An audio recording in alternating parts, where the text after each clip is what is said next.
Guys, today modern AI is quite advanced, except two problems.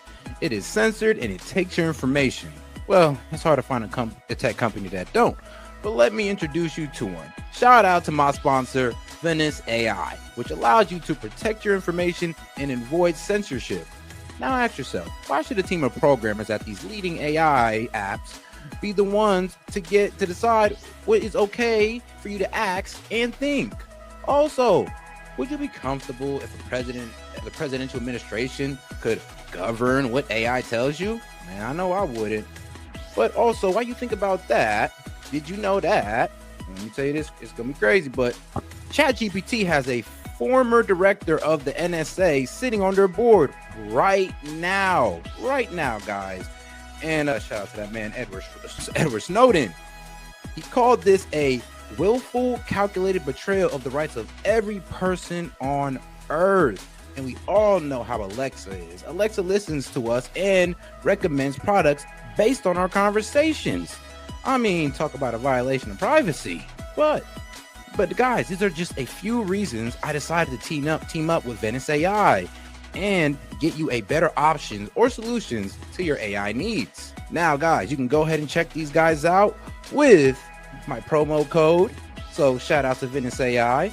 Now, if you want to use AI without fear of handing over your most intimate thoughts to a corporation or government, you can get 20% off a pro plan using my link, Venice AI SET, and use the code SET. Man, so shout out, guys. So make sure you guys use the code. Put it one more time for you guys right there. Once again, guys, you guys want to go ahead and have unleashed AI, uncensored AI, go ahead and tap in with my guys at Venice AI, guys.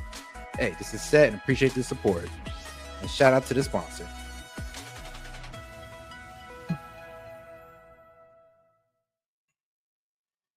Yo, and we are live.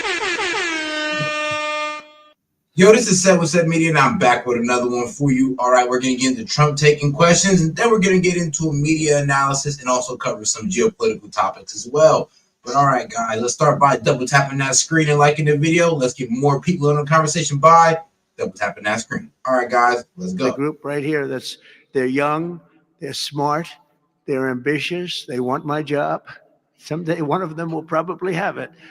But we have a great group of people that are putting this together, and they're also helping us with Washington, D.C. We're going to make Washington beautiful. We're going to redo roads. We're going to redo the medians, the pavers, and the medians all throughout the city. We're going to take all the graffiti off. We're going to have to remove the tents and the people that are living in our parks. We're going to be redoing the parks, the grasses and all. We're going to be going to Congress for a relatively small amount of money, and Lindsey and the Republicans are going to be approving it. I don't know about the Democrats. They don't approve anything. It's amazing. It's like they just don't want to vote for anything. I mean, if you got your they've got the yips. You know, in golf, they say the yips.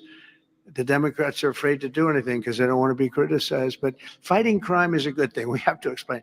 We're going to fight crime. That's a good thing. Already they're saying he's a dictator. The place is going to hell, and we've got to stop it. So instead of saying he's a dictator, they should say we're going to join him and make Washington safe. But they say he's a dictator, and then they end up getting. Yeah, let's try to get Washington, D.C. to pre-COVID crime levels. I mean, they're kind of, having a celebration on, in 2023 was their highest crime rate ever, record highs across the board. And then, they have a complete reduction come 2024. And then that's what they mean by, it's way safer than it was last year. Yeah, that's great and all, but it's not safer than it was before COVID. Mugged, and but the stats are very bad. But we're going to I think we'll actually get Democrat support. I really believe they can't do this one too. It's they talk about 80-20 issues, but I think many of those 80-20 issues, like men and women's sports, I think it's 97-3, not 80-20, and I think crime is maybe 100-0. So I think we may get very well some Democrat support, but I hope so. But even if we don't, we have the majority, so we're going to vote it in as Republicans, and we're going to do something, and that's going to serve as a beacon for New York, Chicago, Los Angeles, and other places all over the country. Our whole country is going to be so different and so great.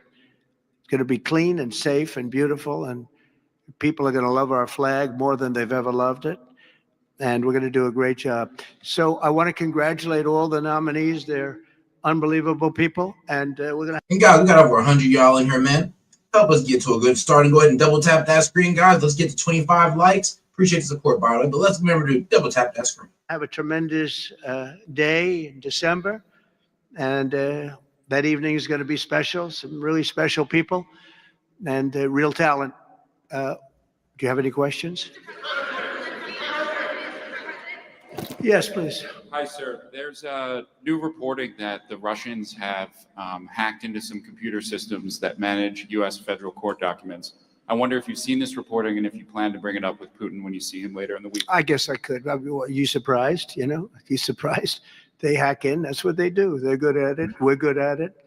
We're actually better at it. But no, I have heard about it. I have heard about it. Please. Thank you, Mr. President. Hold on, mic check 1 2 1 2. What's going on, guys? How does it sound? You mentioned congressional Democrats. You have not yet met with Democratic leadership, but there's a funding deadline at the end of September. Do you plan to meet with Leader Schumer and Leader Jeffries to discuss that situation? Well, I will, I guess, but it's almost a waste of time to meet because they never approve anything. If we want money to fight crime, if we want money to do only good things, just good things. And let's not even talk about controversial. They don't want to meet about anything. They really are. They're stuck. They don't know what to do. They have probably more, I would say more than half are sane, but they are led by insane people. And the kind of things that they're pushing are. All right, guys. All right, my bad. But yes, let's remember to double tap that screen, like the video. Appreciate the support, by the way. And appreciate that, guys. For some reason, my audio source got switched over to something else. Not something. We have a communist running for the mayor of New York, and I wish him well. I may have to deal with him. I mean, it's not even conceivable. It's not even conceivable that could happen. And maybe he won't win, but he won the primaries by quite a bit. Shockingly, he won the primaries. So, and you see some of the people supporting him that truly don't believe what he's espousing. So, I mean, yes, they do. They definitely believe in what Zoran Mandani is talking about because there's a huge affordability crisis, and they're kind of desperate for anybody that's going to tell them what they want to hear or tell them something that's going to fix their situation, even if it's unrealistic. I mean, we will meet, but nothing's going to come out of the meeting. But here's the advantage we have is that we just passed the great, big, beautiful bill that had all the biggest tax cuts in history. No tax on tips, no tax on Social Security. Think of it. Think of that for the seniors. No tax on overtime. And all sorts of things. You go out, buy a car, you can deduct the interest payment. If you borrow money, you can deduct the interest payment from your taxes. So many things. But the biggest thing is from a business standpoint, deductions. That was tremendous. Our country is roaring. Our businesses are. You're going to see some numbers in 12 months when these factories are open. We're opening up factories all over the world, all over the country, but that's all spreading to, I think we're spreading the wealth all over the world, if you want to know the truth.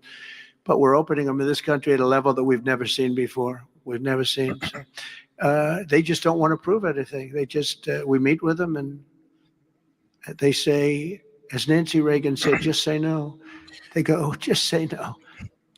And shout out to my man Hellbat for starting us off. He says, much better now. Much better. Now I'll like the video and send the video to Discord to keep an eye out. Hey, appreciate the support, my man. He said, you about to send one? All right, I'll go ahead and open up the tab. We're afraid to approve anything. If we say we want to stop crime in this country, or as an example, bail, we want to make it so that people, if they murder somebody, they're in jail. They don't get out on no bail.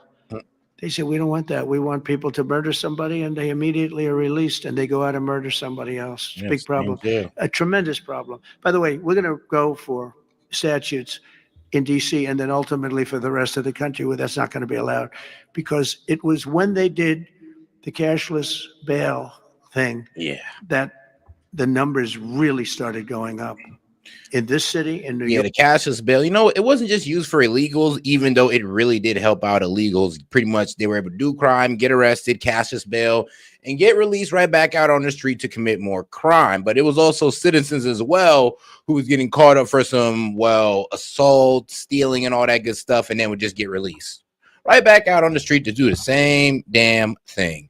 And guys, we got 200 y'all in here, man. Do me a favor. Let's get to 25 likes by double tapping that screen. Appreciate the support, by the way. But let's remember to get more people in on the conversation by double tapping that screen. New York and Chicago and Los Angeles, no matter where they have it, the numbers went through the roof. So we're going to meet with them. Of course, I'd like to meet with them. We're going to tell them all these good things, and they're going to tell us no.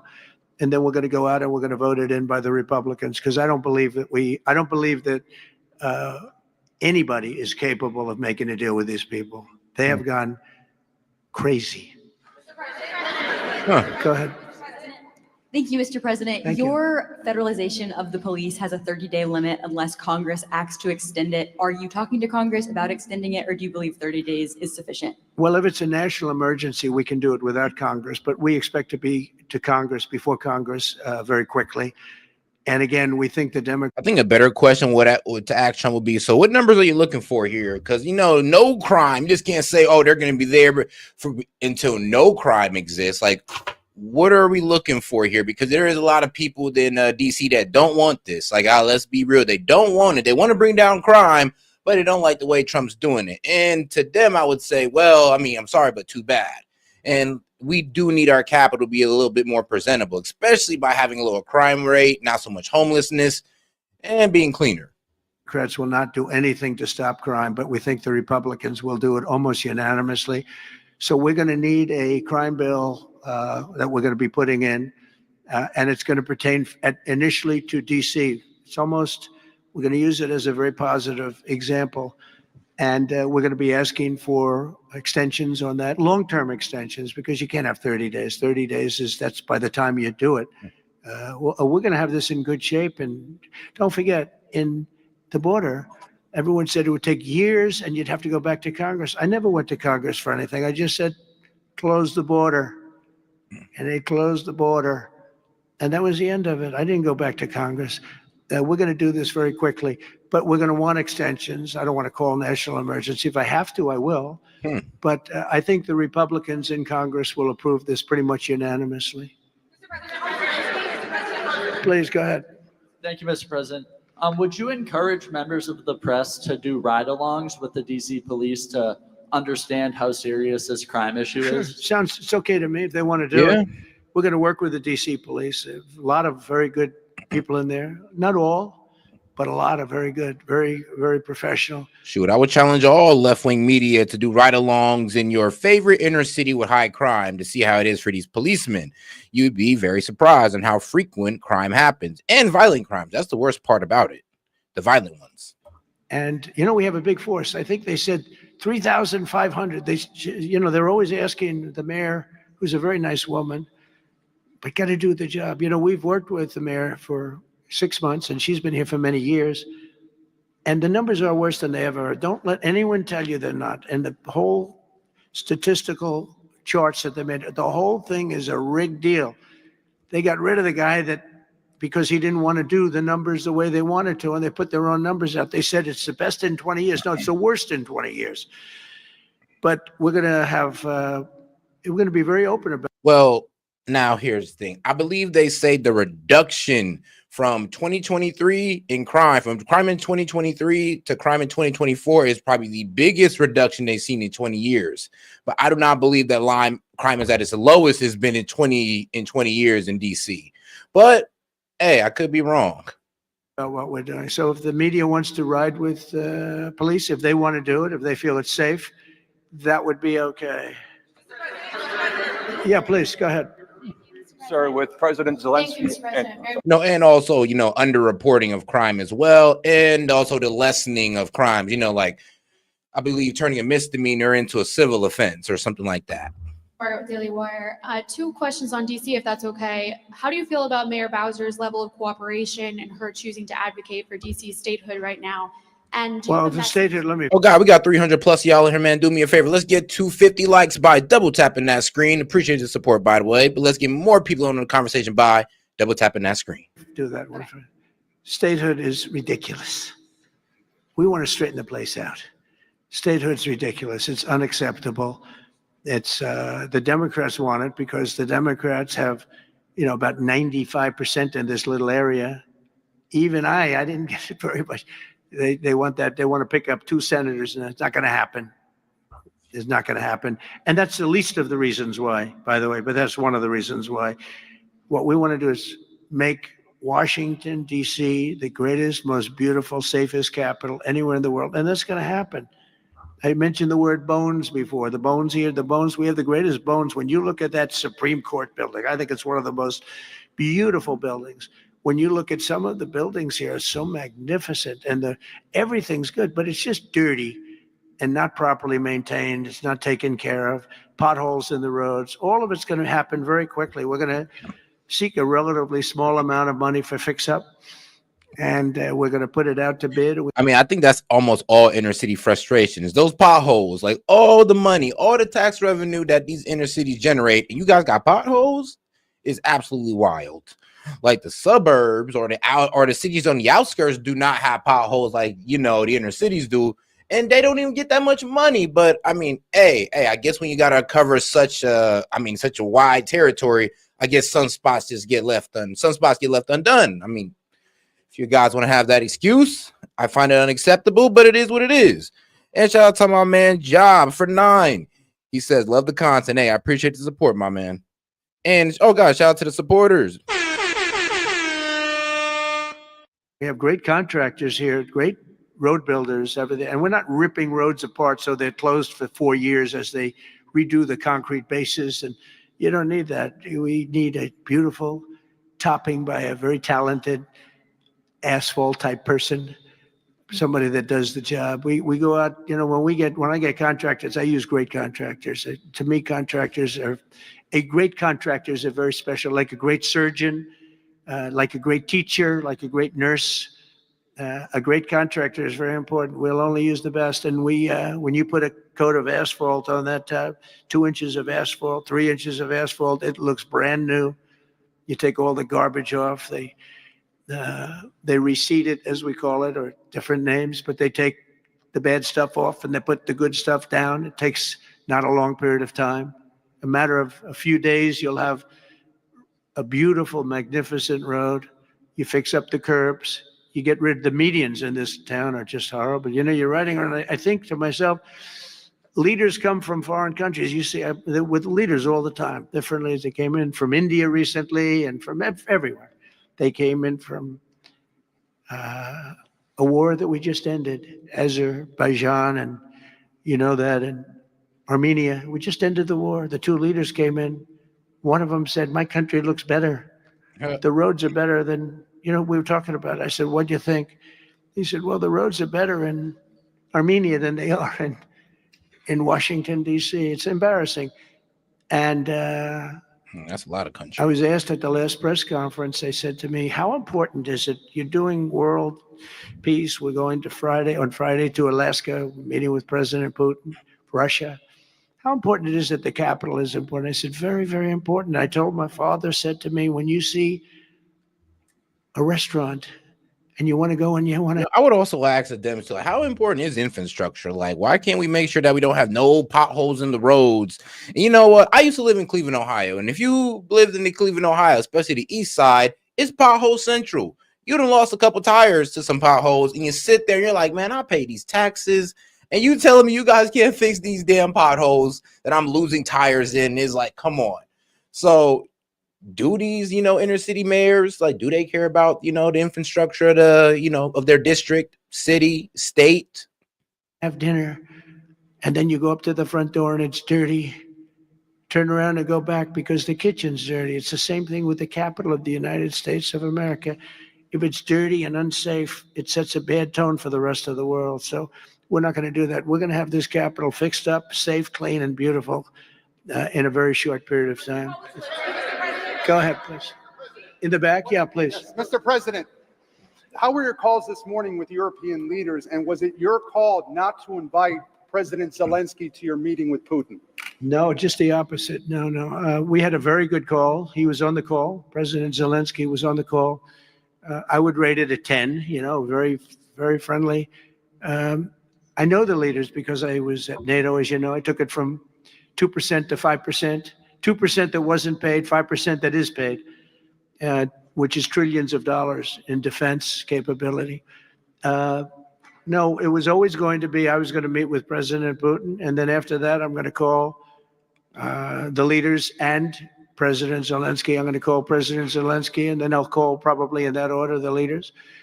There's a very good chance that we're going to have a second meeting, which will be more productive than the first, because the first is I'm going to find out where we are and what we're doing. Again, this is Biden's war. This isn't my war. He got us into this thing, and it should have never happened. This war would have never happened if I were president. But it is what it is, and I'm here to fix it, and I'm here to stop 6,000, 7,000 people last week, 7,213 people. I know the Dems hate when he mentioned, this is Biden's war. This is Biden's war. And sadly, it's accurate. This war did start under Biden, and it got worse under Biden. And now that Trump is trying to settle things down and trying to solve the problem or bring peace to the situation, it's almost like y'all trying to push everything on him as if everything started under him, or it's almost as if his fault why these guys are fighting. Like, let's be real here. This started under Biden. He wasn't able to squash it then, and now it's proliferating even into a harder, I'll be real with you, harder conflict to squash. Maybe 2 years ago in 2022, 3 years ago in 2022 would have been a whole lot easier. Maybe Trump could have got it done in day one then, but in 2025, when they're 2 years in and like hundreds of thousands of lives lost, yeah, there's too much bad blood. Even for Trump to say that I can end it in day one. People last week were killed, mostly soldiers, but missiles being lobbed into towns don't exactly help either, but mostly soldiers, and Ukrainian and Russian. They're not American soldiers, but if we can save a lot of lives, it would be a great thing. I've stopped 5 wars in the last 6 months. And on top of that, we wiped out the nuclear capability of Iran, obliterated it. It's turned out to be a correct word, by the way, because some of the press said, well, maybe it wasn't obliteration. It was obliteration. How was that? And we got 500 y'all in here, man. Do me a favor. Let's get to 75 likes by double tapping that screen. Yes, let's get more people in on this conversation by double tapping the screen. Appreciate the support, guys. We're going to meet with, I would say, the second meeting. If the first one goes okay, we'll have a quick second one. I would like to do it almost immediately. And we'll have a quick second meeting between President Putin and President Zelensky and myself, if they'd like to have me there. And that would be a meeting where maybe it could be absolutely work. But the first meeting will not work that out. Certain great things can be gained in the first. It's going to be a very important meeting. But it's setting the table for the second meeting. I think the second meeting, if the second meeting takes place, now there may be no second meeting, because if I feel that it's not appropriate to have it because I didn't get the answers that we have to have, then we're not going to have a second meeting. Thank you, sir. Thank you, sir. I didn't ask you. Go ahead, please. I just wanted to ask you, thank you, Mr. President. How involved were you in the selection process of these honorees? I would say I was about 98% involved. No, they all went through me. They came over, Rick and Sergio and everybody. They said, I turned down plenty. They were too woke. I had a couple of wokesters. No, we have great people. This is very different than it used to be. Very different. These are great people, and they're not. I don't have any idea the Republican, because they want people that the Kennedy Center has everything. Look at the Academy Awards. It gets lousy ratings now. It's all woke. All they do is talk about how much they hate Trump. But nobody likes that. They don't watch anymore. That used to have 45 million people watching. Remember The Apprentice, first season. The Apprentice had 42 million people. The Academy Awards had 41 million people. We were the second show to the Super Bowl.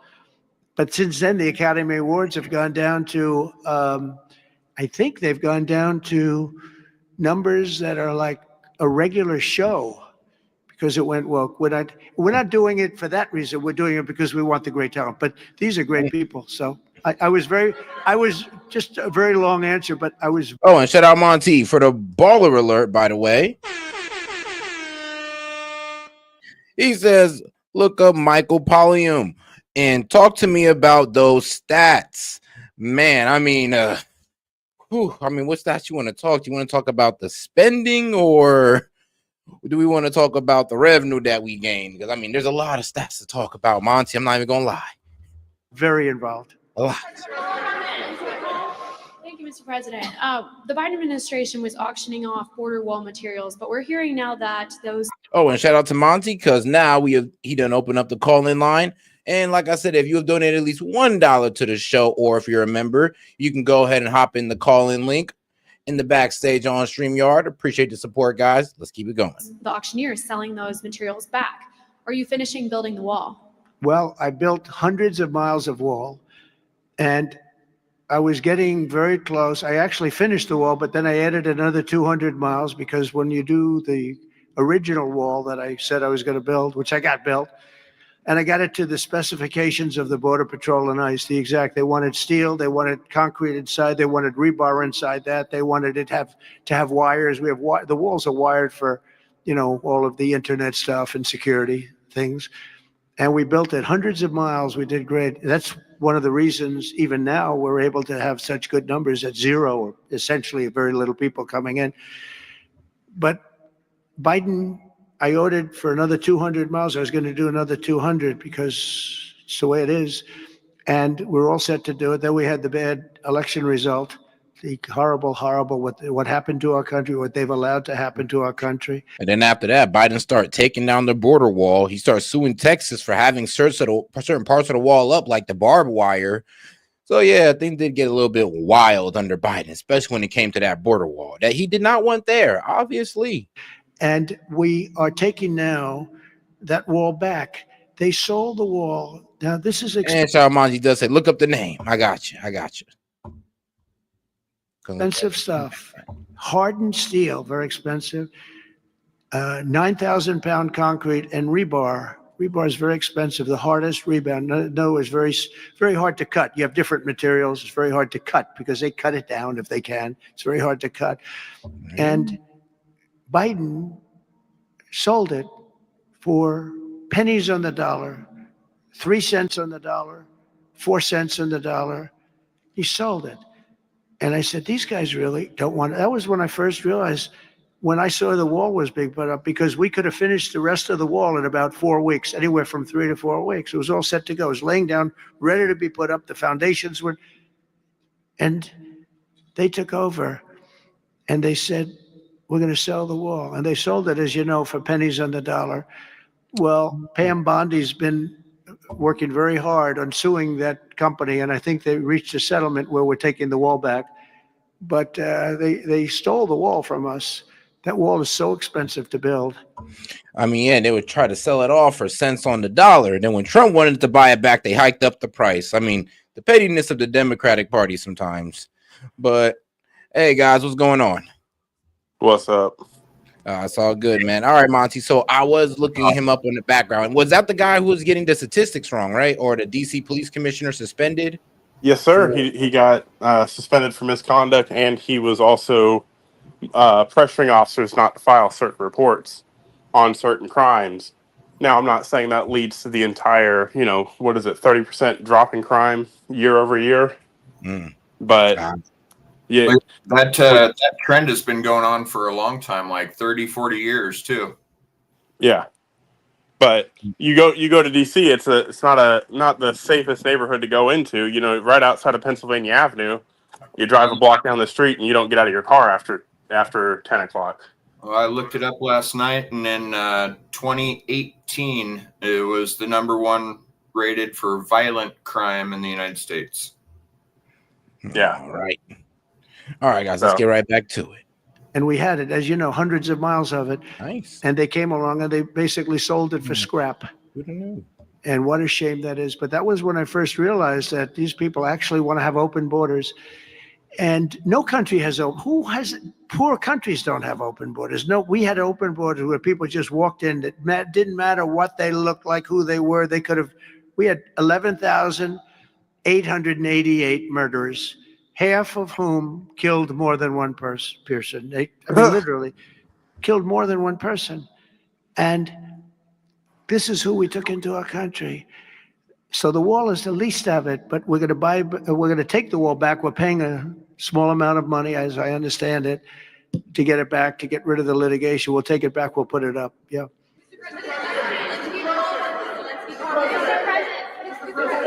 Go ahead in the back, please. Hey, Set. For the record, Yeah. I when they were talking about this, I actually looked on not Gov Deals. I forgot what the GSA's website. That's what it is. And there's literally like sections of 45-foot long wrought iron wall segments for sale for like $100. Yeah, I saw a picture of the ads. Yeah, I was like, man, I could have me a whole border wall around the crib for cheaper than what Trump could have got it for. Yeah. You could probably. Now, all right. So shout out to Parabolic Curvature. He says, "What do you think about the EJ and Tony pick? A telling pick. IMO. I told you he could get people to, for the most part, be okay with the new pick." Now, wait, isn't that the new guy for what? Wait, did he replace the Bureau of Labor Statistics already? Is BLS? that the guy? Yeah. I don't know. I haven't. Well, I've had COVID for the past week. Well, I know this guy's part of the Heritage Foundation, but I believe, is he the new nominee? Yep, he is. He is the new Bureau of Labor Statistics commissioner appointed by Trump. What's his record? Like, I don't know anything about the guy. I'm gonna go ahead and look it up right now. I want to take it back to the Kennedy Center, if I can, just for a second, Mr. President. Sure. From what I understand, the Les Mis show exceeded everyone's expectations, attendance, revenue, across the board. Great. Do you anticipate future shows to basically do the same? I like that guy. Now that's called a question, okay? And he's a great reporter, actually. Thank you very much. Oh, Set? I appreciate it. Yeah, it did great. Les Mis did great, broke records, and was sold out. And so far, what I'm picking up, he just has doctrines in economics and all that good stuff. He has a doctorate in economics? Yeah. So he's qualified, in other words. Yep. Let's see here. Where he is a senior. Previously, he was an economist at Texas Public Policy Foundation and an economist consultant for Freedom Works. He taught a range of courses ranging from labor economics to money and banking. Okay, now before we hitch our opinions on this guy, let's go look up the job qualifications for the commissioner for the BLS.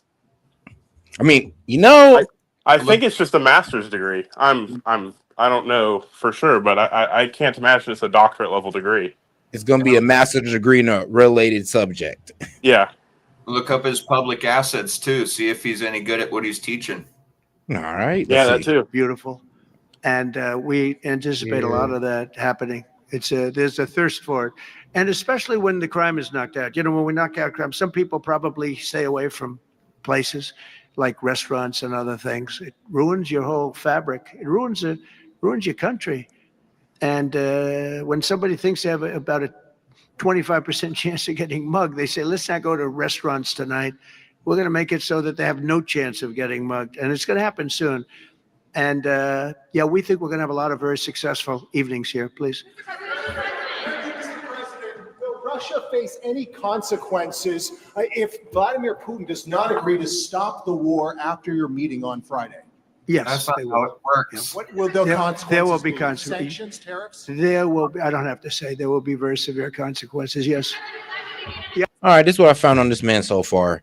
So from the Heritage Foundation, I know, right? The Project 2025. Yep. It just means he's Project 2025 and Trump's just making it a thing. Yep. Let's get that out of the way, everybody in chat, But areas of expertise, markets and finance and housing.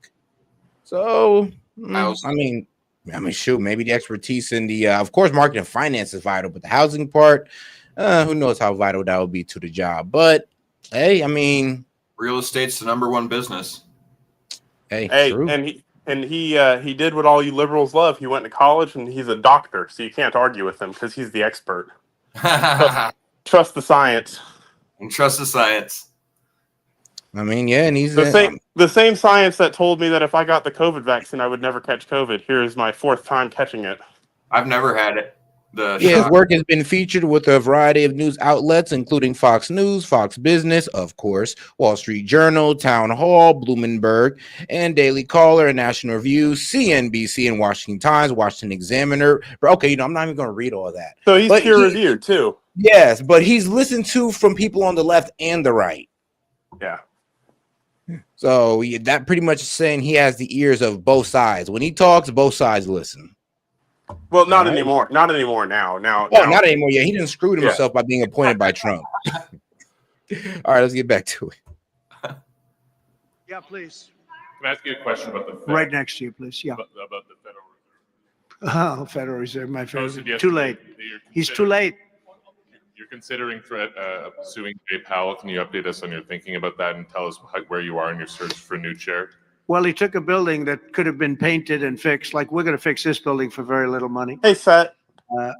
He took, and that was in better shape. Hold on real quick. He took a building and what they did to that building, they built a basement under the building. It didn't have a basement. This is simple to understand. The building is right next to a thing called the Potomac River.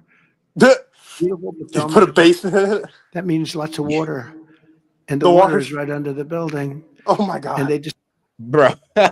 They built a basement with I know what DC's water table is. It's like 2 feet is their water table. It's the same thing as North Carolina. There's no basements over there for a reason. Well, what's the sea level? Below 6? Yes. Is it 6 feet in DC? I'm thinking it's -6. Oh, they're underwater, like under sea level? Yeah, I think so. Oh, even worse. Yeah, I know it's really low. Everywhere, like coastal cities on the East Coast are really low lying. I'll look it up. All right, let's see here. What is what I'm looking for right now is at moderate flooding, minor flooding, 47 feet. So, okay, around there. All right, let's get back to it. decided to build a basement under the building in the Potomac River. So in order to do that, you need the biggest pumps that God ever created. And they were pumping their hearts out. But as big as those pumps are, you can't pump it fast enough because it's the Potomac River. If the pump were bigger than this room, you couldn't pump it.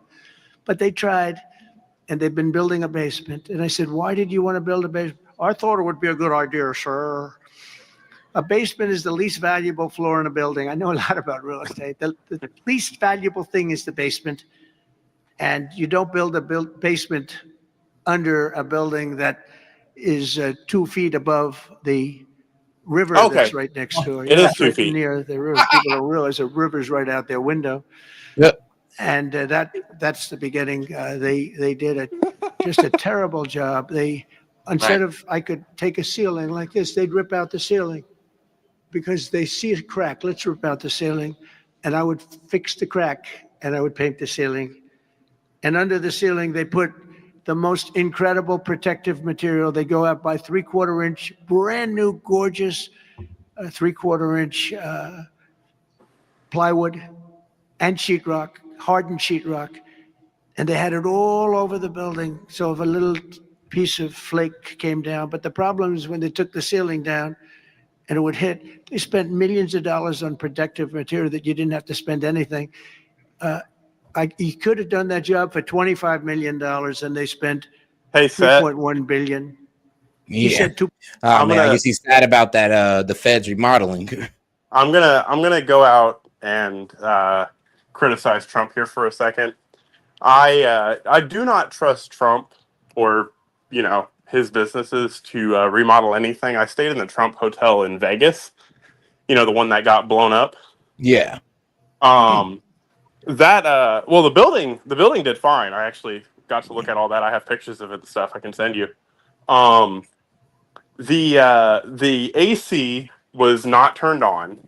The floor was all chipped up. The walls were you could see cracks running in the walls. Like I love Trump, but he definitely tries to cheap out on real estate. He's not the the building itself looks real pretty and real nice, AKA, it's not it's no Four Seasons. Hey, yeah, no, it's What would you facade. rate it? They're like, what, 3, 4 stars? Like, I mean, I would give it 3 out of 5 stars. Well, Like we the building should- itself was nice, we and should let him slide because now he's spending our money. yeah. So I'm guessing when it comes to Trump's ability to, so pretty much you're saying no, they should go ahead and spend that because Trump's gonna go ahead and cheap out and it's not even gonna look as good. And it's not going to last. Yeah, I mean, I mean, to give him credit though, his building took a bomb, and it like literally there was like a hole in the ceiling, and that was it. Well, I know it didn't. Hey, at least it didn't all of a sudden collapse out of nowhere like a certain building I know. Oof. But 0.7, but it's really 3.1. They just don't want to include one of the buildings in the deal. But it's going to be much more than that. And I think he'll be long gone by the time it finishes because they've got a long way to go. And then I hear they want to hire 3,000 economists. What are they going to do? And he got it all wrong. He's too late. We call him Jerome Too Late Powell. It will live with him forever. I believe that name will live with him forever, along with the He name gave him a Pocahontas nickname. and some of the Too others. Late Powell. He worked closely with Pocahontas, by the way. She's another beauty. But we have. Yeah, Elizabeth Warren and Too Late Powell. Now, those are just two guys he just completely destroyed, ruined their political career. Like you can't look at them without saying their nickname now. Yeah, have a real problem there. They're way over budget, and they did a job that shouldn't have been done. It was unnecessary to be done. I could have gotten the greatest wallpaper anywhere in the world from the finest stores in the world. I could have fixed up a wall a little bit. It would have taken about 2 hours. And covered it with the most magnificent silk and most magnificent paper for thousands of dollars as opposed to tens of millions of dollars. What a shame it is that they did. But they would take down areas of the building that shouldn't have been taken down. That could have literally been painted. And they didn't do that. So they've got a long way to go. And I think it's just grossly incompetent, but not quite as incompetent as his decision not to do interest rates, take down interest rates, because just like for the record, I've stayed in government housing, i.e., on military bases, and I have stayed in the Trump Hotel. I would much rather stay in the Trump Hotel for the record. Okay. Well, at least it's not all. At least it's not all that bad. I mean, I wonder if there's like it's a nice here. building, but you can see as much. Yeah, exactly, and you can see where he took shortcuts on, but the building itself is solid. But so the point of paint and like the sheetrock and all that, the sheetrock and the insulation he was talking about, that's to make it comfortable inside. But the paint and everything basically preserves the structure. As long as you're keeping the structure preserved, you can just keep doing your cheap paint for a really long time. Yep. All right. they shouldn't have taken down a ceiling. They should take down interest rates. Every point costs us $360 billion a year. Think of that, $360 billion for 1 point. I'm not sure if y'all, because you say y'all shouldn't be taking down ceilings, you should be taking down interest rates. Interest rates. I mean, hey, he's not lying. I'm be real with you. Trump gets his points across with, well, a comedic spin. Hey, for the record, all of their jobs could be done remotely. Nah, facts. Cracking the desk. And we should be down at 1% because we're the leader of the world. We were always the lowest interest rate until like a certain time ago, couple. But we were always, because we were the United States of America. So even if the country was run badly, we were considered like to be super prime. And now he's got us in a bad place. So we're paying $360 billion a year for each point. Now, I believe we should be 3 or 4 points lower. So that's over $1 trillion we pay every year in interest. And it's really just a paper calculation. You sign a document and you save almost $1 trillion because that number equates very much to the bonds that we have to buy. But despite that, we're powering through it. And we have the greatest economy maybe we've ever had. But the housing sector, people aren't able to get good mortgages. They're paying too much because of Jerome Too Late Powell. He's truly incompetent. And we'll be making another. We put a very good man in temporarily in the one spot because one of the people that was appointed by the Democrats left early. And I heard left because that person wanted lower interest rates. And I heard quit, but I have no idea. I'm sure she won't say that. I'll be naming a new chairman sometime within the next, I think I'll name it a little bit early, the new chairman. I'm down to 3 or 4 names, all good, all great. The problem is you name them and then they turn out to be not good. That's happened to me a couple of times. You name somebody, they tell you everything you want to hear, and then they go in and then the deep state gets to them, and then they're like, "Yeah, don't do nothing that Trump wants you to do." It's like, bro. Yep. I could see that happening. Turn out to be not good. I mean, he told me everything that I thought was appropriate. He turned out to be a stiff, real stiff. But other than that, I think he's doing a very good job. Yes.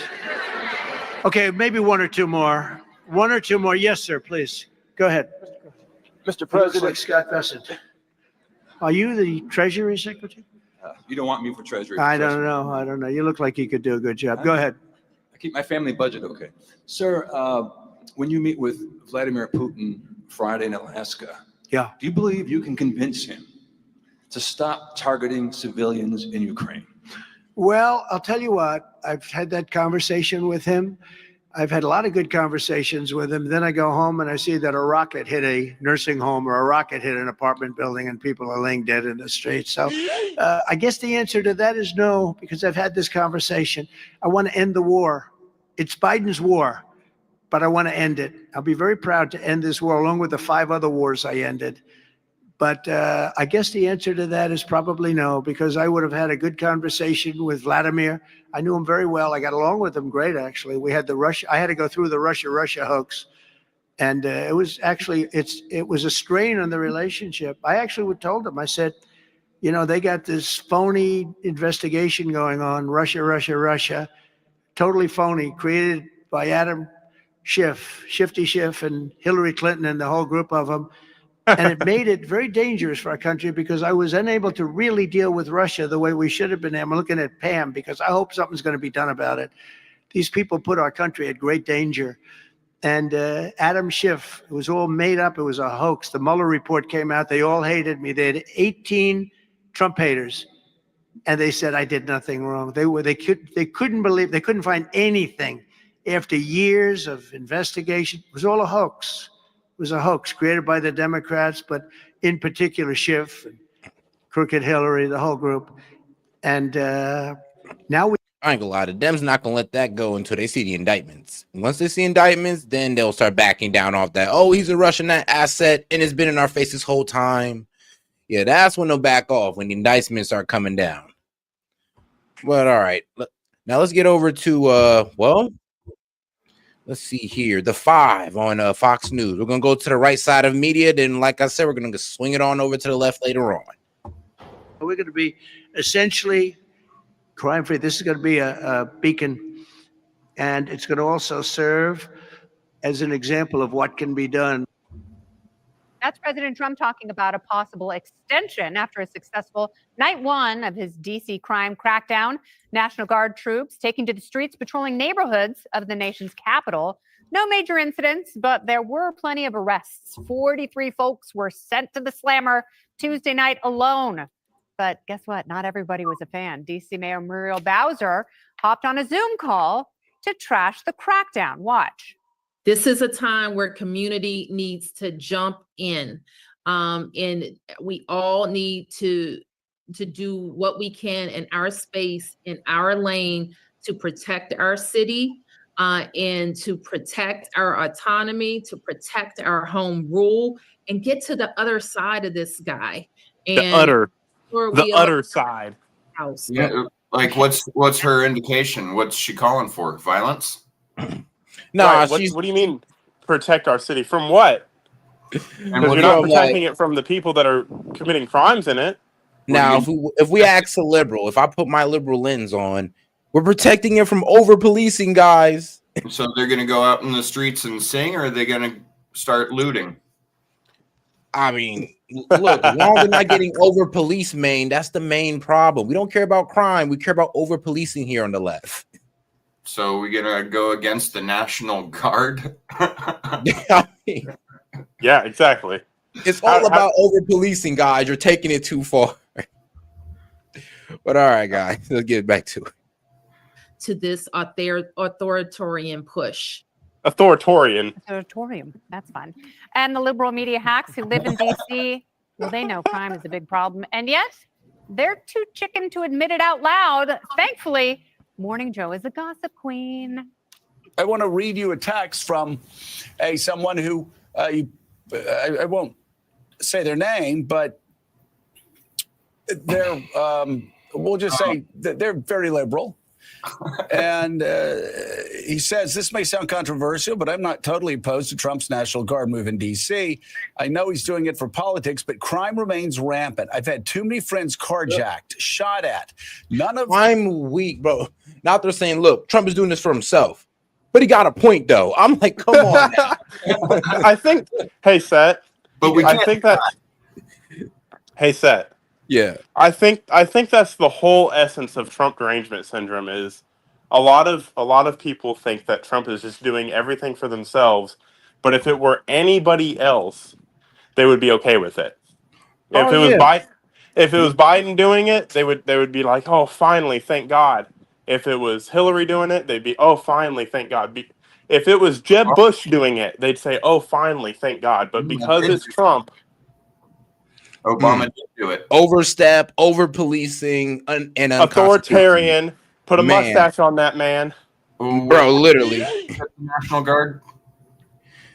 And now all over media we're getting emotional damage. I love Stephen He. Us will walk more than 3 blocks after 8 p.m. 13-year-olds are committing many of these crimes. Yes, unfortunately. Joey, is there liberal relief? They obviously must virtue signal that they are disgusted by the authoritarian crackdown. But then in private, they're telling each other, I'm quite happy about this. Listen, a fellow with this accent can't make fun of the way anyone says anything, if you've heard me read the prompter, but authoritarian, I like that. I've been to one of those once. It was a good old hoedown. Okay, listen, she said this on her ex account. She said this to her people. And she said other things to a press conference, which went to everyone. She's trying to talk out both sides of her mouth, and she's not realizing that people hear everything. And so that's her problem. I was very perplexed by how seemingly welcoming she was. Oh, shout out to our man Hellback. Can we look into the lead officer that was asked about the chain of command, and she respond with, "What is that?" I mean, wait, oh what? My God. Well, I don't know what that is. Yeah. But yo, Hellback, send me a video in Discord, and we will also the video that you wanted. President Trump in the press conference and in our public statements. But the truth is, if you're a city mayor, your goal should be to make the people of your city happy, and that's what's going to get you reelected. But when you're the city mayor of a big city with a high profile, your goal is to be in another office. And she's trying to navigate the politics of her office in this very hard to navigate if partisanship is what you're trying to do moment, because listen, I went to school at Georgetown. Those are the most hypocritical progressive liberals you could ever meet. They won't allow the DC Metro to come on top of that hill because they don't want the riffraff to come with it. But they'll yell at me my very first day because I drive a truck. Literally, that's what happened to me. They said, go back to the country where you belong.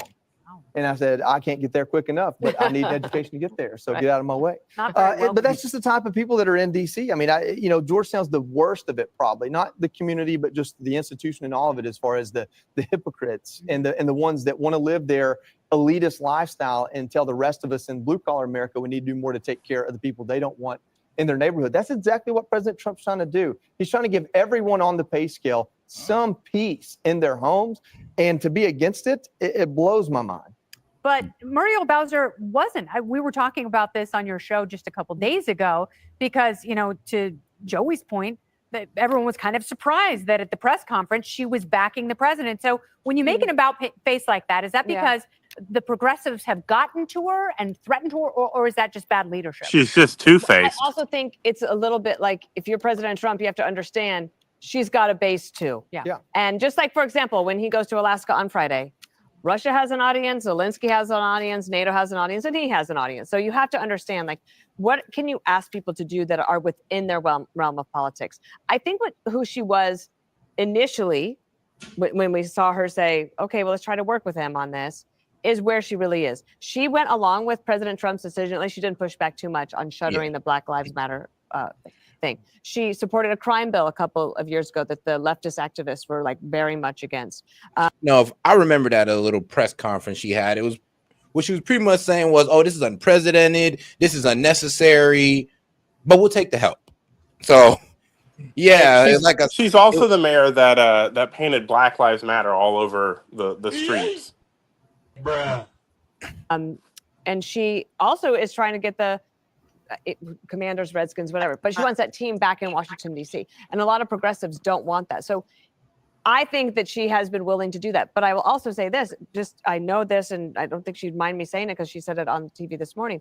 When Judge Jeanine first got to D.C., one of the first people she reached out to and had established a very good relationship with was Muriel Bowser. And I think that if we can get past this, that she's going to have some politics that she has to deal with, but that she knows this is happening, one, and she's trying to figure out, okay, how do we get to the other side of this in a way that is better for the city? I think just to understand that everyone has politics that they have to deal with and still work with her is probably the best way to do it. So the people who are pushing back on this, people like Zohran Mamdani, who's obviously the Democrat socialist running for mayor in New York City, they're saying, well, if it can happen in D.C., it can happen anywhere in any big American city. Yo, let's not pay any attention to anything Mamdani says about crime because he just asked the question, why do prisons exist? I mean, damn it, this man gets dumber and dumber by the day or something. You have to reassess why we have prisons. Yeah. I was like, what? You mean to keep the bad people away from the community? What purpose do they serve? No, I remember something that his dad said that was wild. Zohran Mamdani's dad said, we need to start seeing suicide bombers as a political statement. Oh, wonderful.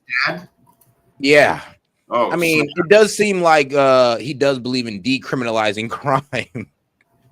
Like, bro, New York, don't do this to yourselves, please. Oh my goodness. But that's not true, is it? That's not true. So what could happen, though, in those cities, which we would love to see in those cities, is enforcement. Oh, and shout out to my man Hellbat. Now you have lefties looking at and Officer Tatum. She said, now you have lefties looking at it and Officer Tatum. Wait, hold on. Where's Officer Tatum looking at? Of the laws and dismantling these acts and these legislations that have been put in place by these city councils. I was reminded when we were told about these incredible, 2 days of this, how efficacious it's been, how many people have collaborated together to get these arrest warrants out and the like. So we know that there was almost 1,500 Okay, Hellbat, I see what you mean. The videos you sent. Participants in, for example, one of those night operations, Border Patrol, FBI, DEA, U.S. Park Police, in addition to DC Metro Police. And it reminded me of in Portland when they tried to dismantle the police altogether, and they put covering they charged them with enforcing safety for residents was like park volunteers, park employees. And the first perp that they tried to either get or protect themselves against obviously brought out a weapon, and they then had to call the police to come and save them. So when people call this tyranny, or when they say, look what can happen in your cities, it's like, exactly. This is what collaboration looks like when the safety of Americans is at stake and when the safety of Americans is the priority.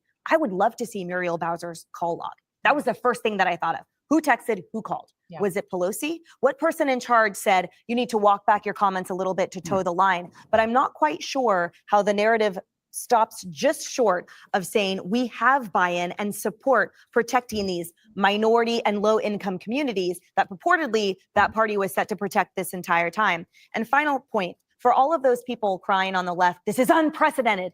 No, what has been unprecedented is the crime. What is unprecedented is for how many years it has been allowed to fester and foment, how many lives were discarded, how many people looked the other way because they were discardable type populations. That is horrifying, and that is unprecedented. This is what it calls for. So Joe and Mika here, they're the odd heroes because Joe is saying what I think is very obvious, that, there are a lot of liberals who publicly are signaling that they're disgusted by this, but privately they're quite relieved. And Mika's like, we are walking into a trap. If we don't say we hate crime, Donald Trump has laid a trap for us, and now we have to say we love crime. Nothing's losing. Yeah, this is why the media is evil. Okay, if you know the truth and you don't like it, then maybe just stay out of it. Just don't say anything. But instead, they know the truth and they lie because they find that their status, they're more terrified of losing their status than losing their lives. So, they could be murdered on the way home, but what if they don't get that cocktail invite? And all of these, this is like, I think there were a few more examples yesterday of people anonymously talking about the crime and then saying, I'd rather not put my name on. I hear what he's trying to say. Like, the DC mayor is in a bad position because she want to go along with what Trump is doing, but she can't do that or she's going to seem as like a wimp to the left. Like, oh, why are you capitulating to Trump and what he's doing? Well, if she could be honest, it'd be because, he's trying to help the city. But she can't say that out loud. Nope. Tough. Onto this because, what they're saying is they don't want to lose their friends. I thought it was interesting that she said, the mayor says, how do we get to the other side of this or him? Yeah. What is that? I mean, you can't get to the other side of common sense. And that is the reason why they're stuck with narratives. So they use the authoritarian narrative, which is a great one because you can fit anything into it. It's just like the racist filter. So it's like increasing law enforcement, authoritarian, arresting juveniles, authoritarian, curfews, authoritarian. They're all authoritarian. They could all be racist but none of them are, but they can look like it. But Trump, whether it's border or crime or trans invading sports, he takes the lane of common sense. So they're stuck with these narratives because they can't. What alternative do you have to common sense? There is none. You can't get over this. Fear and feelings. Well, fear is a feeling. So, but pretty much just fear. And all the emotions that come with it, because Monty, you said it right. If they just use fear, that will override common sense every time. But all right, though, let's go ahead and pick on the Dems a little bit here. But my bad, go ahead and snap, Monty.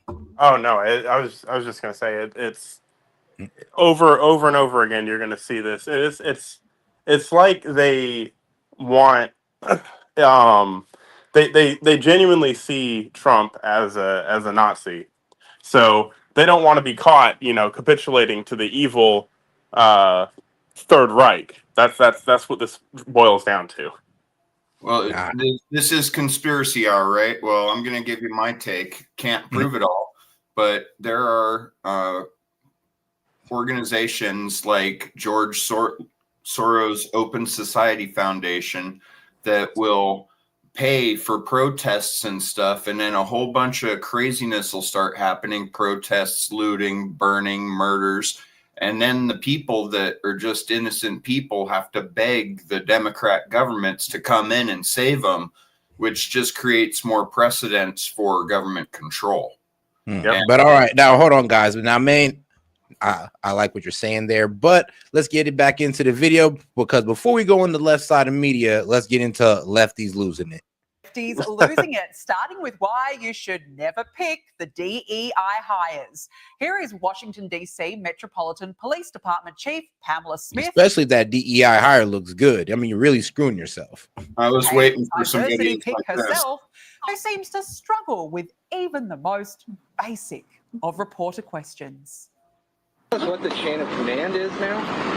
What does that mean? Well, is it Pam Bondi speaking to the mayor, speaking to you, or how does this work? So the executive order is clear. The president has requested MPD services in our home rule charter. Can we pause on that? No, she doesn't know it. Yeah, what's going on? Because of what? Can we pause on the fact that lady, she's like, chain of command, what's that mean? Aren't you, lady? You're law enforcement, right? What is the chain of command? What do you mean? Chain of command is embedded into every form of public service. To go from firefighting all the way up to the presidency.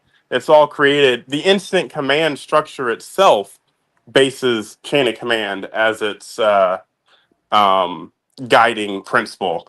Like you're always there's always someone that's in charge of you up until the top guy, and even the top guy has someone to account to. Well, Like, what does that mean? Like, just maybe she does know what it is. She could have definitely rephrased that question a little bit better, not make herself sound like a complete idiot.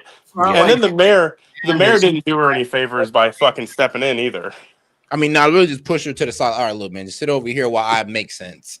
Yeah, it's not like chain of command is reserved to high level education people. No. I mean, I don't even know how she doesn't know what it is. I can't. She is at the top of her chain of command. I know, right? Maybe that's why she don't know. She's like, I'm at the top. Well, why would I know what the chain is when I am at the link? I'm like, I don't know. Maybe But then the mayor goes on top of her. Shoot. Oh, well, yeah, you're right about that. I don't know. Maybe her head's inflated. Mayor and the attorney general. Yeah, exactly. That's what she was asking. She was like, what is the chain of command in this area? Oh, what does that mean? But all right, guys, let's get back to the video, though. Scurries off, passes it on to the next person. And look, let's just get this straight. The police. Oh, shout out Hellbat. He said, damn, there's a chain of command in factories. I mean, yeah. Exactly. I mean, let's be real. You can work for any people. Yeah, and let's be real, if you work for any company, I mean, you can low-key look up your supervisor, their supervisor, the operations manager, the operations manager, CEO, or whatever. The director of operations. That's the chain of command. Whoever you answer to is your chain of command. Chief doesn't even know what a chain of command is. She doesn't know if she is the one in charge, would you believe? And this, folks, is what happens when you make the DEI pick the DEI pick. Because Pamela Smith... I mean, she was a gay black woman. I'll be real with you. She's a lesbian black woman. So it does look like the craziest DEI pick. By the way, used to be you're not the making yourself department's look any chief better. equity officer. And now, poof, promoted to chief. Hey, Seth. And now to MSNBC. Yo. Maybe we're being too hard on it. Maybe chain of command doesn't exist in the DC Metropolitan Police Department. Maybe they just all hold hands and stand next to the criminal and they just talk to him. I mean, well, bro, you remember they're lefties. It's all about equality. Like, what chain of command when there's equality? They hire the criminals because they're subject matter experts. Yeah. I'm freaking crying. All right, let's keep it going. See host Simone Sanders Townsend, who claims her vast life experience as a black woman provides a unique perspective on why adding more police will not make Washington, D.C. safe. You don't think more police make streets safer? No, Joe, I'm a black woman in America. I do not always think that more police make streets safer. I mean, it be people that saying this lets you know how sheltered they are. I'm like, well, obviously you've never grown up in the hood. I mean, project area, nowhere of low income or, or of the poverty level. So why do they talk like this? Like, oh yeah, well, as a black woman in America, I feel safer when there's less police on the streets. I'm like, maybe you need to go back to the hood. Like, I think you're a little bit out of touch. Yeah, no, absolutely. She's concerned about, her 15 minutes of fame when she gets pulled over and wants to Facebook Live the cop interaction, giving her a ticket for doing, 60 and a 30. You can never trust a bald-headed black woman, man. Every goddamn, I don't know what it is, bro. I do not know what it is. Every time, man, like just the bald head, it just leads to the liberalism, just leads to psychotic takes like this. I mean, really, I'm a black woman in America. Therefore, I don't believe we need more police. Like, what does that got to do with anything? But okay, cook, sis. Oh, well, that solves it then, doesn't it? That solves all the problems because you're a black woman in America. And then the MSNBC continued to roll out the laughs. This guy is more worried about climate change than getting mugged. When I go to DC, I'm not afraid of losing my wallet so much as I'm afraid of losing my vote. I'm not afraid of losing my wallet so much as I'm afraid that my children's freedom to breathe will be stolen in a world where climate change policy is non-existent. Okay, Indian Anderson Cooper, calm down. Somebody said his hair looks like the top of your cigarette with you have ashes on top. He needs to ash. Nah, he just really looks like the Indian Anderson Cooper. So I'm just like, okay, bro. All right, we're hearing you. He looks like an expensive Cuban cigar. I'm crying. All right. Oh, I mean, it just shows you how out of touch these elite lefties are with middle America. They are completely divorced from actual reality. And now to the latest in lefty meltdowns over ICE arrests. This deluded CNN guest went into full brain fart mode, claiming the raids are so unfair because not enough Europeans are being deported from French bakeries at the same time. What? They're not asking to go and raid, the French bakeries and the people who come over from Europe. Is there a bunch of French bakery issues that we don't know about tonight? Breaking news tonight. Okay, There's guess French what? bakery Guess problems. what? No, please, no, not the French bakeries, not the baguettes and the croissants, please, no. And now here is a PSA for all the ICE agents out there. Look out. When Donald Trump's reign of terror is over, we will be rounding you all up and putting you in jail. We're going to raid and destroy your homes. For following the law, for upholding the law, you're going to put these guys in jail. Yeah, I mean, I can give you a spare gun, so it's a fair fight. I mean, that is. I mean, the rhetoric against ICE is getting out of hand. Like, y'all got to stop calling these guys terrorists when they're honestly just doing their job. And the reason why they're masked up is because, well, we can't trust the left not to dox these people and harass their family members. I wish we can trust you guys to act like adults about this, but we can't. So, ICE, stay masked up. We're going to handcuff you and take you away in front of your families. I'll fight a ICE agent. I'll take my chances in court. Okay. Hey, Seth. I'll fight an ICE agent. Hey, Seth. This is what they mean by standing up to ICE. Oh, I mean, bro, but I don't know about that, bro. It look like he ready to get his ass jumped by ICE. I don't know. Hey, Seth. And then when people like this actually go out and make good on that, and interfere with investigations, then it's an American citizen got arrested by ICE, and then we're all over the news. Yeah. Oh my God, they're not allowed to do that. Look, man, all I know is I'm not going to Home Depot with this guy. Have a nice day. He seems like a real great guy. Great guy, doesn't he? Good luck with that one.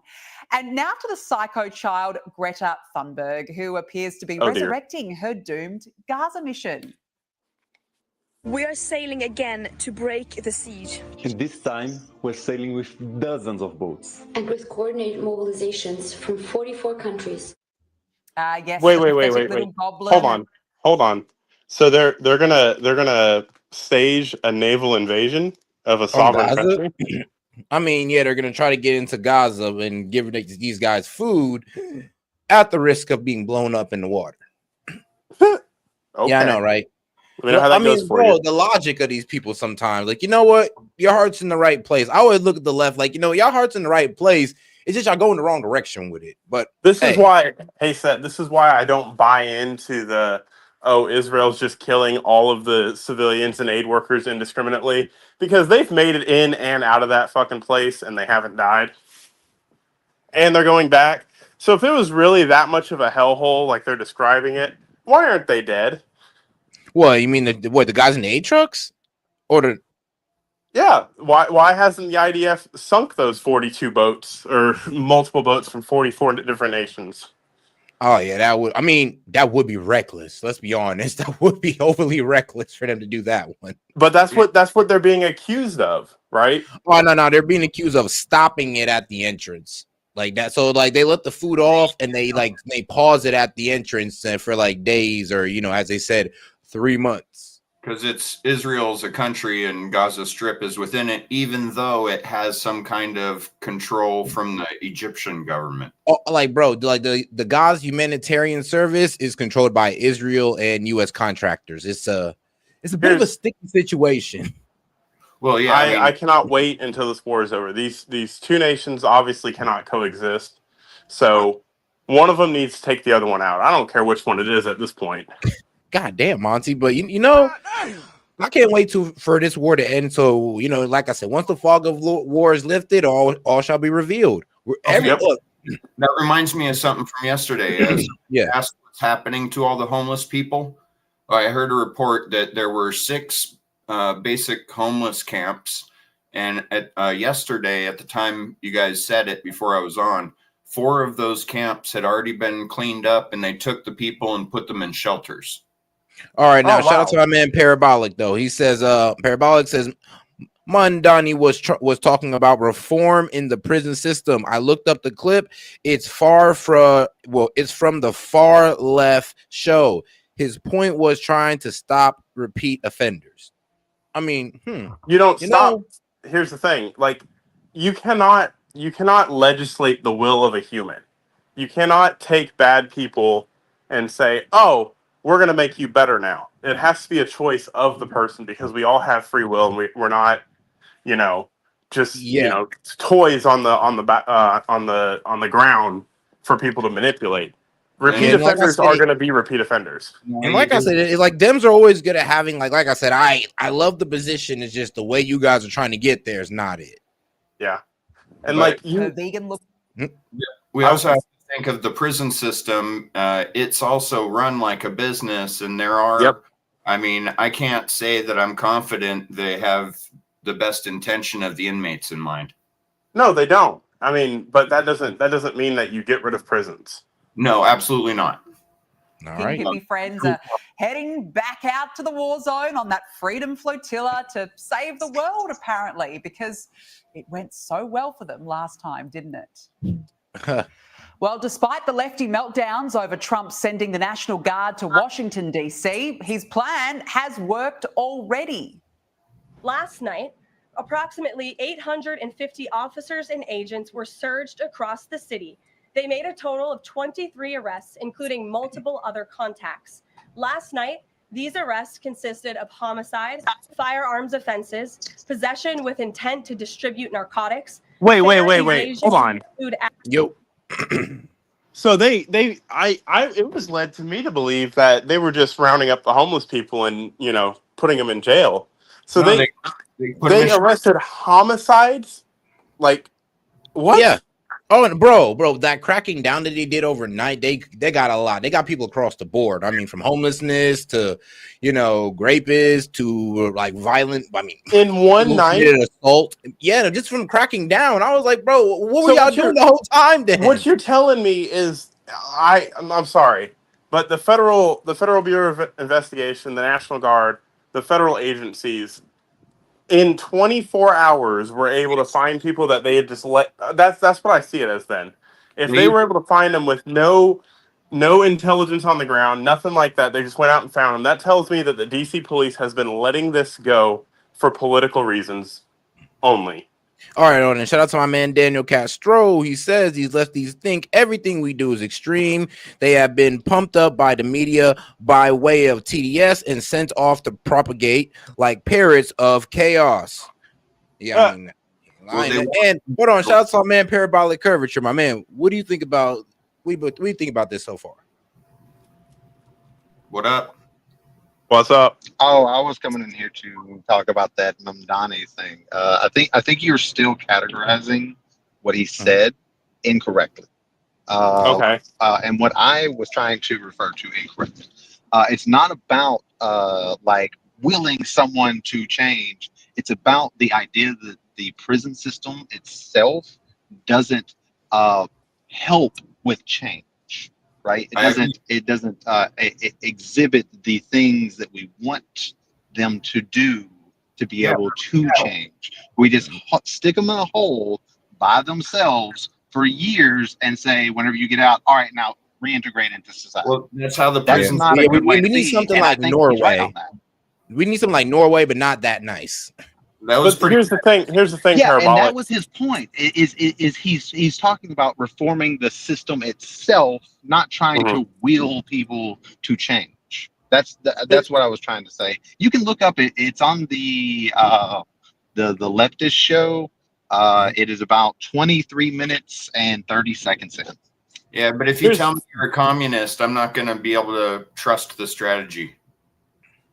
All right. I mean, but here's the thing. Socialism isn't communism. Please stop with that. It's just diet communism. Light. Yeah.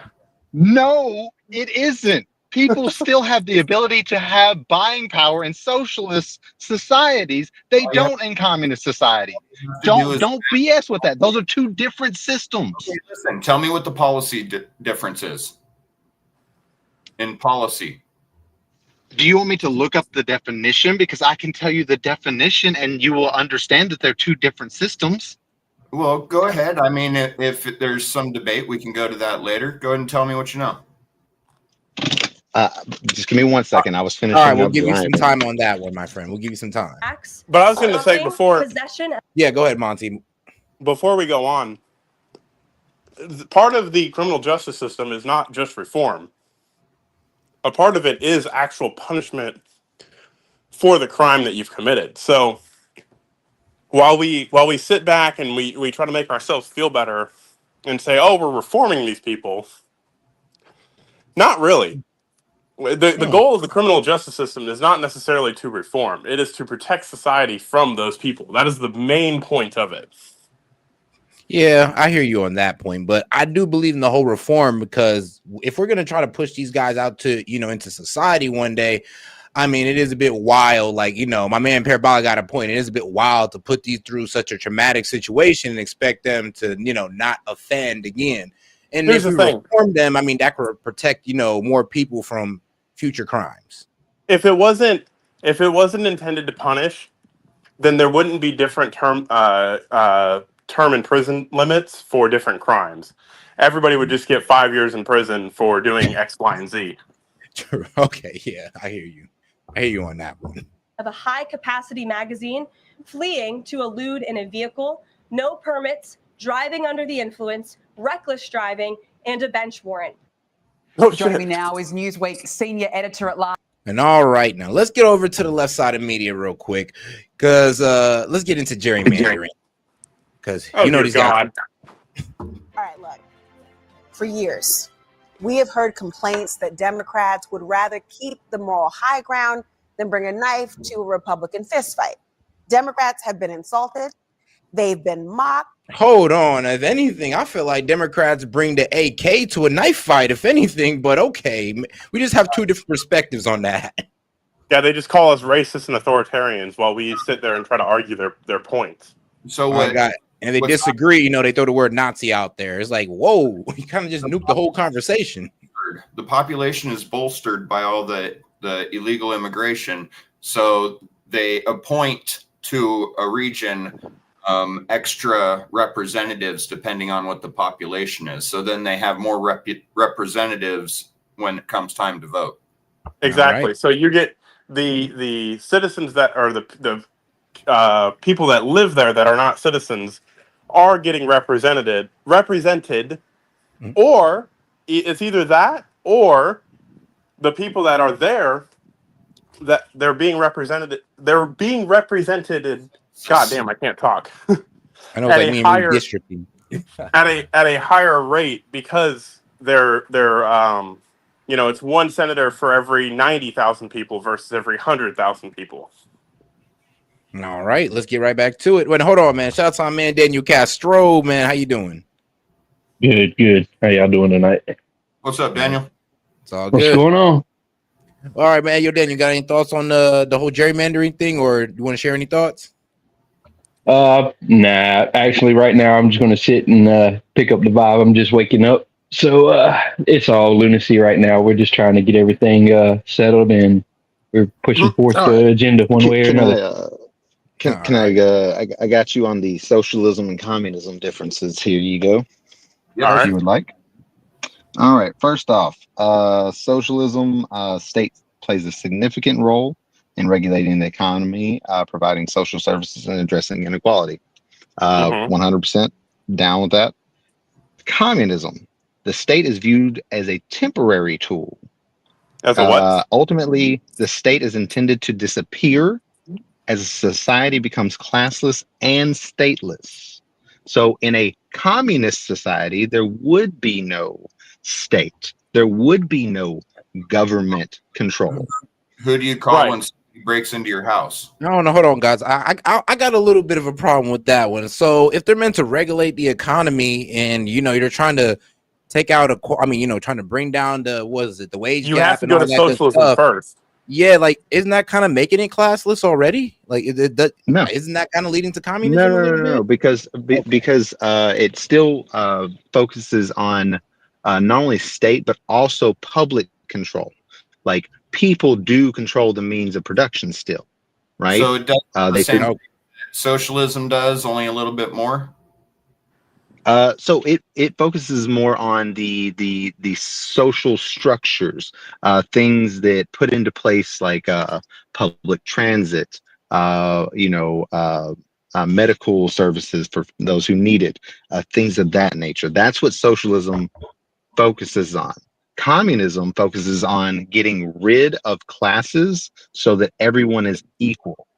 Socialism is more about equity, and communism is trying to promote a full Okay, so equality. but that's where it kind of like gets me, You is have that to well, use- that whole here's the strive for thing. equity could lead to classlessness. But also, No. So no. Equity versus equality, right? Okay. So those one are two more- different things. Equity has the same starting point, but not necessarily the same ending point. The equality tries to keep everybody at the same level, no matter what. All right, and shout out to my man Jake Day. He says socialism has democracy and private property. Communism has no private property or traditional wages. Everything is owned by the state. You have to. Here's the thing: you can't just go straight from capitalism to communism. You have to have socialism as the enzyme to eat everything up and turn it that way. You cannot. Not necessarily, because we saw this in Russia with the takeover of communism. Same thing with China. They didn't go to socialism; they went straight to communism, and they failed. And you can also I mean, China's still going strong, my guy. I don't know how you think that failed, but go ahead. I mean, well, China got their problems, but I will say this: they are still hanging in there. But see, China is not communist as the word would be, because you still have classes in that society. True.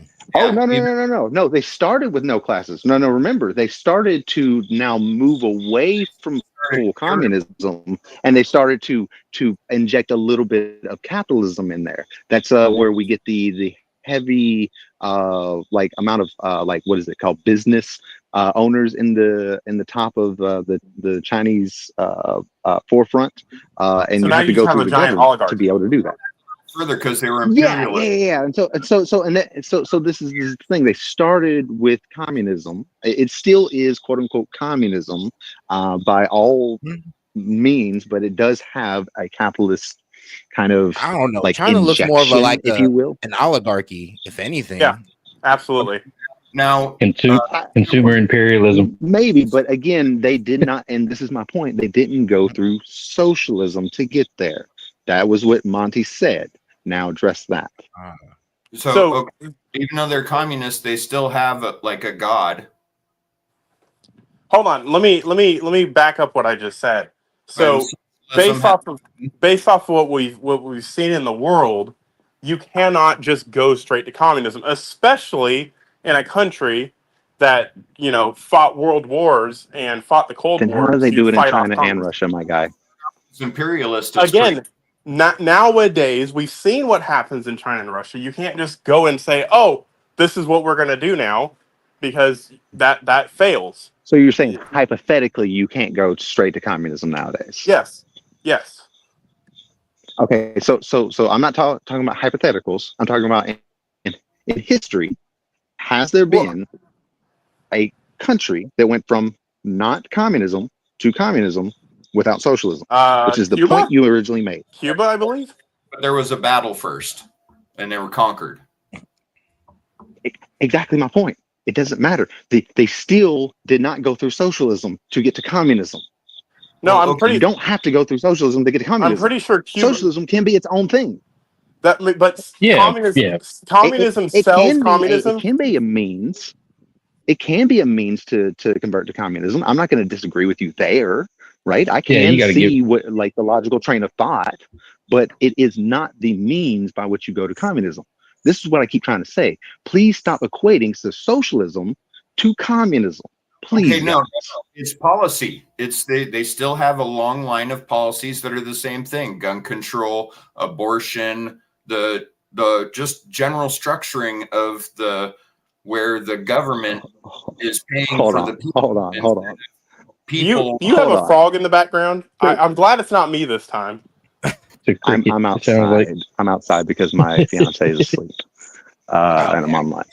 Okay, now what it's like, what a republic is, or what capitalism. Do capitalism next. All right, hold on now. Hold on. Let's not do all that. Okay, let's get right back on with the topic. We'll circle back around to this later on. Don't worry.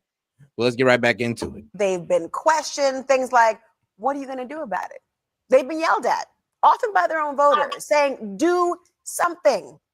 They have been told, and you've heard it, that Democrats are busy playing checkers, Republicans are playing chess. Or, of course, you've heard the little comparison to Republicans who are credited for better or for worse with being able to hold the party line, be united, even when it might be hypocritical or damaging to their own messaging or brand. Hold Democrats on. have been Yo. Did she just say that the Republicans hold the party line no matter what? I mean, I guess so. Has she never watched your show? I mean, I'm not to put you up on that kind of a pedestal, but like that's exactly what the Republicans do all day long. I'll sit here and argue with a Republican all day long because at least our viewpoints can be argued.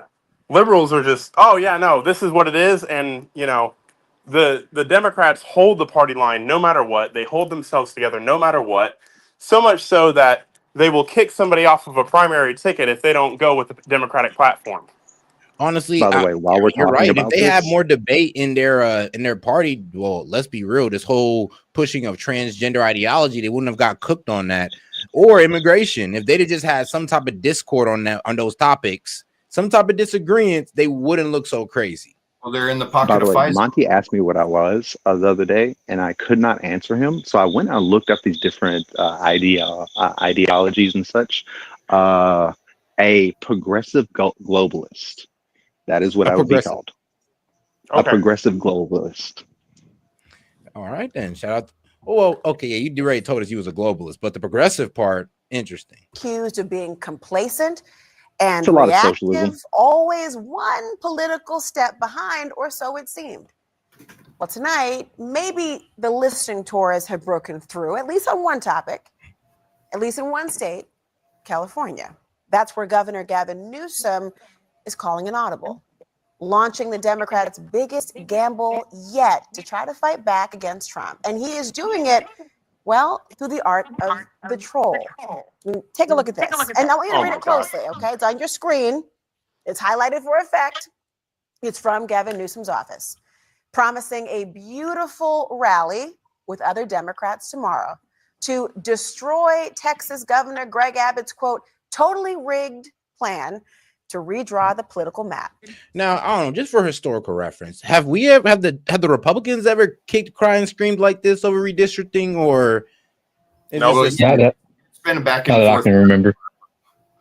We don't bring it up. We don't bring it up until the Democrats bring it up. Okay, because I'm just thinking, I'm like, I believe that I've seen the Dems do this a good amount of times, and Republicans, like, we talk about it, but they're just like, the Republicans of their state didn't just leave. Like, we didn't never took that big of a jump. It's not an issue until it becomes an issue. So, like, for example, you have Texas, and everybody in the country is bitching about Texas right now, right? Mm-hmm. So what does Fox News do? Fox News says, oh, well, let's look at Illinois. Let's look at New York. Let's look at California. Let's look at Nevada. Let's look at all of these different states. They give you 5 examples. That's the only time it's ever brought up. Now, Illinois' map is honestly disrespectful when we want to talk about, gerrymandering. And for the record, Texas is not redistricting the seats they already have. They're adding in 4 seats. You know what? I'm actually happy, Monty, that you have trouble saying that word as well. What? Just redistricting. Redistricting? Yeah. Districting. I just wanted to say one thing. It's fake news. They can stick it up their butt, take it where they need it. I don't care. It's fake news. Shout out to the Trump. And yes, it's in all caps. And yes, there's lots of exclamation marks. Even a declaration of hold on, Liberation exclamation, Day. not exclamation. I'm done. But the biggest threat, a blunt force campaign to flip control on Capitol Hill and take away Trump's majority. Now, stylistically, yes, you saw it. It is trolling. But underneath, substantively, the taunts are Newsom's plan to rewrite California's own map, to try to cancel the gains that Republicans would get in Texas. Here's the thing. They've Later already this week, we're gonna gerrymandered announce their the own districts. campaign. They can't. Next week, the legislature is going to move this forward. Hold on, guys. Hold on. Let's let the video play a little bit longer, and then we'll get y'all thoughts on it. That Republicans would get in Texas. Later this week, we're going to announce the campaign. Next week, the legislature is going to move this forward with 2/3. We're going to get it in a special election on November 4th, and we're going to fight fire with fire. We're going to neutralize whatever Abbott does next week or whenever they move forward with the next special session. Well, Sally already used all y'all gerrymandering lives. Like, it's over. You already used them all up. You're done. Or are they? Hey, Seth. Just for shits and giggles, I will go out and create a map of all of the congressional districts and show you exactly where the people live and exactly how the lines are drawn. And because someone just said, "Oh, gerrymandering only helps the right or helps the right the most," I'm about to blow that out of the water because oh geez, it's a crazy comment. Yeah, it's like no, it doesn't. It's any political power that's in power that holds the state gerrymanders their district, whether it's right or left. And it let me make a point. I mean, it could go either way. I mean, 50-50 in my opinion. At this point, because we're all the way Republicans. We're all the way. I'm sorry, man. I didn't mean to cut you off. I just want to say, at this point, yeah, it's going to help the right because we're all the way maxed out gerrymandering. So there's no other way it can go but towards the right. But it has to at this point. I mean, unless you want to take 435 cubes of the country and draw it out perfectly straight. Yeah, there's going to be gerrymandered districts and it actually statistically helps the left because the population centers that are liberal are the ones that get drawn out into the urban areas, or not the urban areas, the suburban areas that tend to be right leaning. Look, I don't want to hear it from Dems when I see stuff like this. This little corner over here of Illinois is like downright disrespectful if you guys want to criticize about gerrymandering. Exactly. Like, every time. Like, this whole cluster here is like, come on now. Why'd y'all make it so obvious? Definitely. It's people who haven't looked at a map complaining about this stuff, who have no idea about history. And it's insane, man. I mean, you have to look at a map to know anything. And I have no problem with either side doing it. Just don't cry when one side does it. If the Republicans started crying about the Dems doing it, I'll be like, but y'all trying to do it. And y'all done it before. And all Trump said what he's doing, I know Texas has their own thing, but Trump said what he's doing is he's just going to try and get a new way to count the census so that just random people don't get in there. But, you know, the census is really just supposed to be about occupancy, not male, female, skin color. None of that's supposed to matter. So I don't know how he's going to do it in a good way. But well, so here's the thing. The census, you're right. The census is supposed to just be about occupancy and allocation of resources. But what that turns into when you have 20 million people that are not citizens and do not have a right to vote in this country is 10 or 15 seats that are given to Democrat cities that don't rate them.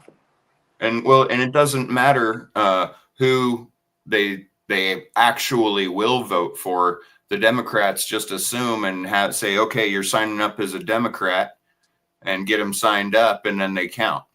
All right, let's keep it on. Let's keep it going. Well, no. So that's not the issue, guys. That's not the issue.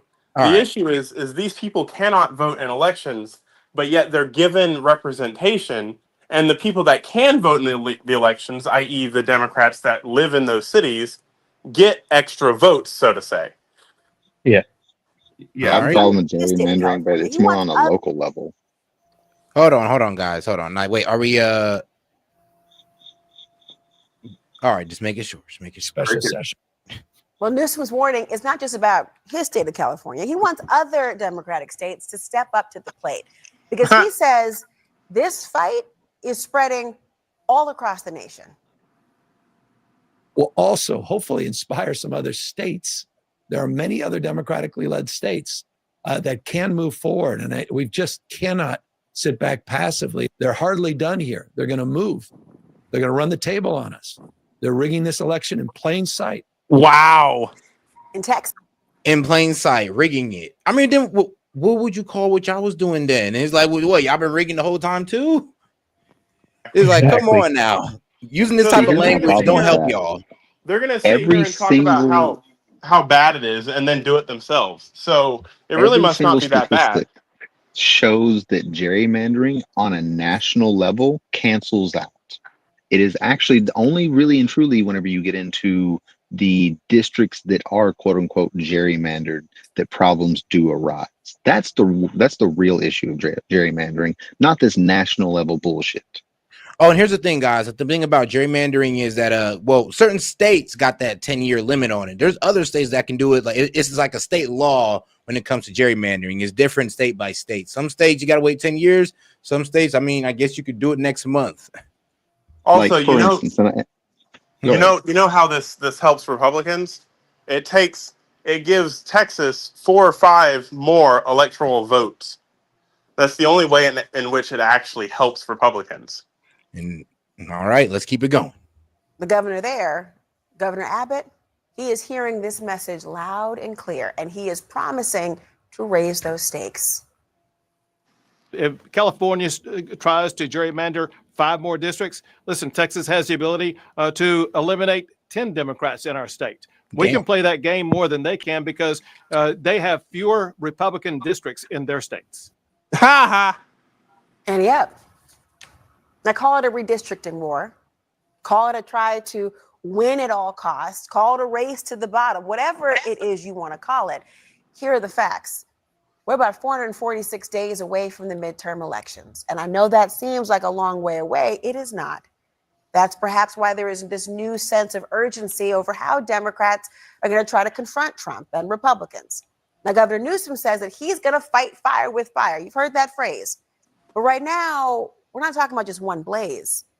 The battle is stretching beyond district lines. Democrats have a new strategy when it comes to taking on Donald Trump. They are fighting fire with fire. That includes California Governor Gavin Newsom, who's playing the part of the ultimate troll on social media as the Texas redistricting battle heats up. Newsom has been... Donald Trump, the criminal president. Donald Taco Trump. Thank you for your attention to this matter. Oh, wow. Okay. That's it's almost like they've all been given the same line to read. Yeah, that's what they've all been told, to start acting like Trump. So you're going to hear them start cussing and being belligerent. I'll tell you this, Gavin Newsom sure doesn't know how to press his buttons, though, because he's like, look, Donald Trump, the lowest polling president in recent history. Watch Trump come out on a press conference and be like, yeah, I read the whole thing, and let me tell you this right now, guy. But in all seriousness, though, Gavin Newsom is once again just like kicking, screaming, crying because he can't get his way out of the president. He's just looking bad. Here's my problem with gerrymandering, right? So take, for instance, just my city, right? My city has a random section of street taken out of its area, like its own city, and put in a different city's district. And it's in the middle of my city, by the way. It's not like it's on the edge of the town or whatever, so it kind of touches. No, so it's in the dead middle. Where I live, people 20 miles away. It could have been any other. It could have been, but it's and I hate saying this, but it's true. It's because it is in my county. This may go a little far. You may actually know what county I'm in at this point, but my county is basically, one city is primarily black and one city is primarily white, right? But the sections of the city that do have black residents are now counted in the other city. That's gerrymandering, and that's wrong. I mean, and You that's live in pretty much what, Mississippi. Texas is doing that, and I mean, Yeah, I've that's already by told you I live in definition what Texas is Mississippi. doing. So, I mean, so you don't agree with what Texas is doing right now? No, I don't agree with Texas. I don't agree with freaking California. I don't agree with any of it. But it's mainly because of the local problems that it will present, not because of the at least you're being national stuff. consistent. But if you go back in history, how many times has that line changed? No. Well, all right, guys. Are you talking about my personal city? Well, so to speak. I mean, I'm sure these voting regions have changed and they're going to continue to change. It's almost fluid. No. So my city hasn't changed in, I believe it was 54 years. Whenever it got slightly larger. All right, let's keep it going, guys. Hold on.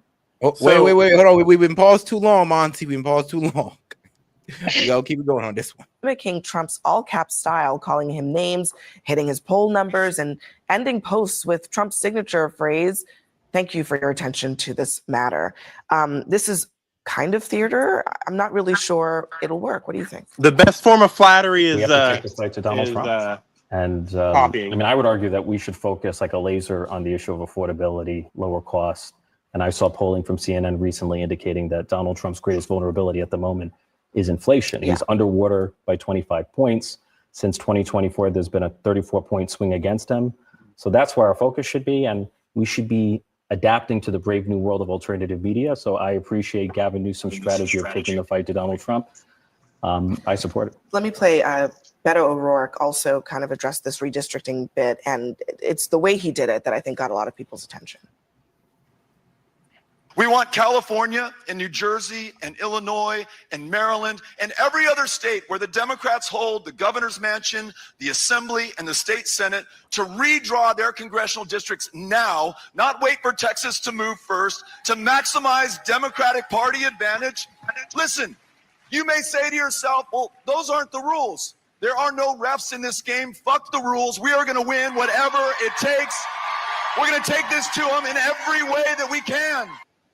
Yeah. Ellie, I mean, is he right about the lack of referees? I think is really what the point that he's making. So I think anything goes. Yeah, I think there's an interesting dilemma in the Democratic Party. I'm interested in what you both see. I mean, there's the attempt to out Trump, which we've seen from Gavin Newsom, we saw right there. And then there's the sort of laser focus that Representative Torres just put on the economy and real issues.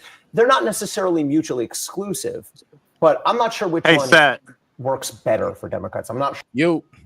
Should we call them authoritarian then? I think that's going a bit too far for them. Now, the guy's speech was, we're going to go take it to them. And it's just all about fighting Trump. And really, they're not really making no real stance here. It's just trying to stop Trump's agenda or just stop the Republican from having power.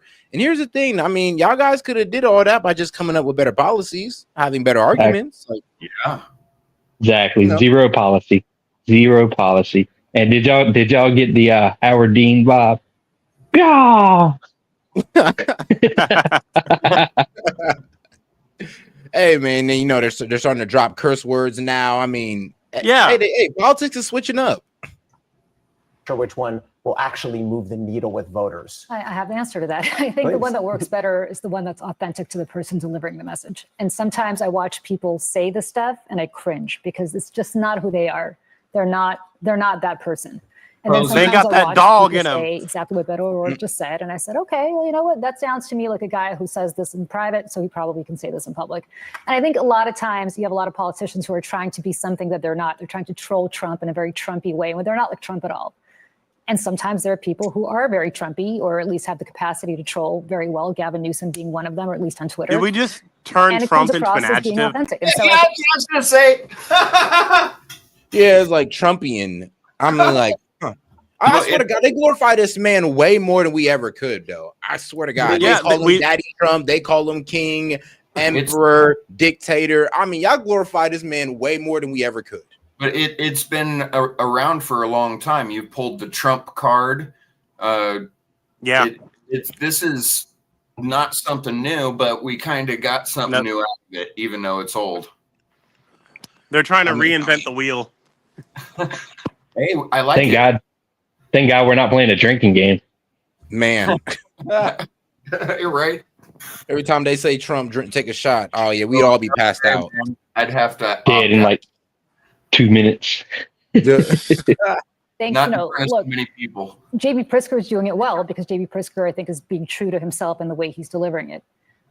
Others, whose names I don't really necessarily want to mention, are not doing it as well. They're more about peace and love, but sometimes try to pretend that they're all about being Trumpy, and they're not. It's kind of interesting because I actually feel like Gavin Newsom kind of started this process trying to reach out to the other side, and now he's gone in really the other direction where he's taking on Trump more directly and Trumpism, and it wasn't working for him then, but it is kind of working for him now. I mean, the reach of his podcast, of all of this stuff. His podcast sucks. He has a podcast? Been amplified. That's what I'm saying. His podcast is trash. Drink 3 times. The only good guy he had on there was Charlie Kirk, and that's just blew up the internet because it's like, oh wow, an extremely left-wing politician having on Charlie Kirk. Oh my God. So there was I guess that was the draw from his podcast. And ever since then, he ain't really had nobody too interesting on since. I mean, Dems, man, Dems. But you know, at least he tried. He tried. By this strategy. He understands new media. Like, I mean, we sorry, but we increasingly live in a world not of cable news or network news, but vertical videos, social media. And I feel like the message from Did he just say vertical videos? Is that you adapt to the brave new world of media. Hold on, let me see. He just said vertical videos, but vertical videos, social media. Why don't you just say shorts, my guy? From Democrats from an earlier era is that you adapt to the brave new world of media, or you become extinct. He's trying to bridge, like, TikTok is vertical video, YouTube also thinks Insta or Snapchat, one of them I know, has a but video feature now. it's colloquially known as shorts. Yeah, I kind of agree with you. But also like Reels, right? I think some people talk about Reels. Yeah, all Instagram lives are vertical. Well, wait, are there unvertical? No, we're not even going to get into that. Okay, let's get into the next video here. Okay, we're going to get into Ukraine. We begin tonight with the question that could decide the immediate fate of Ukraine and the future of Europe and the NATO alliance, namely which Donald Trump will show up at the summit with Vladimir Putin in Anchorage, Alaska, less than 2 days from now. Will it be the one who spoke today with Ukraine's Volodymyr Zelensky and European leaders, telling them, sources say, that he would not negotiate Ukrainian territory with Vladimir Putin? Or will the Donald Trump who shows up Friday be the one who just 2 days ago said he might be okay with the idea of Ukraine having to give up some of its territory for peace? There'll be some land swapping going on. I know that through Russia and through conversations with everybody, for the good of Ukraine. Good stuff, not bad stuff. Also, some bad stuff for both. He didn't specify who would be negotiating that land swapping, as he called it. He also did not acknowledge that the land in question was taken by a foreign aggressor. He did, however, add that, quote, "We're going to see what the parameters are, and then I'm going to call up President Zelensky and European leaders." Today, the president warned yet again of potential severe consequences for Russia. Will Russia face any consequences if Vladimir Putin does not agree to stop the war after your meeting on Friday? Yes, they will. Yeah. What will the consequences There will be be? consequences. Sanctions, tariffs? There will be, I don't have to say, there will be very severe consequences. The president also said that if all goes well at the summit, he'd like to immediately arrange a follow-up. And we'll have a quick second meeting between President Putin and President Zelensky and myself if they'd like to have me there. The president said Friday's summit would be setting the table for this second meeting. His press secretary calls it a listening exercise for him, and the White House has been downplaying expectations for the last several days. For Russia's part, a Kremlin foreign ministry spokesman says Moscow's position is unchanged. It's not dropping any territorial claims on eastern Ukraine, and a close Putin aide says that a second meeting following Alaska is expected to take place on Russian soil. I want to go to CNN chief White House correspondent and anchor of The Source, Caitlin Collins. So what else did the president have to say about this summit? Well, I think, Anderson, really the question are what the president's expectations are or strategy is going in. All right, guys. So what do y'all guys think so far? Because I know, like, was it last night when I think it was me, Sid, and Parabolic? We were kind of, having a back and forth about it. And apparently... Sid is a neoliberal. I mean, a man damn near like Hillary Clinton. Here's the thing, right? None of these conversations were ever brought up during the Biden's presidency. You know, how are we gonna bring Russia to the table? How are we gonna stop X, Y, and Z from happening? Yeah, because the narrative was that we can beat him by just sending weapons and money. Exactly. Right. So it was never proliferate. Never. I'm gonna stop saying big words because I'm sick and I can't. Proliferated. Yeah, that one. That narrative was never put out there, right?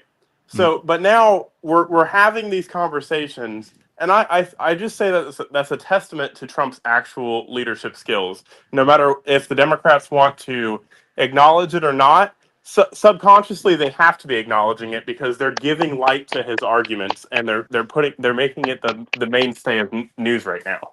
Oh yeah, I mean, we've always known even bad publicity is good publicity. Right. So the conversation is at least being brought up. Before then, it was just, let's just give them a whole bunch of guns and see how that works out. And yeah, I agree with you guys. I just don't like how they're going to try to circle this off because I do believe that, Ukraine is going to have to concede that land.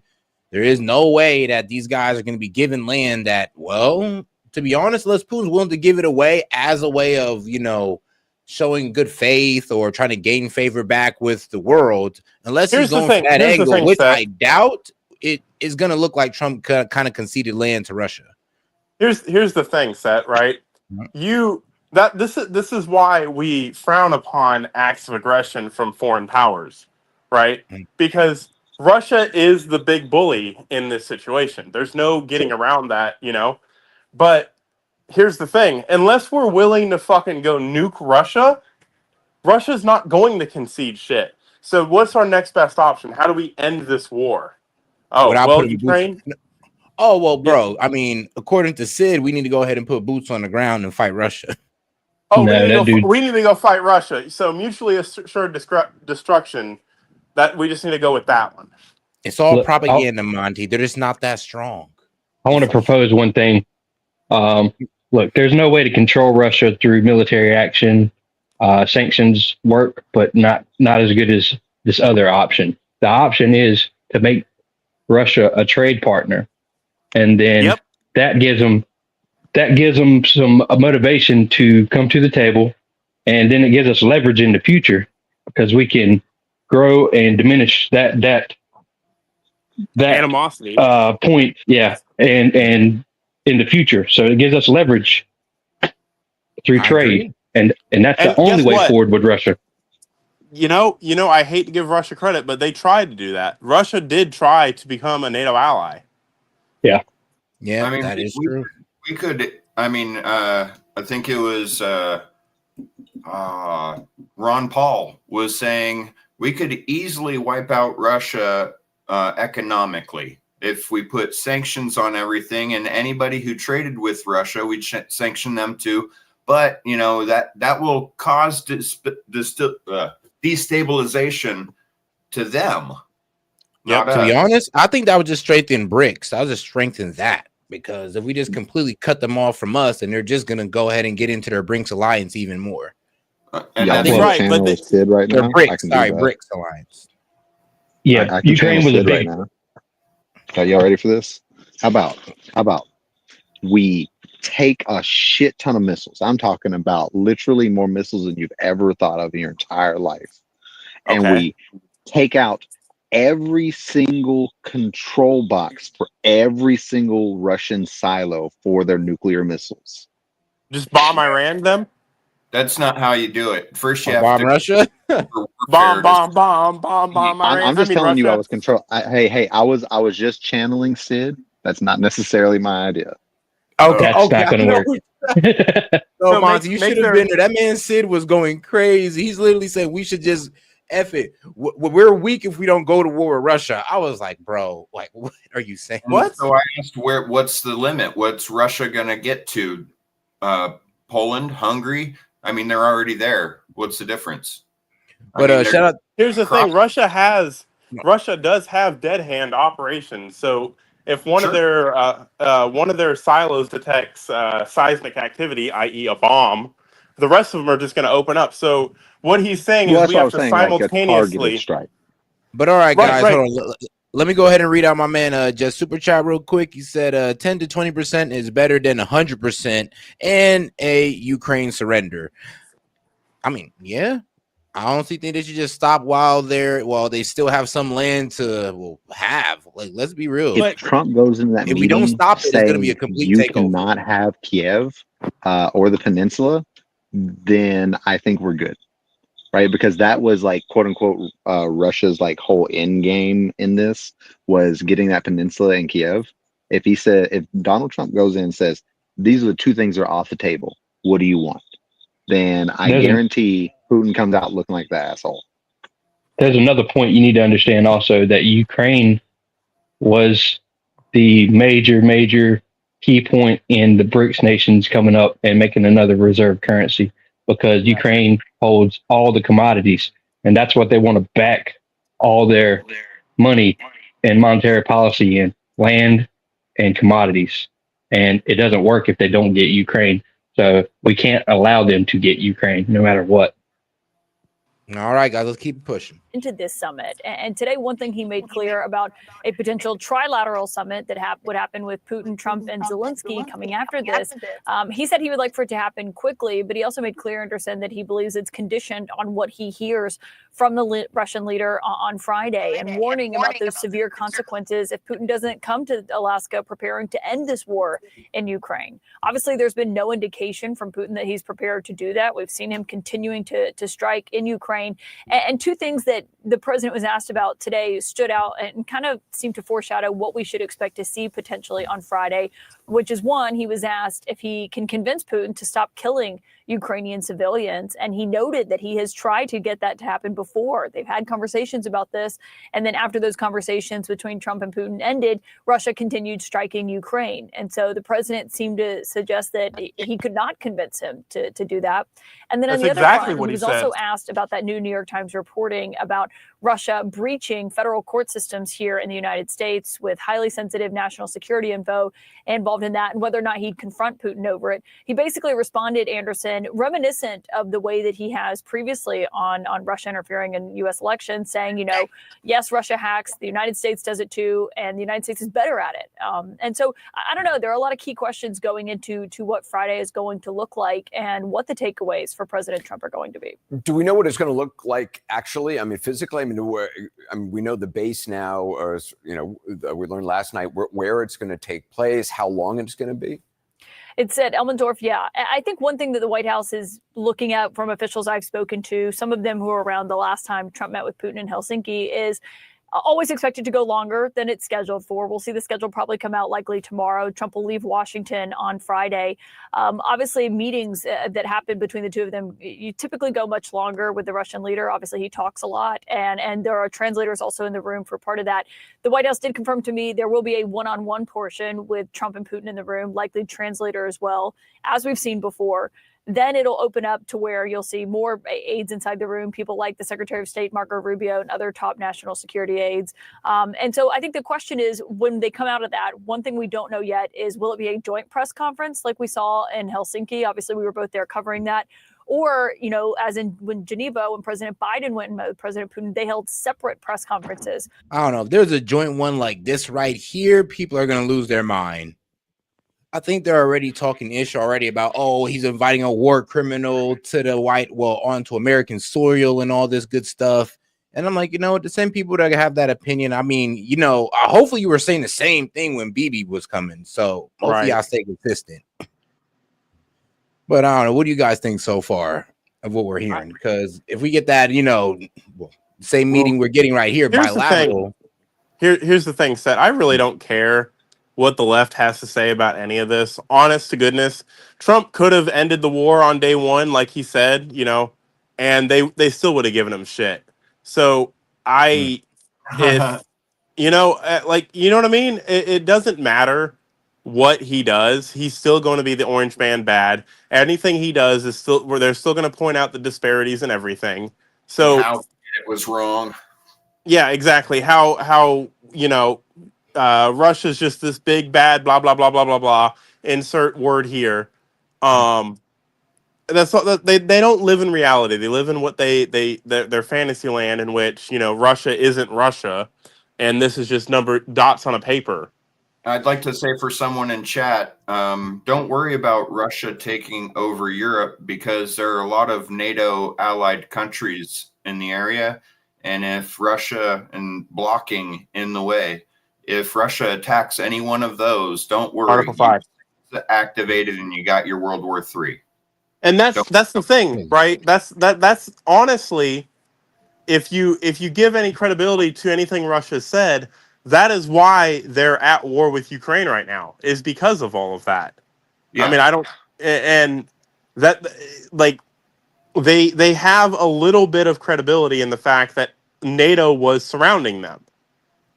Yes, and that's the last land bridge for them to get access to the sea. Yeah.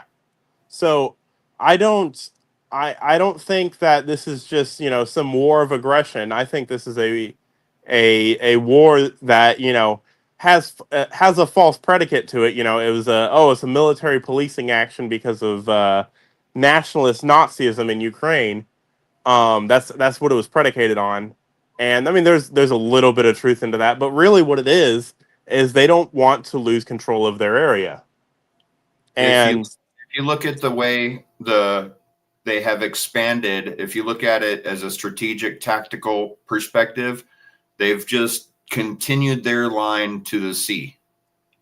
They've secured their ability to get to the sea. And so I don't really care what anybody on the left has to say about what Trump does or what Trump doesn't do. I really just care about what Trump actually does at this point. Yeah, honestly, because the left has been wrong about almost pretty much everything. Actually, you know how Trump was saying that countries are going to start eating tariffs, and how these guys said no, that's incorrect. Well, did you see what I posted on what Brazil did? Brazil is giving government subsidies to help these companies come back to tariffs. Can I make a point there? Yeah. Go ahead. Can I make a point there? So, yeah, go ahead. I think a lot of people are really confused about how tariffs work, right? So products that are being charged more for importing that, which is going to cause American companies to buy less from those foreign companies, which will give less money to those foreign nations. That's how the tariffs works. That's how that's what people who are informed are talking about. Oh, well, say Brazil's losing out on money, and these American businesses are going to suffer. This is what they're talking about. The American businesses are paying more for importing goods from these tariffed countries. Therefore, they are importing less. Which means less money is going to those countries. But here's the thing, though: there's going to be no disruption in how much is being ordered if pretty much these guys are pretty much eating the tariff. So if they lower their price by that 50%, they need to sustain their sustain their sales. Then it will either way set. So if they lower their prices to make it so that the prices were what they were pre-tariff, the country's getting less money. Or if supply and demand kicks in and says your prices are too high, I can't pay them, supply and demand also kicks in there and says, okay, we're not going to buy it. Either way, they're getting less money, which means they're paying the cost of the tariff, the theoretical cost of the tariff, not the actual monetary. It costs $10 now instead of $8. But Monty, look, check this out though, because this is the thing that Brazil is doing. Brazil has introduced a major support program to help exporters impacted by the recently imposed 50% U.S. tariffs on a range. Which is what we're going for. We want that to happen. We want the Brazilian government, to have to shell out money to their companies to keep their economy afloat. What that means is Brazil is hurting from these tariffs. That's the goal of the tariff. And they want to keep those exports going, because if they just don't do anything, then you're right. I mean, and let's be honest, we can go get coffee from other places. Like Brazil is not the end all be all for coffee. Yeah. Hawaii. Yeah. Kona's pretty good. What about bananas, though? What about bananas, what? my guy? I love bananas. Bananas. We can get bananas from Hawaii. I mean, we can get Exactly. bananas from like any South American country, honestly.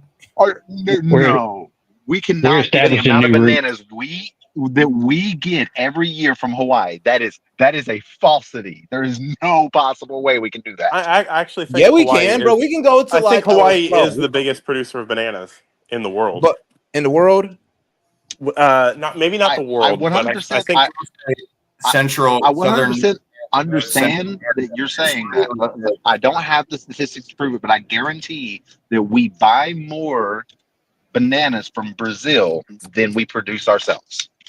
of course. But I'm talking about getting it from another country that isn't Brazil. And you know who's making them? The guys that used to farm wheat. Hawaii is one of. All right, so is the India is US. the largest So producer of bananas if we in the buy world. more than we produce, and Hawaii is a part of us, then Hawaii does not produce more than Brazil. I mean, Well, hold on. Now, the largest producer in the world is like India. Now, if you want to go down the list, then it goes from China, Indonesia, then Brazil, then Ecuador, then the Philippines.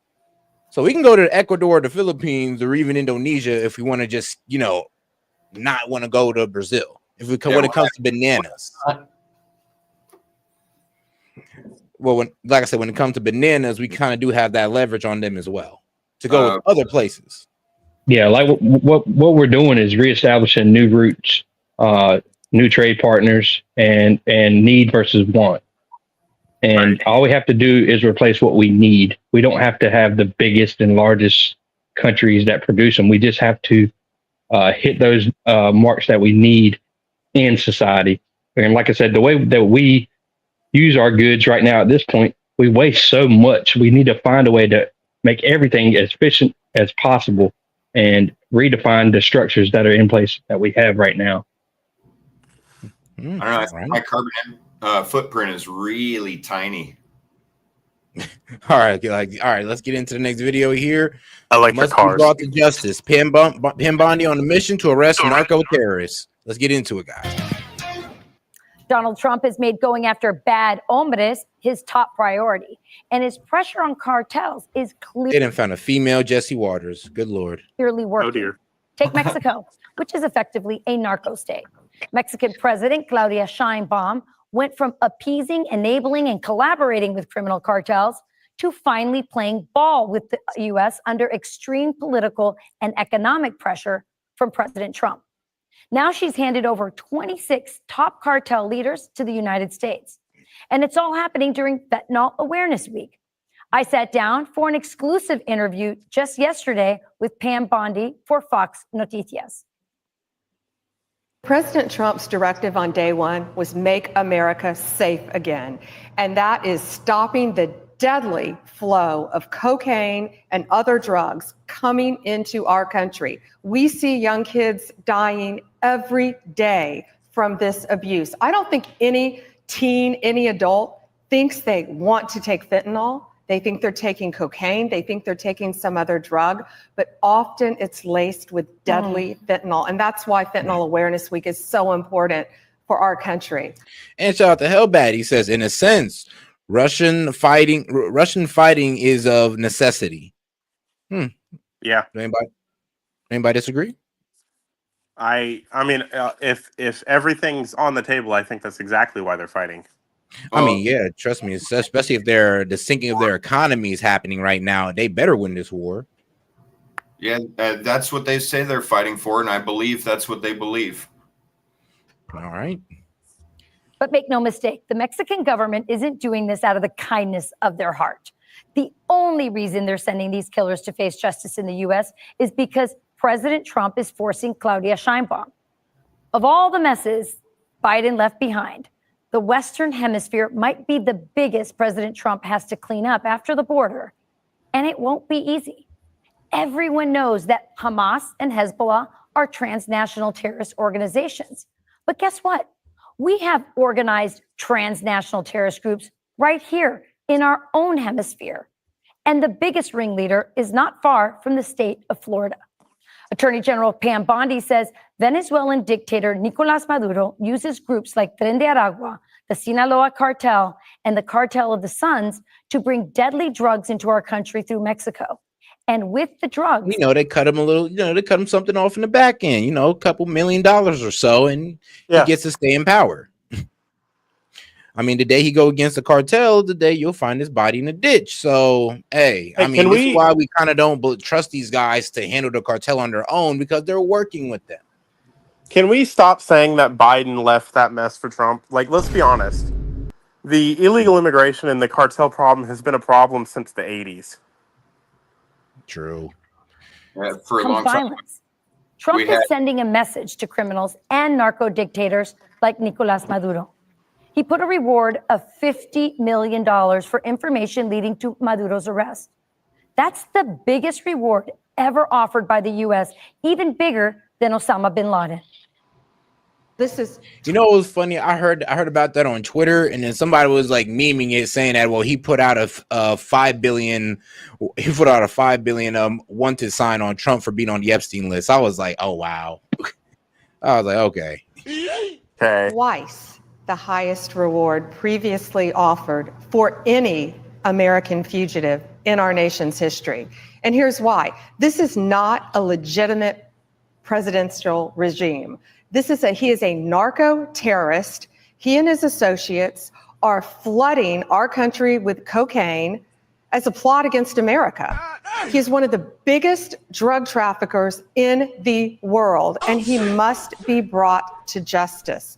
Cocaine, other drugs are killing Americans. Basically, this man's like El Chapo and the president at the same time, which is, well, kind of badass. But here's the thing, Set. Like, because some people will argue, oh, it's a part of their economy, blah blah blah blah blah. If they really wanted to, they could be the leader in the pharmaceutical industry for producing and manufacturing pharmaceutical drugs and do it the legal way. No, like she said, it is a plot against the U.S. It is to use any influence they have to destabilize it. And I'm sorry, but I gotta take this moment to kind of be an ass right now, because this is what I'm talking about when I kind of say I don't feel sorry for the Mexicans kind of leaving Mexico to come to America, because it's like, well, why didn't y'all just solve this problem with the cartel? Why don't y'all hold y'all government more accountable? But then y'all guys want to come over here on our land and try to hold our government accountable, what, for kicking y'all out? Right. What kind of government? Crazy. Go ahead. What kind of government do they have? They don't. They have a narco-terrorist government. I mean, they got one, but here's the thing, though. Yeah, you're right. It's like they don't do nothing about the cartel, like, at all. Actually, they was literally complaining, saying, well, y'all better not come on our land to take care of these guys. And we're looking at them like we have no choice. To solve the cartel, we got to step on, well, Latin America, all over Latin America. That's where it comes from. Yeah, I mean, and that's their fault. Y'all let it happen. Don't be mad. We got to solve the problem from where it's coming from. Yeah, and if you don't take it, we're going to do it, so you better do it. Unless and they don't want us to do it because we coming in with like military force. We're gonna come in with fucking MRAPs and fucking Apaches. More stuff than they'd ever thought they'd ever see. And I mean, and then we'll leave it in their country for them to take over in 20 years. Yeah, I'm done. Whole new cartel. Justice. Cocaine, other drugs are killing Americans. But it's not just narcotics. The illegal drugs flowing into our country bring an onslaught of violence and criminal activity that sweeps up anyone caught in its path. True. And it's not only the cocaine. Dude, I'm gonna be real with you. I don't believe anything that this administration says about cartel and drug traffickers ever since they got it. And I will still argue with you on this one. So wrong with Kilmar Abrego Garcia. God damn it. Okay. Because, how many judges now in 2025 have not only ordered his release, but basically said the U.S. ain't got shit on him? I mean, look, man, he got indicted for a reason. When he goes to the feds, we'll see. I mean, Trump got indicted for a reason, but you say he's fucking innocent. Is it innocence until proven guilty, or guilty until proven innocent? You're right. Depends on who you are. Wow, Monty. No, it doesn't. If you're Trump, you're guilty until proven innocent. No, I mean, he's still innocent until proven guilty. But guess what? He was proven guilty. That's the difference. Oh, Now, wait. look, they have about- enough substantial evidence to put this man for human trafficking and like child pornography. Are you sure you want to defend this? No. They had enough to convince a grand jury with no defense present that they could go forward with a trial.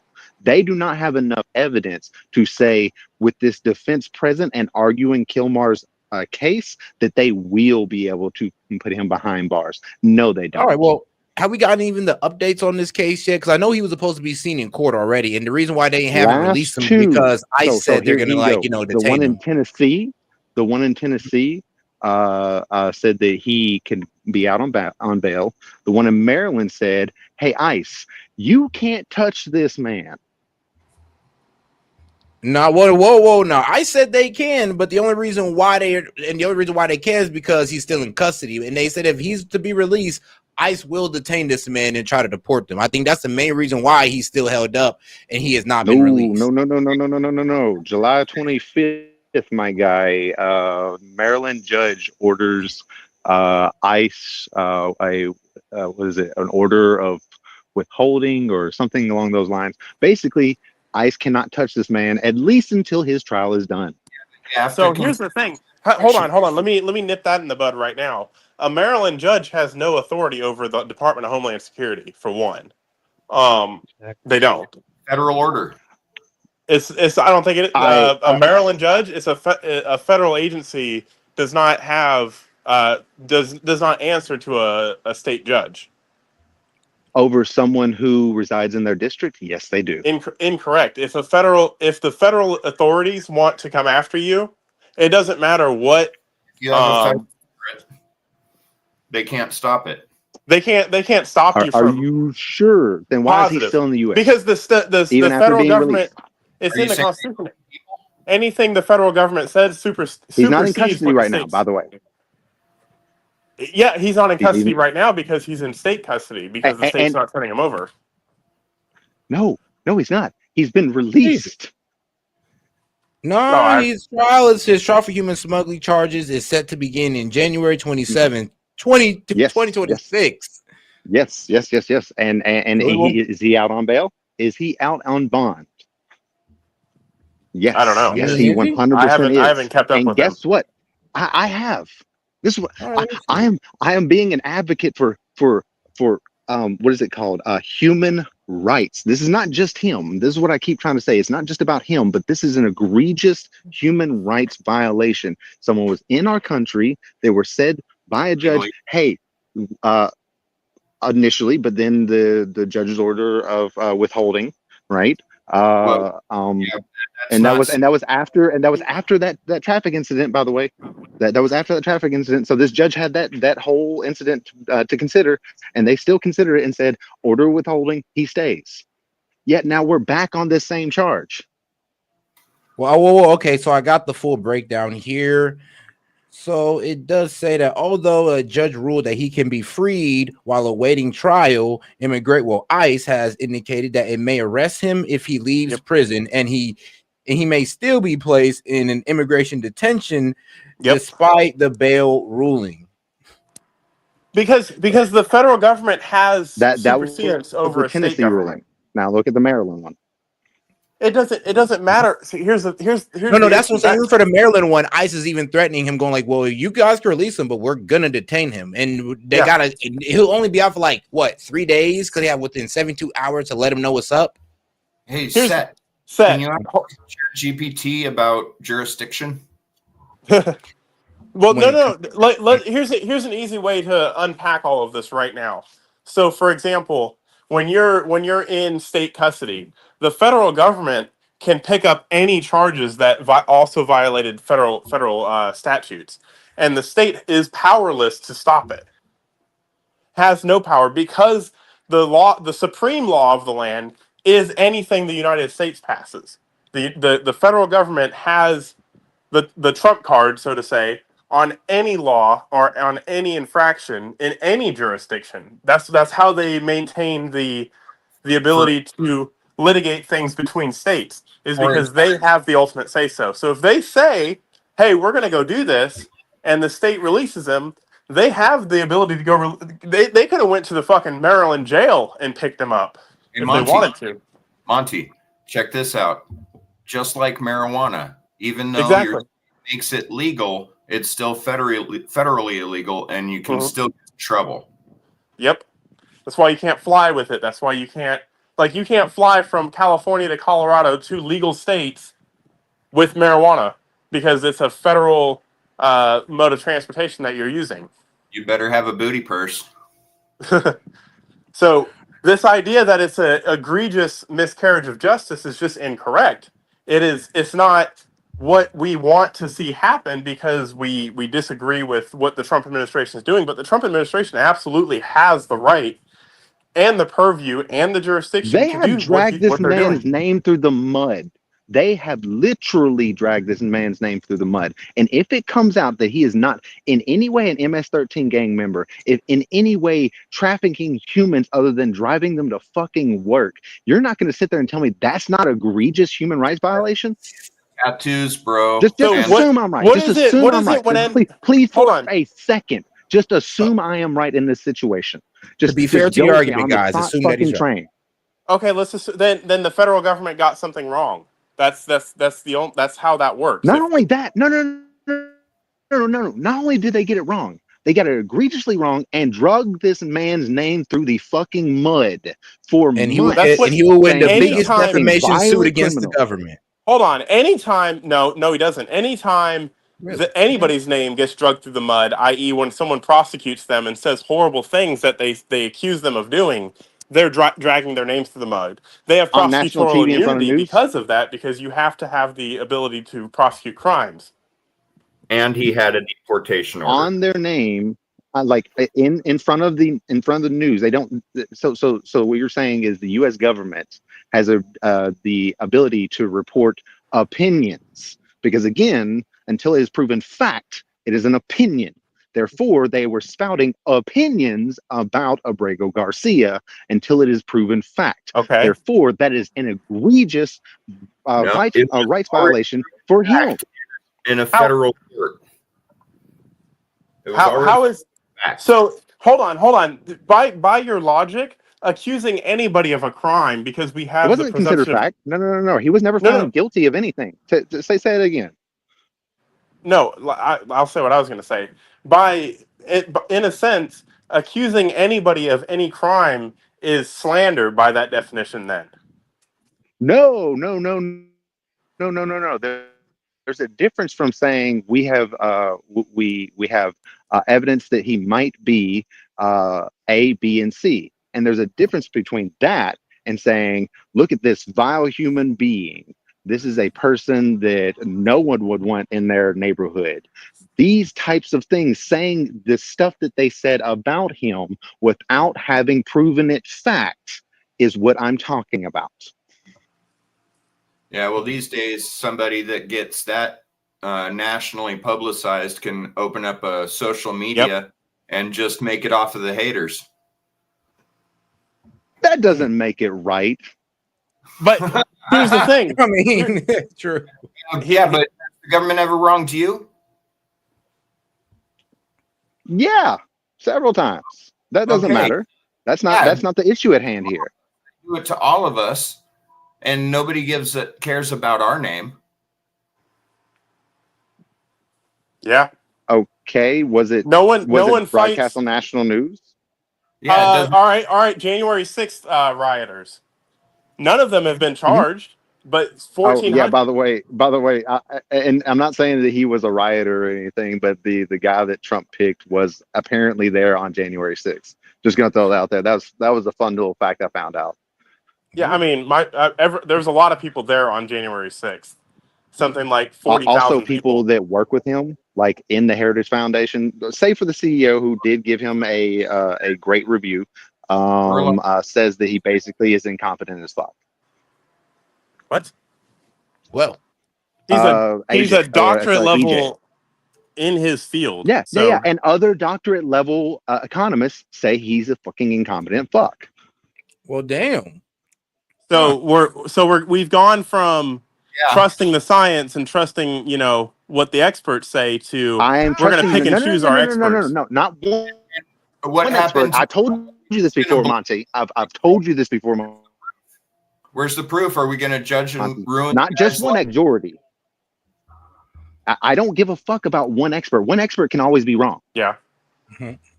Yeah, but it is a consensus. Garcia and I've told you that before, did I not? So I've been consistent about this. Because everybody doesn't like him and he's incompetent. That means he's incompetent. No. The people who have worked with him at the Heritage Foundation and other foundations he's worked at, by the way, that's how he has his money, not through investments or anything, just through working with these foundations and other foundations. Gotcha. They are the ones who are saying he's incompetent. Save for, and I will give you this all day, every day. The Heritage Foundation CEO gave him also said he's incompetent. Okay, all right. So by that definition, then I want everybody. If you agree with what was being said, then we need to unanimously agree that Project 2025 is not in our government. Then, because if the person that the Heritage Foundation is sending over to run Project 2025 is colloquially disliked by the Heritage Foundation, how is it? You know, how is that their poster child? How's that Trump's fault? I don't think that there is an active attempt from Trump to do a Project 2025. I do think that Trump's general idea is the same of the Project 2025. There's a big difference there, and I hope you can understand the distinction, right? What do you so therefore, that yes, Project 2025 is 100% going on, not by this specific set of memos that these other people from the Heritage Foundation put out, and that's how I think that we can get a disassociation from the Heritage Foundation itself and the person that they sent over. I mean that's a lot of mental gymnastics to say. In other words, the Heritage Foundation is not running Project 2025. No, I literally said they're not. What I'm saying, because Trump is the president, he's the one enacting laws. I said he does not have an active attempt to do the things in Project 2025. It just so happens his stuff aligns with it. Right. That's how you can see because he's a conservative. He's taking this guy who was the author of that. Yeah, well, 100% all day, every day. I'm not saying that Trump is making Project 2025 happen because of this weird bill that came out or whatever it's called. Yeah. The document that came out. I'm not saying that. There's no way would I be saying that, sorry, because that is a crazy person talking. I'm sorry. I'm making you parse your words because of the idiots on the left that jam that narrative down our throats over and over again. No. I do think he aligns with the values of what was seen in Project 2025, and maybe that should have been the quote unquote left's agenda, is saying, hey, maybe this isn't what he's this isn't his people, but this is definitely what he's about. Sorry, and I'm sorry. I'm not actually trying to impeach what you're saying. I'm doing a little bit of witness impeachment off of the narrative. Sorry, I'm just using you to do it. Yeah. No, that's all I'm saying is that these ideas about the Project 2025 and Trump being this scheming guy beforehand with the Heritage Foundation and coming together and we're gonna fuck over America. I don't necessarily think any of that happened. That is a crazy person talk, right? So you have to look at any it from Democrat a real world that goes up and perspective. that is a crazy person, for the record. Yeah. So you got to look at it from a real world perspective, and from a real world perspective, exactly. Again, if people you work with say that you suck at your job, you probably suck at your job, right? I'm not saying you guaranteed, because I said probably in there, right? I assume that like there is a potential for this man to be too good, and also, and here's my biggest issue on it, and I think I talked with you guys a little bit about this before, is the fact that he is so partisan. I think that if Trump would have grabbed somebody quote unquote left leaning, then this discussion isn't had in any way, shape, form, or fashion, right? I think we go on about our days. I feel like they're gonna criticize anybody. I think there's going to be dissenters no matter what. There was like some study about like people winning the lottery, and like 13% of them didn't like winning the lottery. I don't know if that one's 100% true, but that does sound about right. Because from what I can tell, about 10% of people just can't be fucking happy. Right. So we got to take those 10% of people and like the vocal minority and sometimes, especially when they're just saying nonsense, just don't. All right, guys, time out here, because we went so off course. I have to actually change the video. So let's get into this next video right now, guys. All right. MAGA! Are you home? Are you awake? Are you not? Now I am. Hi. You see what's happening? Yeah, I love it. Over the DC City Police. President Trump is saying he's deploying the National Guard to the nation's capital, placing police under federal control. Man. They got FBI out there in the streets. And wait, did this lady just come up and try to push? Like, they got the FBI. Why are y'all messing around? Bro, they're law enforcement. Fucking have some respect for authority. They have the. I can't believe I'm having to say this, but it is martial law. Black people are committing crimes. You can't go to jail. Hold on, and halt. I want to stop this right now. Do we know what the definition of martial law is? Everybody in chat. Yeah. What is the first word in that? What does martial mean to you? Military. Exactly. So last time I checked, the FBI is a part of the Department of Homeland Security, not the Department of Defense. First of all, can I just say something right quick? I never said that. Yeah. Just so I don't want anybody yelling at me. I'm just cooking. I'm cooking the idiots out there. National Guard is military either. Exactly. National Guard is not the military either. The National Guard is the public defender. Nation Guard. So you can continue now, Set. All right. Unless you commit a crime. You don't get arrested and go to jail unless you commit a crime. All right, ladies and gentlemen, this is exactly why I love Ground.News. When I look up stuff, when I'm looking at gossip stories, when I'm looking at what Donald Tatum, don't let the media play in Washington, D.C. No free promos. Just like, was it last night or this morning? I looked at it. Was a black man walking through, it looked like right in front of the White House. He was walking around and he was alluding to the fact of it is a wonderful thing that Donald Trump has done what he's done because he's actually made a difference when it comes to crime. Roll the clip. Man, down the city is quiet as a church mouse, man. I came all the way down Pennsylvania Avenue this morning. So peaceful, yeah. I don't smell no weed, yeah. I don't see no homeless people. I mean, I came all the way through the South. I mean, hey, what can I say? Them youngins got warrants. I mean, when they hear more police is gonna be out, these guys stay inside. So I mean, thank God. No, I mean, the streets are hot. It's good for them.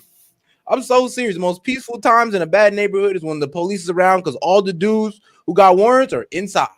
They're playing Fortnite. That's when it gets harder to play Fortnite. Only people looking for. You gotta remember, Monty, they're black, so it's 2K. Oh, my bad. East side all the way down here. You see now I'm at the White House, jump, man. It's quiet, yeah. It's a shame that it takes somebody to have to sit in your classroom in order for you to be in order, yeah. Hey, that's what it feels like. That's hitting too close to home. Man, not for real though. Hey, I think we all have parents sitting in the classroom. Oh man, when I was 5 years old and I was acting a fool in the classroom, the teacher's like, "Oh no, he's got this severe disorder. He can't act still. He can't behave." My mom sat in the classroom for one day. Every time I got out of my seat, she took me outside and whooped my ass. Bro, my mom sat in the back with the belt, man. She completely embarrassed me. The entire time I'm just sitting there, bro, embarrassed as can be with my mom sitting there with the back and the belt, man. We got dudes cracking on me like, hey, Sean, you better not say nothing crazy or you know what's going to happen. I'm like, oh, if you don't shut the And that's the difference. That's the difference. Your parents fucking took responsibility, and it's time to bring parents to the limelight and make them take responsibility of their children, because this is why we have gone so far out of pocket, man. It's crazy. No, that's true, bro. When I actually started hearing about their parents actually were snapping on teachers just because they're calling in about their bad child, I was like, whoa. What happened to pulling up and whooping your child's ass? Why are you yelling at the teacher as if it's their fault? Take care of your kids. Set. I got to witness this for the first time in my life. I work at I told you I work at a water park, right? Yeah. There's the first aid station is right below the bar. And so there's a balcony that goes over it. And the bar is a family friendly place, right? So anybody can be up there. There's this kid from the balcony spitting on people. Wow. And I happened to walk under him, and he spit on me and spit on my food. And I snapped at first. I was like, hey, quit spitting. That's disgusting, whatever, like a normal reaction from another human getting spit on. And his dad came down and said, one of the lifeguards yelled at my kid. My kid doesn't spit. I'm like, I'm telling you, he spit on me. It's not raining. There's not a cloud in the sky. He spit on me. I'm weak. Now I'd have been a smart ass. I'd have been like, so what? He doesn't have glands? Like, what are you trying to say? And I said that. I said, so kids don't lie now? He's like, not my kid. I'm like, okay, you're what's wrong with America. Oh man, I just walked away. No, I'd have had to take my bed off, hand it to the father. I mean, like, this is what you need right there. All right, let's keep it going. You gotta be babysitter to do your job, Stuff been out of control for years.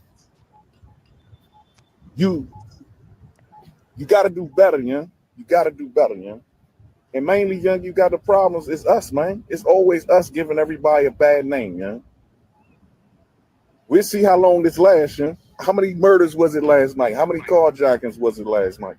Oh man. Talk to me.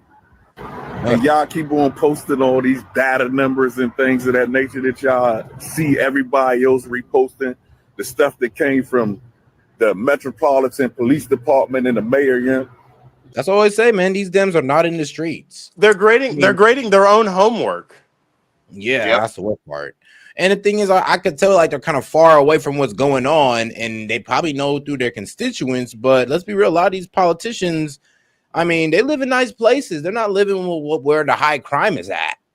No, you go.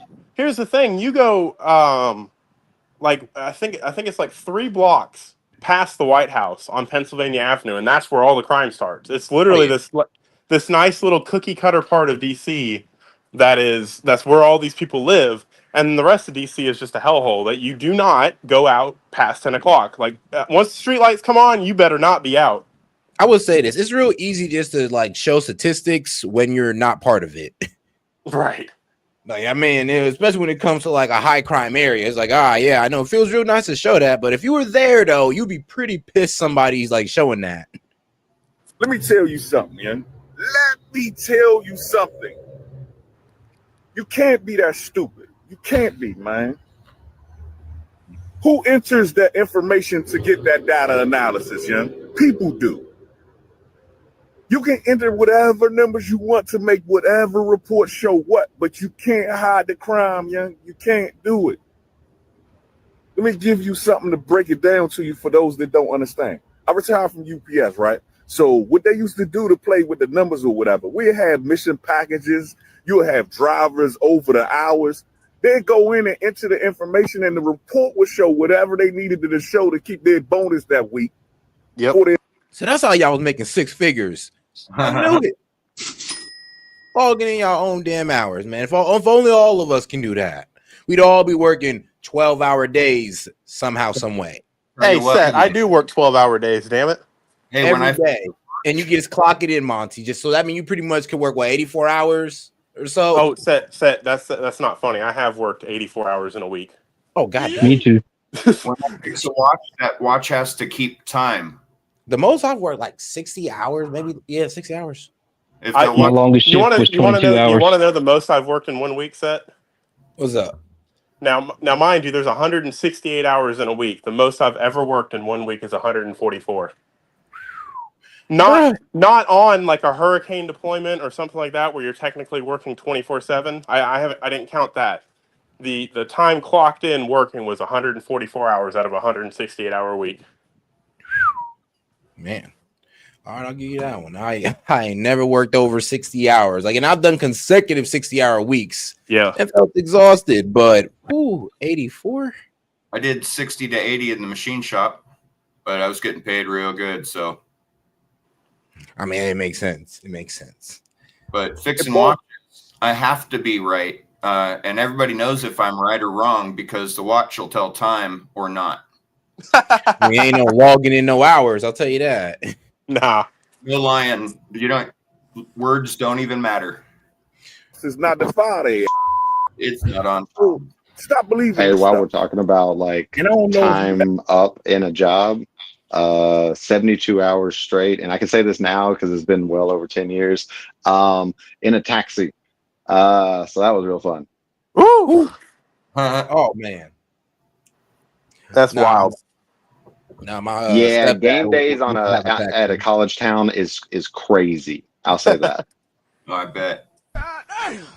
Ever had to deal with the DC government, young, but they suck, young. They have got a lot more better now that the officers have did what they had to do and got all of these people out of the government and got rid of the riffraff and things of that nature. People actually do work now. Let me give you this for example, right? You got carry and conceals or whatever that were being issued by the DC separate department that was handling the gun licensing and things of that nature. They went from turnaround time for like 4 months, 5 months for you to have to get a gun registered in DC and get a carry and conceal to 2 weeks. It used to take you 3 months just to get an appointment to talk to somebody and take your information and your gun down there. Now, you go online right now and they got appointments available tomorrow. Huh. How does that happen? What changed? Leadership. You put some fire under there. Now they want to do some work. Hey, I don't see a problem with what he said. I think that people don't understand that too, because although I do think that there's a lot of integrity associated with law enforcement, there's a lot of integrity associated with many city leaders and the way they compile statistical data.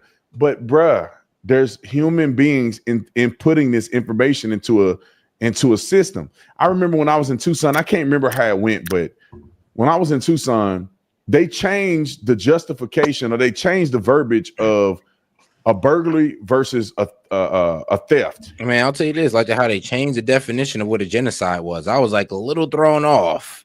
I was like, hold on, when you had displacement, like when was that ever a thing? I thought it was just, taken out of a Pacific group. He's from That's why I don't like when people go to point at statistics and stuff. And in certain aspects, any politicized aspect is because all you have to do is move a couple words around, and now suddenly half of the categories are either fitting or not fitting anymore, and you can manipulate your statistics. You're not technically lying. You just there's not a generalized accepted verbiage for it.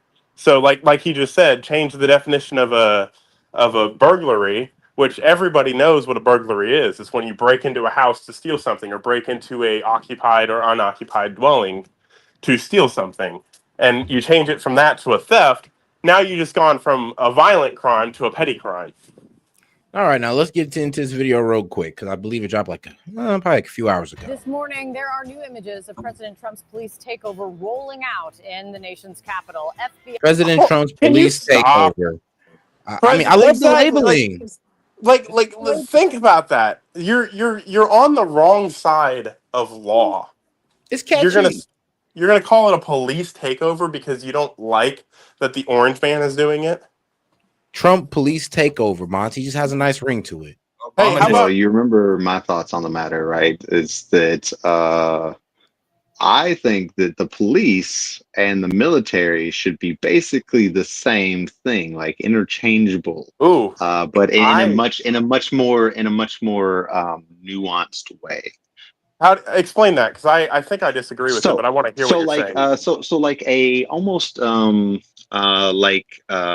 military service is required to be a policeman. Not only that, but a military service plus, and this is my opinion, some sort of a psychology or sociology degree, 4 year, not 2. And that's my personal opinion. And once you do that, I have like a literal streamline from, hey, these are military personnel that retired out of the military after about, say, 4 years or whatever, 4, 6 years, 8 years. And now they're going into the police force. I think that would be a great way to have people who are not only well trained in like combat situations, so they're a little bit more, what is it called? Yeah, but also someone who goes with psychology degree, who are a little bit more humanist about it, right? So whenever they walk up, their immediate thought isn't, "Oh, they're going to shoot me." It is a thought that goes through their mind, but it's not like the preeminent thought. And that is where I think a lot of times these violent things that happen with police, it's not necessarily about race or whatever it is that some people believe it to be. I think it's more just these initial reactions and people being scared in the moment. And if we have like a kind of a funnel between like the military, like upper military personnel, I'm not saying like every enlisted soldier, but like people who have actually gone, say, ROTC programs, right? They have ROTC, and you can go into college via that. And I would say that like people are going for psychology degrees or sociology degrees, then they go and become a policeman, and obviously having a degree, a higher salary. So hold on. Basically, we're looking at policemen with better social skills. Here's my issue with that, right? Let me stop that right there. So you just argued for at least 4 years in the military, and then you said you want higher ranking people. Most people that do 4 years in the military and get out are not much higher than an E4. First of all, and then second of all, the military actually is the worst to draw from in order, like as far as shooting first and asking questions later, because they're trained that everything is a threat until proven otherwise. See, and this is what the second part of that is more aimed at, right? So not only someone who is trained in these highly tense situations, but also someone who knows that every situation isn't these highly tense situations and can distinguish each one from each one. And I'm not saying, and so I think you kind of harped a little bit on the higher ranking. I meant more like just there is a vetting system between the two. So like that was more what I was talking about. What I would say to that is, what sucks for the criminal that's being aggressive, that doesn't have a weapon and poses no threat to law enforcement, is there's 5 other criminals right behind him that have a knife within 21 feet, that have a gun that aren't that conceal it, and these officers do go home, or don't go home. And so it's not necessarily I'm scared of the situation. It's I don't want to not go home tonight. I think the majority of the situations in which it is police shootings, right? Yeah. Not necessarily police being shot, but the police shootings is more of what I'm saying. Someone scared in a moment. Like you can search the internet far and wide, and you're going to find video after video after video of like brief interactions that turn into police shootings, right? And I'm not saying that like every single one is the same, or like we should treat all criminals with respect and honor and never try to pull our weapons out at them. Or I'm not saying any of that shit. Like that's dumb. Right. What I'm saying is like be able to be trained to be more nuanced in a situation that requires nuance. So most of these situations that you're talking about happen in less than 5 seconds. All right, also, 2 minutes, guys. 2 minutes. The majority of our I believe the majority of our traffic tickets should be regulated by like a camera system. I totally believe in the idea of like the what the fuck is it called that Britain has, where it's like cameras everywhere. A What is police it called? state? No, it's not a police state. Britain's not a police state. I'm talking about the CCP. There it is. Like I believe in that. I think that's a great idea. The Fucking use Chinese that for Communist every Party? traffic light, so we can get police off of regulating traffic tickets and on some like real actual crimes happening. Bro, I've been trying to say something, but I can't say it. My turn. I have the right on my webpage on my computer, Texas police officer requirements. In order to be a police officer, first, you must be a U.S. citizen by birth or naturalization at the time of application, be 21 years of age, 18 years old with an associate's degree or honorable military discharge, be a high school graduate or hold a high school equivalency certificate or show proof of an honorable discharge from the U.S. Armed Forces, at least 24 months of active duty service. And so, but to become an officer, an actual officer rather than just a beat cop, you have to have at minimum an associate's degree, which one of the prerequisites of that is psychology. All right. Yeah, and you do remember I said bachelor's, not associates, right? In my argument. Oh, okay. Or you're not a senior. I mean, we're getting into. All right, time on the argument. Time on this one. Let's get right back to the video, guys. We go too far. And DEA agents, some wearing masks, bulletproof vests, seen patrolling the streets of Washington, D.C.'s Georgetown neighborhood. And that Trump move is coming all really into clearer focus. Just as it is becoming into clearer focus, it's also raising new questions of which city is next.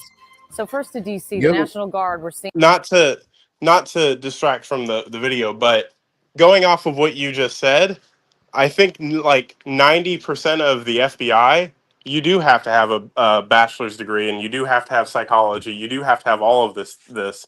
So honestly, the FBI doing it, they're much more equipped psychologically and professionally to deal with the crime than, say, your average beat cop. So they're, by your definitions and what you said, they're honestly the better agency to do it.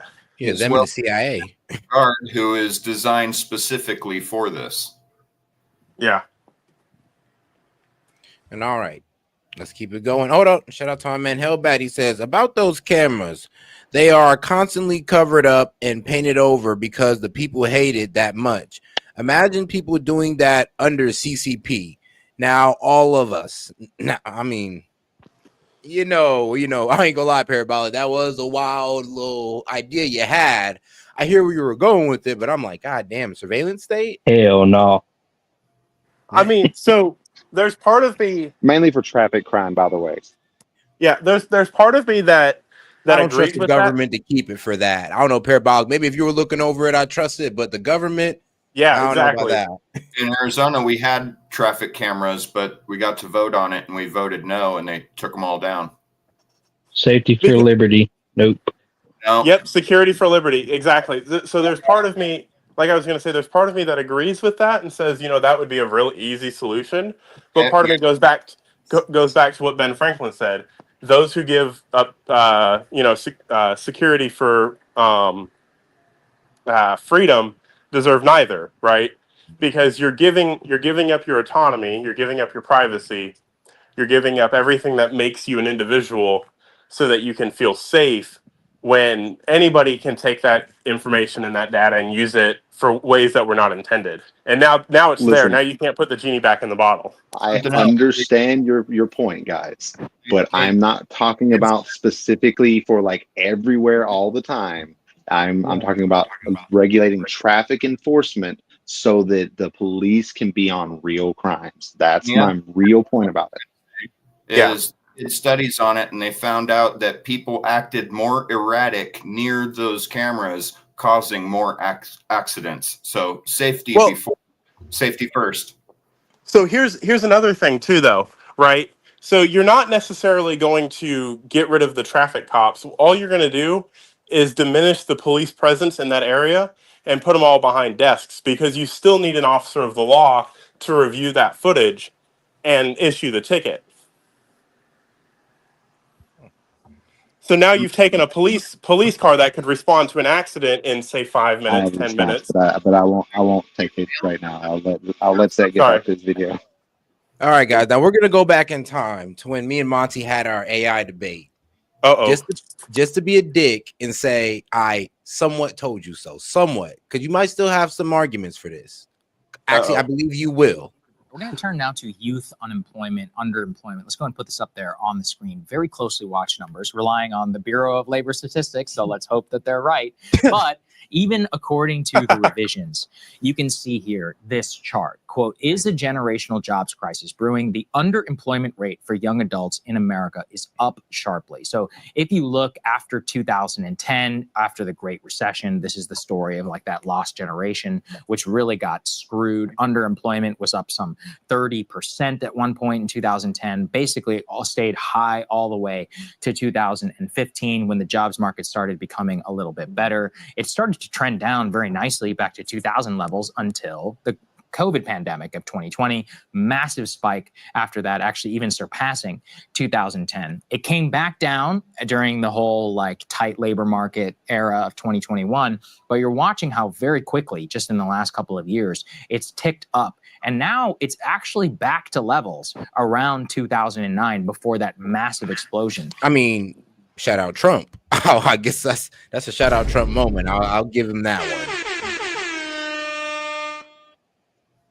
In 2010. It's something very closely to watch. You got to ask, like, why? What exactly is happening? And I think there's a lot of reasons for it. Number one is AI. This is at the high levels of the job market. We're going to talk about that in a little bit. Number two is at the low levels of job. So we're talking about kids. Kids are not at the high levels of the job market, for one. Continue. Yeah, because you're right. Because the argument is youth unemployment skyrocket as AI take jobs. But let's hear more. Well, yeah, it's funny. It's both at the low and high. More what I meant is it's impacting college graduates for entry level work. So you're not talking about entry level. Well, and college graduates for entry level work. That's not a thing. That's an oxymoron. By definition, if you're a college graduate, you're not in entry level work. Entry level work is no requirements needed. Well, hold on now. You can be entry level like as a tech guy. No. At that point, we call it entry level work so that we can pay people less, but it is not entry. By definition, if you are a bachelor level holding, you are not entry level. You are, you're more of the professional / expert level in whatever it is you're doing. You just don't have experience doing it. Well, let me tell you something, Craig. Like, think about it like this. Instead of hiring a coder, I could literally ask ChatGPT to make me let's say, a national polling app. Let's say I want to make my own polling app, which I'm actually going to try to do. But besides that, let's say I want to do that. Instead of hiring and spending, I don't know, maybe like a $70,000 a year at most, I can just pay whatever the yearly subscription is on ChatGPT and get it done. Exactly. That's a good thing. Yeah, I mean, but what about, the entry level coder that could have got that job? That's where, the AI kind of. Here's the thing. Would you like to pay me $1,000 to clean your floors if someone can also do it for $500? I mean, good point. No, I hear your point. But that's how the economy works. You have to adapt to the economy that you're in. But like I said, that Hold does on, feed Monty, into just right quick. Entry level only assumes no experience. It doesn't mean no knowledge in the field, right? So like entry level can be someone who is college graduated. Say, take for instance, someone who does the unpaid intern work. That is still an entry level job. Even though doing right now. 9 times out of 10, an intern is like a college grad. About 9 times out of 10. So entry level when I hear entry level, I think of no experience and or education needed to fill the role. No, it's solely no experience needed. That is solely the definition, is no experience in the field. Because, like for they're example, like tech jobs that are like that. An entry level firefighter, for example, is basically a high school graduate that's over 18 years old, has not gone to a fire academy. A lateral firefighter, for example, is someone that has gone through the fire academy and has the certs behind them. Yeah, but an entry level fashion designer is probably actually just an intern grabbing coffee, which is still an entry level position. I mean, it's so. But what we're being led to believe, right, is that all of these young kids don't have a job because of AI. That's the narrative, right? Yeah. And maybe in part because of some slightly less skilled roles. I kind of agree with you on that. So you mean people that sit in front of a keyboard? Sorry, what? So you mean people that sit in front of a keyboard? Yeah. So AI is taking the jobs, and when I hear this, I think, oh, Burger King is just inundated with AI, and there's no kids working at Burger King. That's an entry level job, right? You're entering into the workforce or the talent force or the labor market with no skills, and your job is being taken. And they're predicating it on AI, which, in my experience, I haven't seen AI taking my order at Burger King. I have seen it at Wendy's. It's actually kind of cool. But that so the narrative, what they're actually saying and what they're trying to lead people to believe are two different things. I think it's around the same, and here's my reasoning is because you have to think about take for instance Hollywood. Whenever they're doing a major budget picture, they're going to hire some graphic artist for all these different touch-ups and stuff.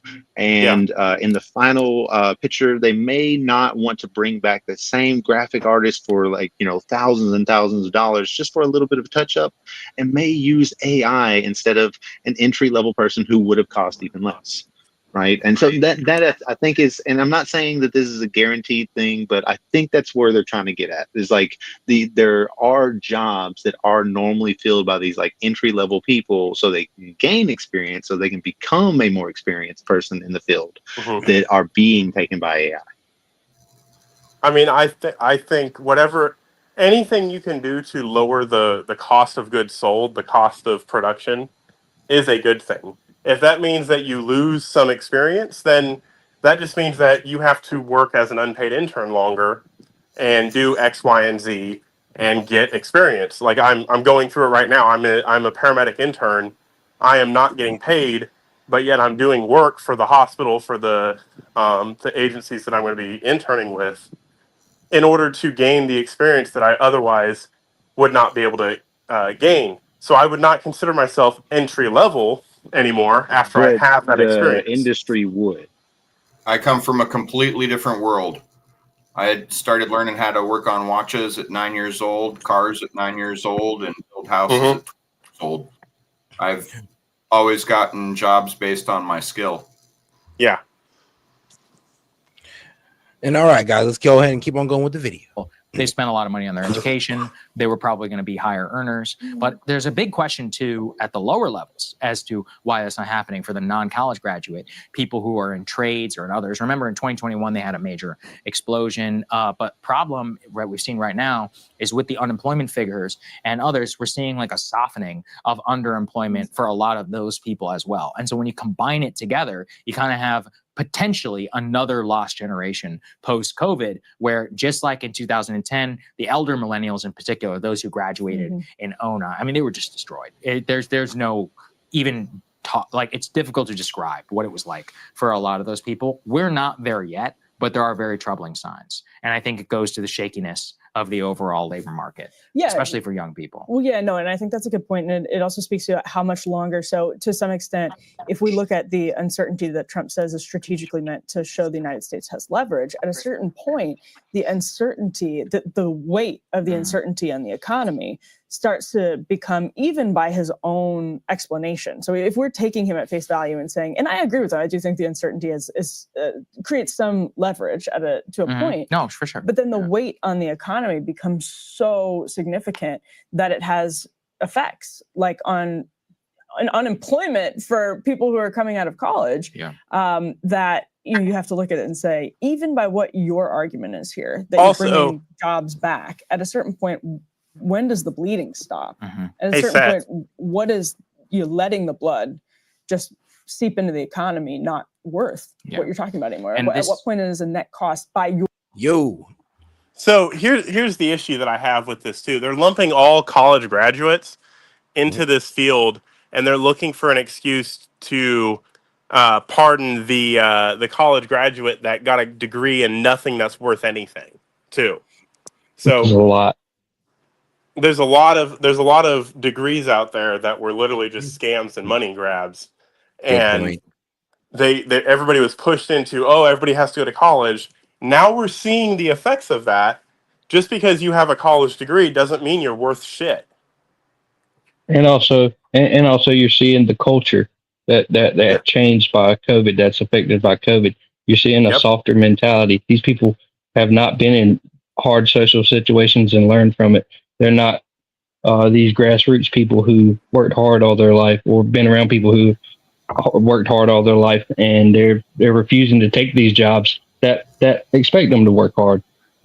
I think the field that probably running from it. I think the field has probably experienced the most harm currently with the AI. And this is something I think they should talk more about, is specifically the fields that are being harmed by this.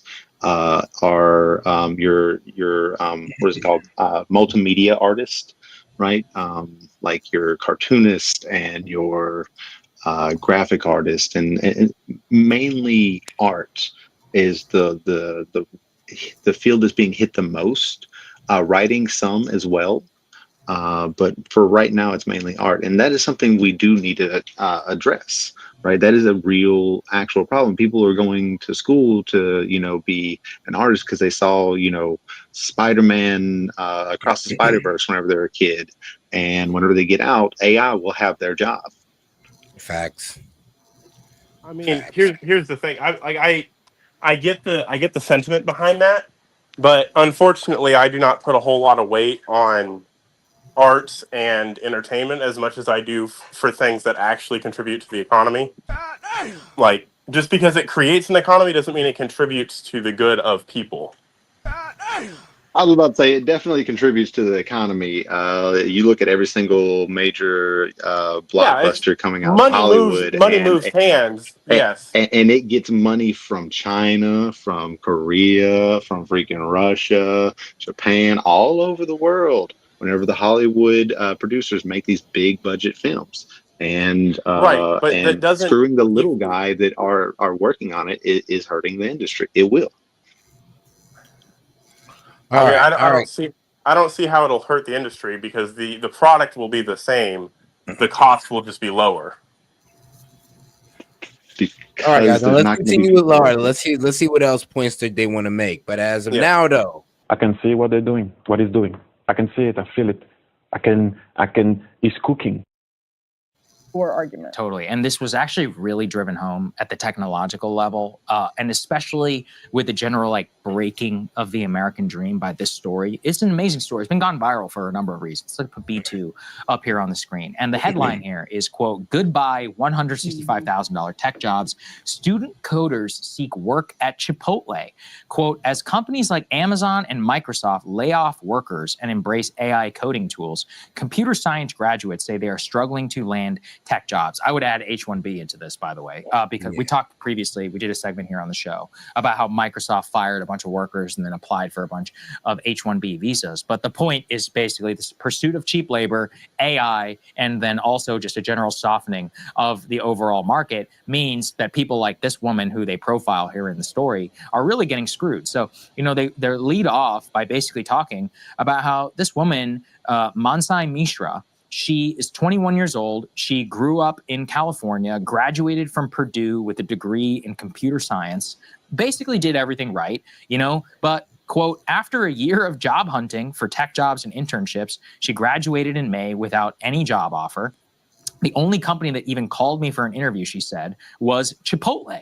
Since the early 2010s, you know, they've talked about kind of the booms of how it was so awesome in 2014, 2015 to go work at Google and Facebook with all this free stuff and healthcares, etc. But a lot of these AI programming tools basically have eliminated all of the original scut work that people like this were put into the pipeline for.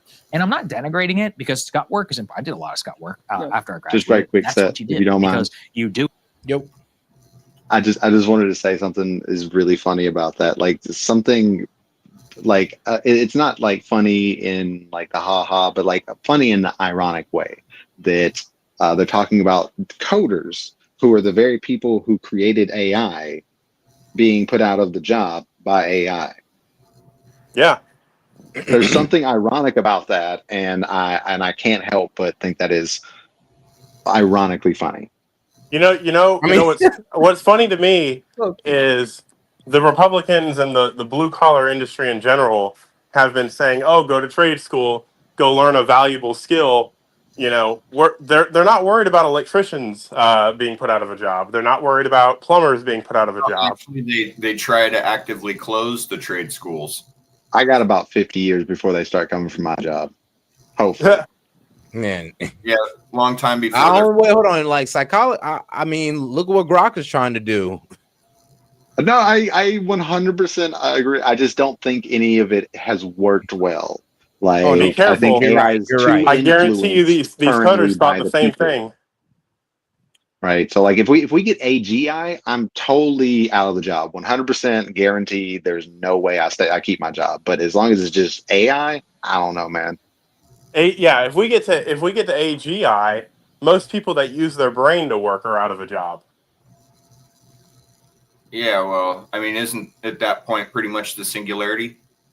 Yeah, that's when you don't need jobs anymore. That's when my fucking theoretical utopia takes hold. Yeah. See, Monty's actually a communist. He just doesn't like that the government would be running it. See, he's actually a communist. No, I do not. I as long as there is scarcity in the world, I'm a capitalist. The second there is no longer scarcity, then I become socialist. So until you can present something to me that gets rid of scarcity, that's the only argument for socialism I ever agreed with. The systematic weeding of greedy people in the world, or de-weeding of greedy people in the world. Now, granted, that is a wild ass take, and I won't even say that I condone it. I'm just saying that, like, that I think that would be the only real way, because then even greedy people who would be born into this kind of non-greedy world would be forced. They would be forced to not be greedy because they don't have anything to be greedy about. But again, that is a wild take to be saying, "Oh, let's go kill all the greedy people." Yeah, but we already No, I didn't say kill all the greedy people. I said no. As long as there is scarcity. No, that's in what the I world. said. That's what I said. I said that's the only way that works is if we kill all the greedy people, and that is a wild take that I won't even condone. That's not something that would stay, because there are some things that are evolutionary and genetic, and diversity is one of those things. And I think we've already heard this story of having a perfect utopia, and then Eve ate the apple. Yep. So I'm not saying that there's not going to be problems in the world. I say utopia because that's what everybody mocks me when I talk about this. They're like, "Oh, it's some perfect utopia." No, it's not. There's still competition in the world because humans are naturally competitive and social creatures. I'm just saying Not it's going to be a one-to-one, but we did it with mice. We did what? We created a utopia with mice. Yeah. So, but mice don't really care about all of the things we care about. There's a lot more variables in humans. I think that there's a lot of similarities that that people who don't work with lab rats do not really realize. There's a lot of similarities, like functionally in the brain. But you see what I'm saying, though, right? Like, when there is scarcity in the world, I think the best system to combat and make it at least fair is capitalism. Now, when there is no scarcity, then you need to stop being fucking a glutton, and because there's nothing to be greedy about, right? So that's the only world in which I can see a socialistic world working. So no, I'm not a socialist because we don't live in that world. Nor can we. Yet. All righty, let's get right back to it so that you're around. You do these basic menial tasks while you learn bigger skills, and you get promoted up into the company. But at the beginning, they're like, well, we have everybody who has all the higher level skills already. We don't need to put any more people into the pipeline or pay them. We can just use our AI tools to basically eliminate 10 to 15%, of our payroll. And that's basically what's happening. They even point actually to a survey more recently. State schools, Maryland, Texas, Washington, these are decent colleges, as well as private universities, Cornell and Stanford. Many tech graduates, computer science graduates, said that they had applied to hundreds and in several cases, thousands of tech jobs at companies, nonprofits, and at government agencies. All of them were given coding assignments, many of these other things. Even with these month-long jobs quests, the vast majority of them, they either ended up ghosted, they didn't end up being hired. I actually did warn about this a few months ago after Liberation Day in April, because I had heard for a lot of those people who were graduating in May, that people were pulling their offers. This is like, sorry, we can't do it. The stock market is down. We can't make any major commitments. Now the summer is coming to an end. People are about to start going back to school in the next month or two. And if you think like that's devastating, for people who graduated, they even say here that one individual who graduated in 2023 had applied for 5,762 tech jobs. Diligence resulted in 13 job interviews and no full-time offers. I mean, that is devastating. I can see that why it is devastating. Because, like, guys, all right, guys, if you have an app idea, type it into ChatGPT, the new one, the 5. Yep. Yes, bro, it's gonna put everything out that you need. Like, you're damn near gonna feel ready to pitch your idea to an app developer at a certain point. I've already talked about this. Like, I have just for shits and giggles used Grok 3, even at Grok 3, and we all know how fucking shitty that was. I was able to create baseline backend code for a couple of different ideas, and these weren't like small ideas. This was like integrating all of healthcare together. And all I say is, use a software example like ESO and make it talk to a software like Epic. If you know anything about hospitals or EMS, Epic is like the biggest electronic health records company, and ESO is the same thing for ambulances. And make it one system, make it talk, make it so that all of these things, make it so that you have inventory tracking, make it so you have all this fun shit. And I can literally just fucking come up with an idea, and it's like, okay, here's the parameters for that.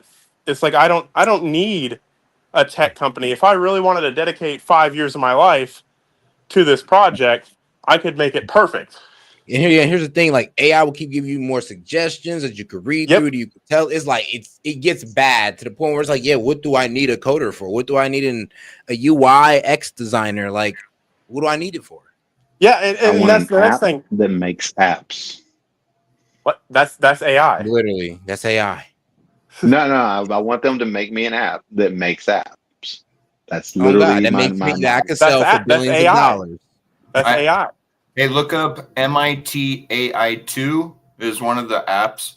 There's this other one I want to look up called Base 44. I want to try that out. Shoot, but if you want your introduction into AI, I would say, what was it? The top ones: ChatGPT, Perplexity, Copilot, OpenArt.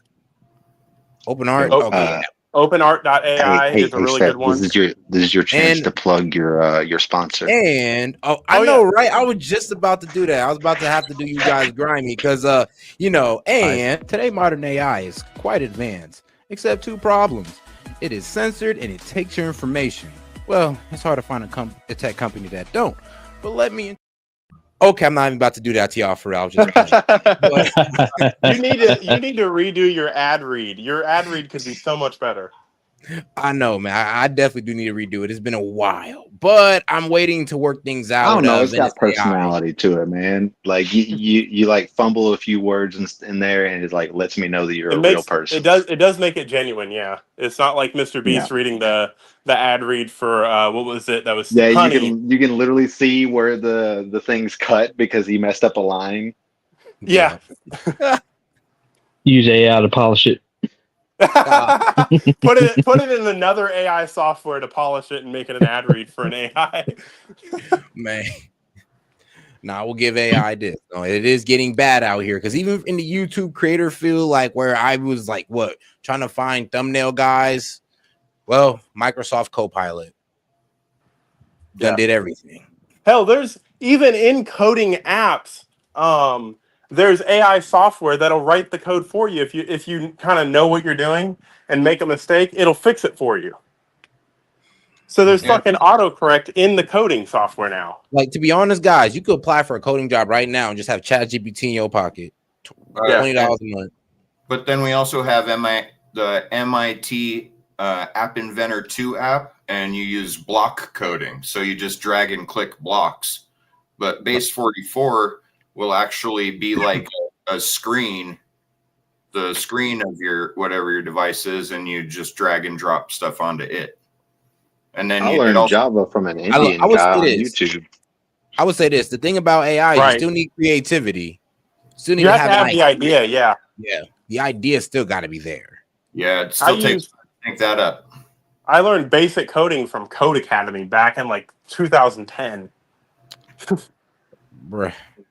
There's a point I want to bring up also. This AI push and tech push has caused many of the trade schools to suffer drastically right now. They're having trouble backfilling the classrooms just to teach them right now because they don't have enough students for trades. So we have a big vacuum of workers that is going to be a real big problem here shortly. Here's the issue, though, right, Castro? People want the get rich quick scheme. That's all that they want to do a little bit of work and get a lot of money, and that's what they see the tech industry as. They don't want to get a lot of money by doing a lot of work. They'd rather phone it in. And easy come, easy go. Yeah, exactly. At least in retail, I worked, I think, like 6 years in retail. It seems like the higher up you go, the less you do work. So I think that's what they're looking for. They're looking for a nice, cushy retail job where you don't do shit as a manager. Well, that's what people told me. That's what I remember as a young kid. Like, everybody defines success as how much money you can make for how little work you do, and that's how you define your success. And I was like, that's a bad way to look at it because But I mean, that's real boring. I can agree to that in a way. I mean, it all depends on what you're doing. If you're making like a lot of money to do something that you like for like what, I don't know, people like who are making like Bill Gates making like $50,000 a minute or something, maybe more than that. Maybe more than that. 50 million. Yeah. I think it's just that the higher, like the more you're paid, the less decisions, but the more like impact those decisions make, right? Yeah, well, we're going to bottleneck here shortly. And that's where I think a lot of businesses they don't understand where that cap is. There is a cap, right? And not everybody can be mid-level management. Yeah, I do understand that as well. We're going to have a bottleneck here shortly, man, because if we can't get these workers out there to build these structures and infrastructures to support all this tech and stuff that we're doing, you're not going to be able to push forward to a point. You actually become limited by the hardware, by the ability, the structures, by the power, by the energy, by the. And that's where robotics comes in. That's a long ways away, man. I don't think robotics will ever be able to do my job. It takes too many multitasking abilities that it would take 100 years for it to get to that point. Again, like I said, I guarantee you the coders of the world that were inventing all this stuff thought the same thing. Yeah, but they can't. Like I said, if you don't have the experience, you can't program the experience. As a watchmaker, I'm trained to know how to make those machines that we're talking about taking the jobs. So, and when it comes to programming a CNC machine, it's not much different. You have to you have to program all that stuff in first. But the biggest problem with it actually happening is first we have to have a computer like quantum computing that can compute all of that the AI needs, and AI takes up gobs of electricity at the moment. So powering it is an issue. Just think, guys, 40, 50 years ago, a computer that could basically be a calculator took up the size of a house. Now it's in the palm of your hand, and it can do 1,000 times that. What's that? The processor in a modern cell phone typically has 2 billion transistors in it. Enoch only had like 1,500. Right. So the smaller now we're talking about Microsoft has chips out there that can almost do quantum computing, and it's about the size of a house. Yeah, but there's a threshold there that you have to overcome. It's thinking versus doing, and they're not able to do anywhere close to what people are able to do with experience and background in trades and knowledge, and they're going to have to overcome that, and that's a mountain. Well, they also have to be programmed with intent. They have to have a reason or a programming thing to tell them to do the thing that they're supposed to do anyway. Exactly. And if you don't know how to do it, you can't program it. Yeah. I sure. don't necessarily agree with that part. I don't say that you can't program something that you can't do yourself. I was Because saying AI has coding. I don't know how to proven code, and that I they can program AI shit. to code. I'm not talking about the simple tasks. I'm talking about complex tasks like installing lighting, installing wiring, driving machinery, to a specific situation and to accomplish a task, to see pitfalls, to see safety issues, to see degradation in systems. That's so far advanced that even people have struggled to 100% understand. there. But I kind of disagree with you. We did this with the Coke machines, right? Like the Coke, the self-driving Coke trucks. Now, again, it's still not on a mass scale, but they were programmed to do a specific task to avoid pitfalls and to be able to go from point A to point B, which was their task, and they accomplished it. So say that you can't, and driving isn't simple. You can't sit here and tell me, oh, driving's so simple. No, it isn't. On a scale of construction, driving is the simplest job you can have. Yeah, it's a lot easier than fixing a watch. I would disagree wholeheartedly. I can think of about 3 other jobs that are way easier than driving. It's one of what I'm saying as far as entry level jobs into the fields. You're giving the new guys those tasks. You're not giving them project manager. You're not giving them specific tasks that have to deal with a many years of experience. It's not just as simple. And ideally it would be that simple, but until you get out in the field and see these tasks that it takes, it's so many things that you have to be able to do at once, and you have to have the skills in each task to be able to accomplish the combined goal. And so I guess what I'm not understanding is at what point is a job like, because you're going is based building off a car a simple task? Because AI can do that. Building a car is not a simple task, but AI can do that. But it's not on the same level as building a building. It's not okay. the same as operating a job site. That they can do specified, like very highly specialized jobs. Maybe not necessarily to the complexity of what you would be doing right now. But saying that 100 years, no, man, you can't say that, dog. I even acknowledge psychology is 50. Okay, so check it out. I work on watches, so I work in one of those highly skilled jobs. And the thing is the programming's just not there yet. And telling the machine how to do it, it's just not there yet. And it's not even just that, it's the physical aspects of it too, combined with the intricacies of the mental experience and the knowledge base structures that you have to be able to accomplish these tasks. So what job are you thinking of that cannot be replaced? Because I do not see one. Let me say something. So there's two things. There's assembling parts, which are already measured out, and you already know what the dimensions are. You can program those into the computer.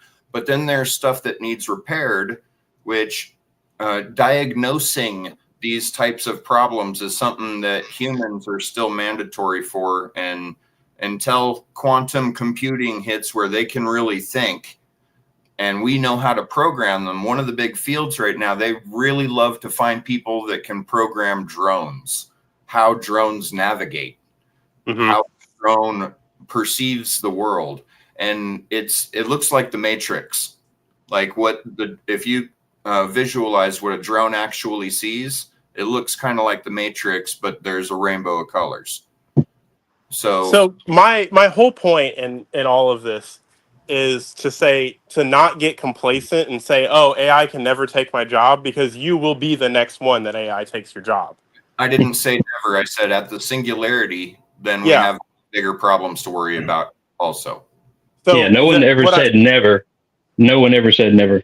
I said it'd take 100 years at least, because you have to be able to output these ideas and models into physical robots and make them be able to multitask to replace me. Because what I do in a job is I do everything of all skills, hydraulics, pneumatics, electrical, welding, you name it, troubleshooting, brand new installs. I have to do it all as a worker, and to complete that takes a lot of years of evolution.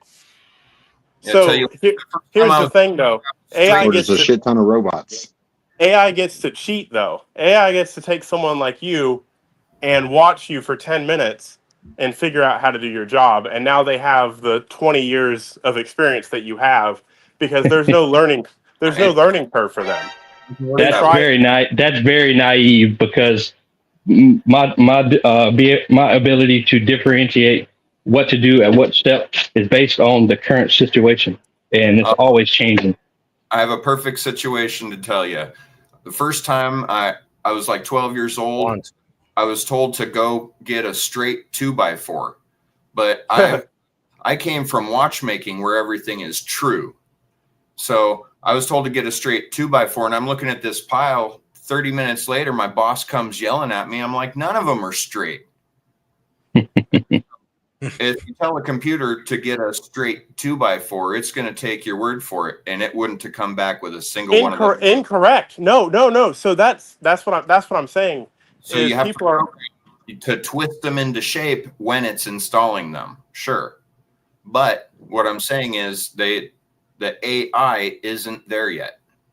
It doesn't know how to perceive the world. So AI currently can't fix problems. Just really quick, Monty, I promise I'll let you get to it. It's one sentence.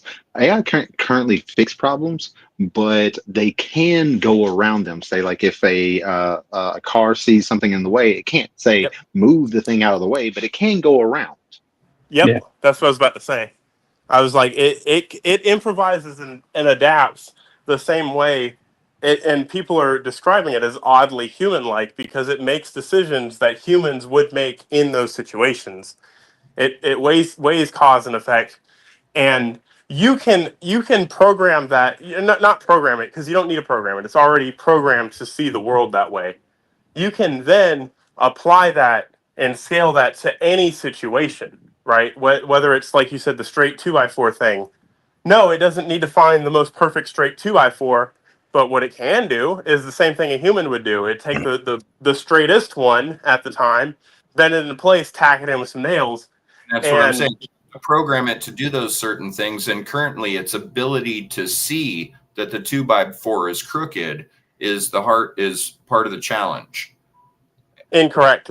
No, it's not. That's not hard at all. It looks at measurements and dimensional things. We've had that technology since the Xbox Kinect. Yeah, we can 3D print the surface of the Earth with a satellite too, but getting the thing to manipulate it, it's just not there yet. Also, Exactly. we can get to a world in which we just create the perfect 2x4. We take the wood and we don't put actual raw lumber out there. We just fucking turn it into a composite, and now it's perfectly straight every time. Yeah, but there's a lot of things that you have to overcome there. The energy it takes to program around these issues can be gone directly through with a human person, and they can act in real time to counter these things, where you have to specifically program a lot of these things into these AI or robots. They can do specific tasks well, but to multitask and to overcome all these other things, it's a long process, and it's going to take a long time for it to be able to do Here's that. the thing, though. You only have to program the AI one time. In order for humans to keep doing the jobs, you have to program the human every 20 years. Yeah, but humans have to learn how to program the AI. Exactly. Yo, Set, I want to say I'm truly sorry. It seems like every time I get on this, it seems like we do more talking than video watching, and I do apologize. I feel like it's a me thing. Oh man. Okay. Well, nah, it's a me thing.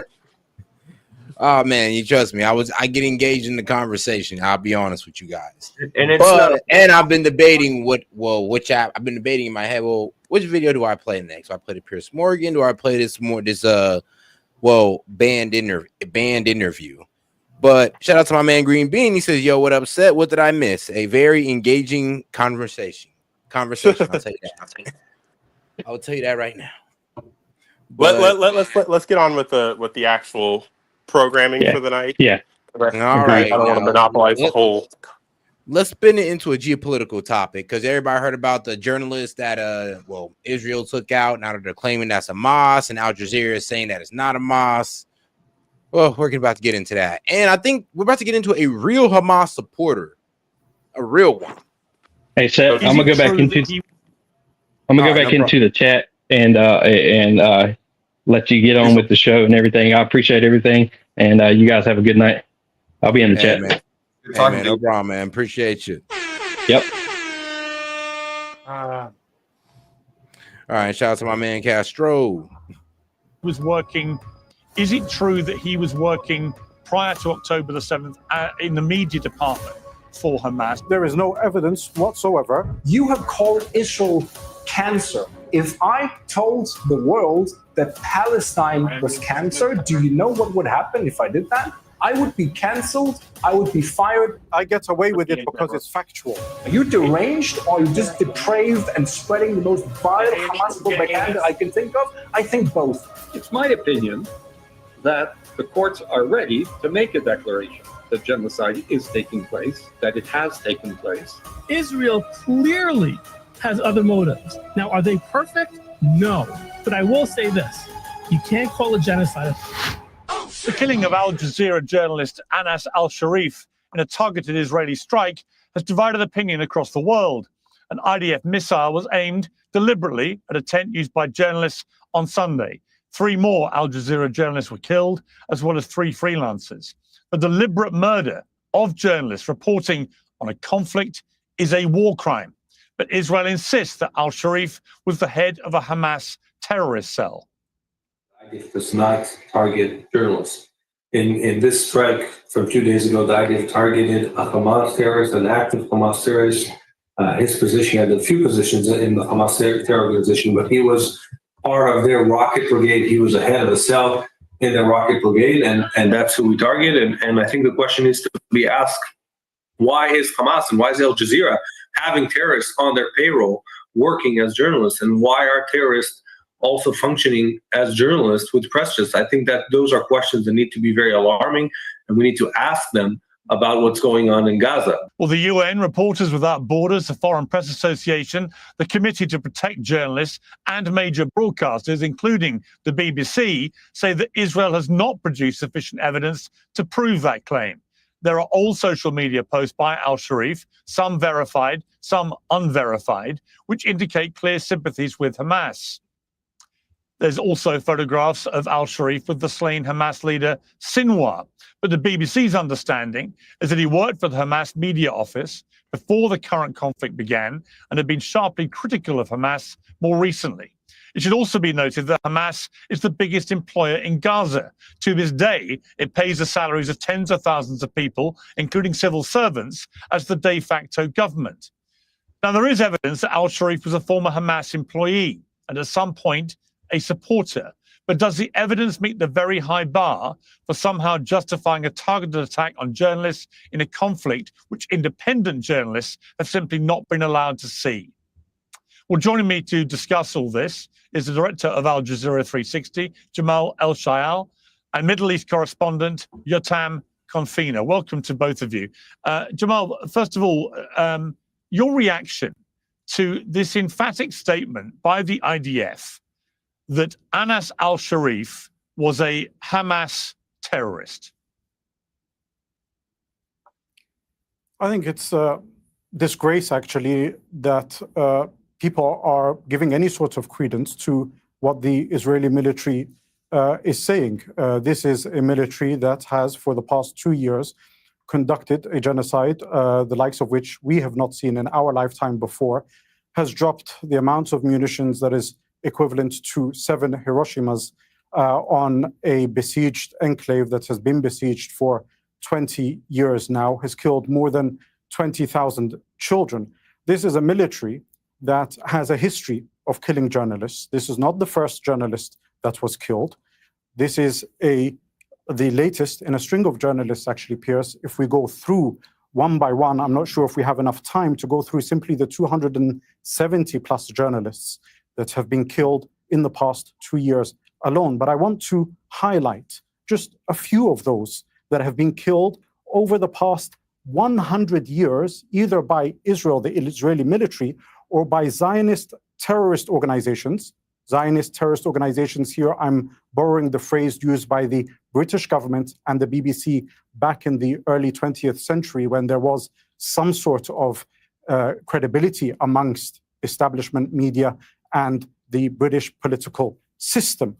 Let's go as far back as 1924, when at the time there was an anti-Zionist Jewish journalist who was Dutch by the name of Jacob Israel de Haan, who was killed by the Haganah, which was one of the key groups that actually formed the Israeli military afterwards, because he wrote anti-Zionist articles in 1924. Let's go into this century when we're looking at Raffaele Cirello, who was an Italian photographer for Corriere della Sera, who was killed, murdered in Ramallah in 2002. Or let's look at Shireen Abu Akleh, an American Christian who was sniped by the Israeli military the day they wanted to go in and commit more crimes in Jenin, in the West Bank. And not only did they not rest at murdering her on camera, they decided to attack her funeral in front of the world because of the impunity that Israel has. Let's look at the beginning of this genocide in 2023, when they killed Reuters journalists on the border with Lebanon. And they killed Isam there and blew off the legs of Christina Abiasi. There is a string of perpetual attempts by the Israeli military to murder anybody who wants to show the world the truth of what Zionism is and what Israel does. So the fact that we are here today in 2025 discussing or giving any sort of credence to serial killers, serial liars, as if what they say bears any weight whatsoever, is actually reflective, as a shame, more onto us as media personalities and as channels and as newspapers, because you wouldn't be sitting down with a serial killer or a serial rapist and giving them any sort of credence or credibility to what they're saying. You would see that long litany and long list of their crimes and understand that whatever they say means nothing. Okay, but just to be specific about Anas al-Sharif, what is indisputable is that he clearly had a relationship with Hamas stretching back a number of years. I presume you've done your own investigating into this. It wasn't the first time he'd been accused of this. He was accused of this while he was still alive last year. So what is your understanding of what his relationship was to Hamas in terms of employment or support or otherwise? Pierce, you have several photos hugging Cristiano Ronaldo. It doesn't make you a Manchester United fan. President Donald Trump has a number of photos with Jeffrey Epstein. I'm not sure if he's a human trafficker or a child molester. The fact that somebody has pictures, in fact, Tony Blair, the former prime minister of the United Kingdom, has met Khalid Mish'al, the head of the Hamas, 4 times during the period that the period that Anas al-Sharif met Hamas leaders. The fact that journalists take pictures with people means nothing whatsoever. Yeah, but that so was if that my is question. the evidence that we're meant to go by. No, but Jamal. All right, so what y'all think about that one? The man took pictures with Hamas, but he's saying, well, he is a reporter, so, and don't reporters, embed themselves in armies or terrorist cells? I mean, I think that dude made the perfect argument. If you're going to say that he's guaranteed Hamas, you're going to have to say that Donald Trump is guaranteed a good friend of Jeffrey Epstein. I think that's the same argument, right? No. So like we have to be like consistent with our shit. I don't think that dude was a supporter of Hamas, and I don't think Donald Trump even was quote unquote good friends with Jeffrey Epstein, although Jeffrey Epstein seems to think so. All right. Well, yeah, it is a way of being consistent with your reasoning. I'll give you, yeah. Right, but here's my issue with consistency, right? Humans are not consistent. Humans are nuanced. So if we just put, I mean, the argument sounds good on its face, but it attributes nothing to, sometimes people do take pictures of people who they're friends with. Or, some people, they're maybe investigating on the front lines. But let's see, because when this guy lays out just the having evidence, that picture doesn't unilaterally declare it. No, True. yeah. A picture is not evidence unless you have a picture of him committing a crime. That would be evidence. And if he doesn't commit a crime, I mean, I don't think it's a bad idea to have reporters in there reporting whether they support the cause or not. Is if they don't do anything illegal themselves, then I think that's a different story to me. And I'm not saying that it's not possible for them to get away with something. It is. But I mean, if they really aren't, then I don't find them guilty. And here's the thing too. We all know the consequences of social behavior whenever we embark on things, right? So the Al-Qaeda attacks the U.S. knowing what our response is going to be and how we're going to do it. We do certain things because that's just the way our response needs to be measured in every aspect of it. Like you can go back to interning the Japanese after the bombing of Pearl Harbor. While it was horrible on its face, if we didn't have that policy of doing that, then say Japanese wanted to embed in American culture and have sleeper agents in the culture. Now that's a pathway for them to do it. I'm not condoning that, but I'm saying that just because the paperwork looks good a certain way That's doesn't totally mean true, you're but you not also have reading to it. look at the opposite end where. That's what I'm getting at. Yeah, you have to look at the opposite end of that. Well, I was just going to say you have to look at the opposite end where that because there's the black guy who rolled with the Klansmen for a long time, effectively trying to declanize them, right? But like you wouldn't say that dude was a Klans member, right? Even though he was at their rallies, he was hanging out with them quite literally. So like so to say that reporter is part of a terrorist organization because he was there, nah, man. No. Now if you get him like saying death to all Israelis or whatever the fuck, sure. By the way, notation: October 6th, bad, horrible, horrific. Hamas, bad, horrible, horrific. Israeli government, still really bad, man. October 7th. It was October 7th. You said October 6th. Oh, but, sorry. Yeah, I know what I did. I didn't know. I know. I was doing Jan 6th. Oh, you were mixing October the two together? 7th. Oh, okay. No, you're good. You're good. I thought you said. I thought Monty said October 7th as the answer.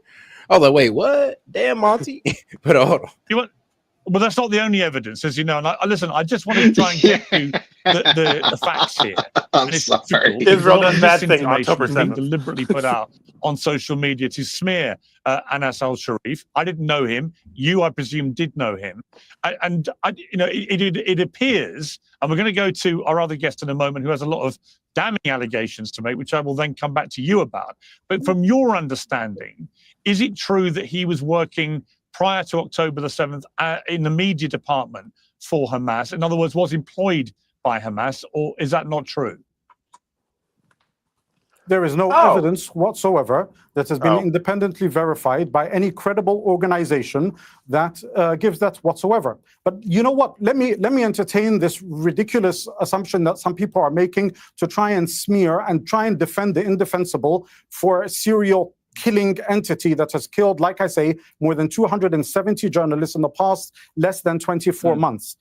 If there was somebody who worked for the media, for argument's sake, for the media entity of a governing body or political party in any, let's say in Ukraine, and the next day the Russians decided to send an armed drone without presenting any of that evidence, without trying to arrest them, without trying to accuse them of anything whatsoever, and murdered them in a civilian area in front of a hospital which they, by the way, destroyed and demolished and burnt out and claimed was a Hamas cell, and it evidently wasn't, which is Al-Shifa Hospital. And we can go into the litany of lies about that they used to justify bombing and destroying hospitals and universities and schools.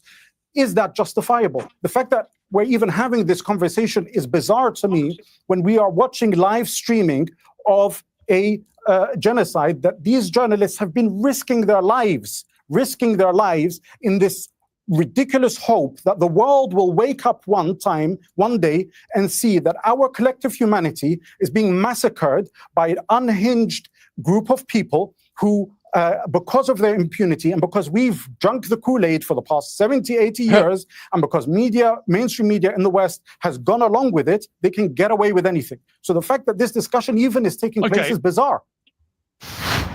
Well, if you're stressed about y'all, I mean, dang, he said we all drunk the Kool-Aid to what? Visualize that Hamas is a threat? I mean, here's the thing now. I'm not going to say that Hamas is the blame for everything that's going on. Cult. And it was Flavor Aid.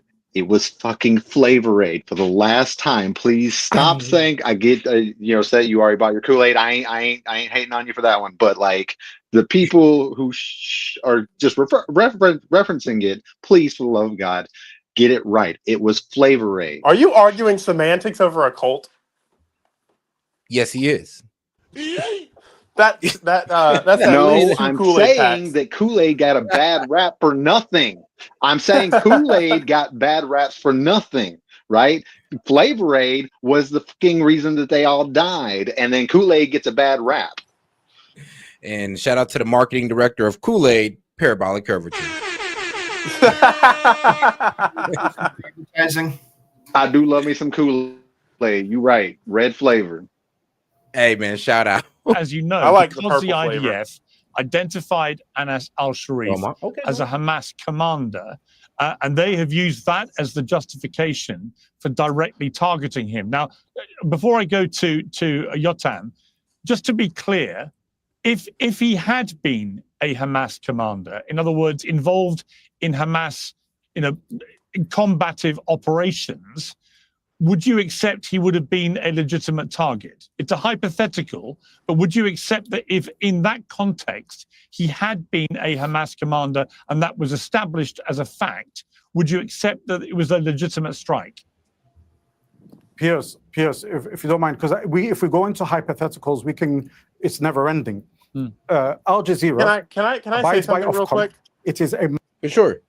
So I like as much as I agree with free press and all this fun shit, all of these issues about quote unquote war crimes and fucking horrible fucking things that are getting sensationalized over and over again is because the media is whatever side they're on is painting a narrative.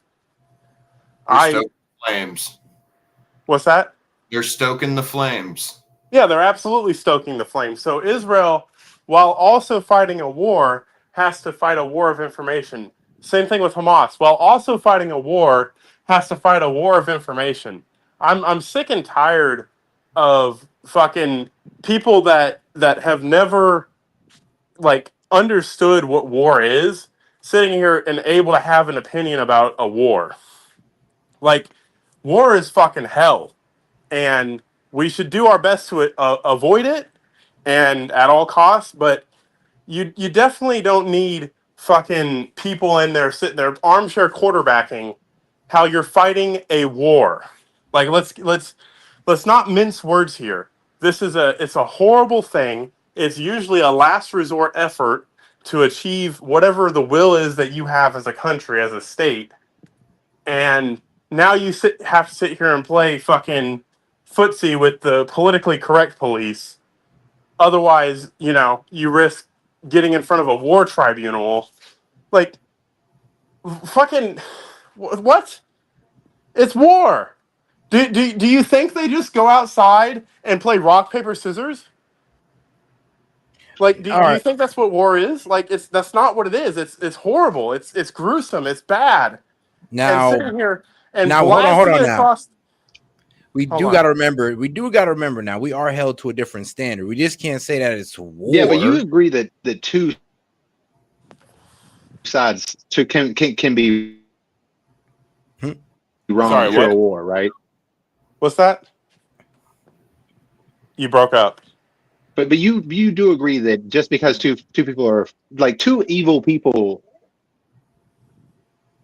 but two evil people Oh, can't. you're getting cut off. Yeah, it's cutting off every sentence. The internet's a little flaky, but now what I was saying, Monty, though, was that all right, well, due to the Geneva Convention, yeah, what I get the argument of war is ugly, but due to the fact that we're signed under the Geneva Convention, we learned our lesson in World War II, and the whole world agreed that we don't want to see that again. Even if our opponent is going below that, we don't lower ourselves to their level. So yeah, I don't believe that Israel should lower themselves to a Hamas level and just start taking out innocent civilians, and then we just go, oh, war is ugly. Well, that's the whole reason why we had the Geneva Convention. And if we were just gonna say F that, then I mean, what was the whole point? I mean, what I was trying to say, at least Israel needs to make that known and be like, look, F the Geneva Convention, we on a whole different type of like level. So that's what I'm saying. The Geneva Convention was in effect designed to eliminate all wars.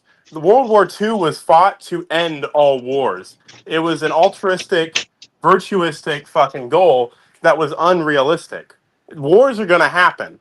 Now, if you sit here and you try to pick favorites and put the bad guy versus the good guy in very dynamic situations, you're never going to get to the end of a situation. No, we're holding both sides accountable. The problem is that Israel's just not admitting it. Like, let's be real. So Monty, like Hamas what I'm trying to commits say war crimes, is, and so did Israel. But the problem is Israel just say no, we're not. Yeah, so Monty, what I was trying to say is like you can agree that two evil people can go to war, right? Two objectively evil people. So to say that, oh well, it's war. No. Like we're just looking at it from an outsider's perspective and saying, oh, that's evil. That's evil. That's an evil act. That's an evil act. Both these sides are evil. They should both probably face some sort of consequences. Right. So now it's just whoever wins is going to face the Hague. So now you're protracting it out. So now no one's ever going to win. Now it's just going to be an endless battle of endless death because the winner doesn't really win. The winner just goes on trial for war crimes. Well, both of them would have to go on trial for war crimes. Exactly. The winner and the loser. But no, Hamas isn't. If Israel wins, Hamas isn't going to go on trial. Hamas is defeated and gone. If Hamas wins, Israel isn't going to go on trial. So you're not going to get actual justice for anything. You're just going to get a circus. Actually, hold on. Let's be fair. The guys who committed October 7th, who planned it, have already been assassinated and killed. So they kind of already carried out that act already. Right. So now all Israel has to look forward to is great. You won your war, and now you're on trial for how you won your war. Yeah, I mean that's fair. That So is fair. why not just keep it going forever? Well, I would say that that's BB's strategy to keep it going forever, so you don't have to face these crimes. But you gotta face the crimes. He didn't have to do it like you don't. He he can protract war out until he gets assassinated, and he will never face his face justice now for what Monty. he's done. But can we at least agree that he definitely could have done it different to where he wasn't racking up war crimes left and right? So, and that's another thing. Like the definition of a war crime is just getting thrown out. Like he's talking about a hospital. The fucking hospital he's talking about is a pile of rubble. No patients are at that hospital. So he's just saying, "Oh, a hospital," just trying to edge up the fucking war crime propaganda. It's not a hospital. It's a fucking pile of rocks. It's been bombed to fucking shit. It used to be a hospital, Monty. Damn. But you don't get to have it both ways. You don't get to say he destroyed a hospital and then he attacked a hospital after he destroyed it. So which one is it? Oh no, come on now, Monty. Like, come on. Look, they destroyed a hospital, and you can't be destroying hospitals, so that is a war crime. Like, you just can't do that. It's not a war crime if what Israel's saying is true. If enemy combatants Hey, Monty, you work in health services, right? Right. All right. So if your I don't know your emergency services gets like getting blown up in some random accident, is your ICU going to stop operating? If we can't operate in that area, yeah, we're going to move somewhere else. I'm specifying the emergency wing, and then the assumedly they're not on the ICU is directly above. I know that some hospitals are more like floor based, but like some are spread out. And so I got you. Assume a spread out. The emergency wing gets destroyed. You're not going to just stop caring for the patients in ICU, right? Like you're going to move keep them. going. You're going to move them to another hospital. As soon as you can, sure, I'll give you that. But it's still a hospital, even though that emergency wing got blown up, right? Right, but what we're talking about is not just the emergency wing. We're talking about what was a hospital is now a pile of bricks. All right, hold There's on. Now, patients getting I do treated got to right there. read this out. Now, like I said, this is a war crime. Now, according to Geneva Convention, attacks on civilians and civilian objects. So, attacking civilian infrastructures like homes, schools, hospitals, and cultural sites. So here's the thing, right? By that definition, you cannot suppress any insurgency because you would have to go into civilian homes because the insurgents. That's the issue with having an insurgency is now you've dedicated everybody as an insurgent. Now now this is where your argument kind of falls apart because they was able to do this precision strike with Hezbollah, which is way more advanced than Hamas. They was able to do this precision strike with Iran, that's way more advanced than Hezbollah and Hamas. Those weren't insurgencies. Those were not insurgencies. They had they did. They had Mossad all in there. No, so okay, S.E.T. So an insurgency is when the people, the civilians, are taking up arms against an occupying force. That's the definition of insurgency. But Hamas is taking up arms, not the Palestinians. So we'd have to determine. But as soon as you have one Palestinian dad, that's not a part of Hamas as the military organization, pick up a rifle. Now he is considered an insurgent. Now the Geneva Convention, he technically violated the Geneva Conventions. Like the same way everybody talks about America having all these guns and we can repel any military force. But Monty, that's a hypothetical. Like you cannot prove that they're actually doing this. We can't prove that they're actually taking out civilians, but you can prove that. Well, these Hamas men who are fathers are just putting rifles in their sons' hands. So you can. I feel like we should get some Canadians in here if we're going to talk about war crimes for this long. But what I'm saying is the generalizing overtone of all of this basically indicates that you're not allowed to go to war. Essentially, no, you can. You don't gotta bomb hospitals to go to war, Monty. Like they're not just bombing hospitals. They didn't say they didn't put a fucking battle plan out and said, "Oh, these are all the hospitals. This is where they help people. Let's fucking shell those first." No, but they did bomb most of them. That's the problem, and they bombed the school. and homes. 70% of Gaza leveled. Like, you just can't say, oh yeah, well, I mean, if you can't do that, I guess you just can't have war. You don't have to do that. So no. That's not what I'm saying.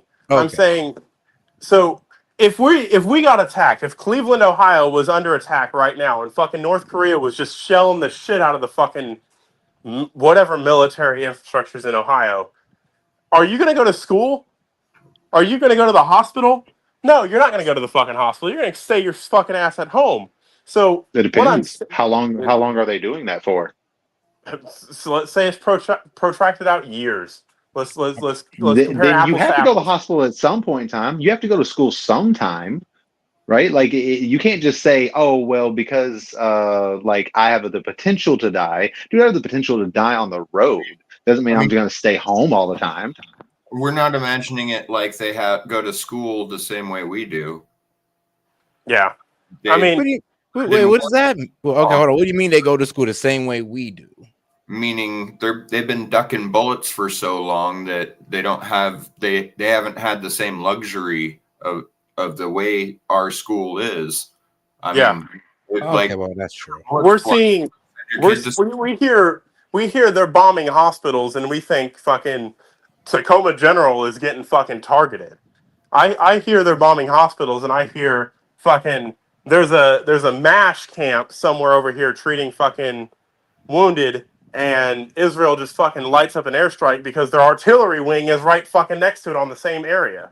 I mean, here's the thing though, because so remember when they bombed the hospitals, they're talking about tunnels, right? And here's the thing: why would you bomb? Because Israel got bunker bombed, so they don't have to actually bomb the buildings on top of these tunnels. And how I know Israel got bunker bombs because they used them against Hezbollah recently. Even past the bombing of the buildings themselves, which is in fact a war crime. What about the whole the Geneva Convention rule where you're not supposed to shoot someone who's unarmed, right? Oh yeah, and that would include missiles, right? You're supposed right? to, So anybody who's unarmed.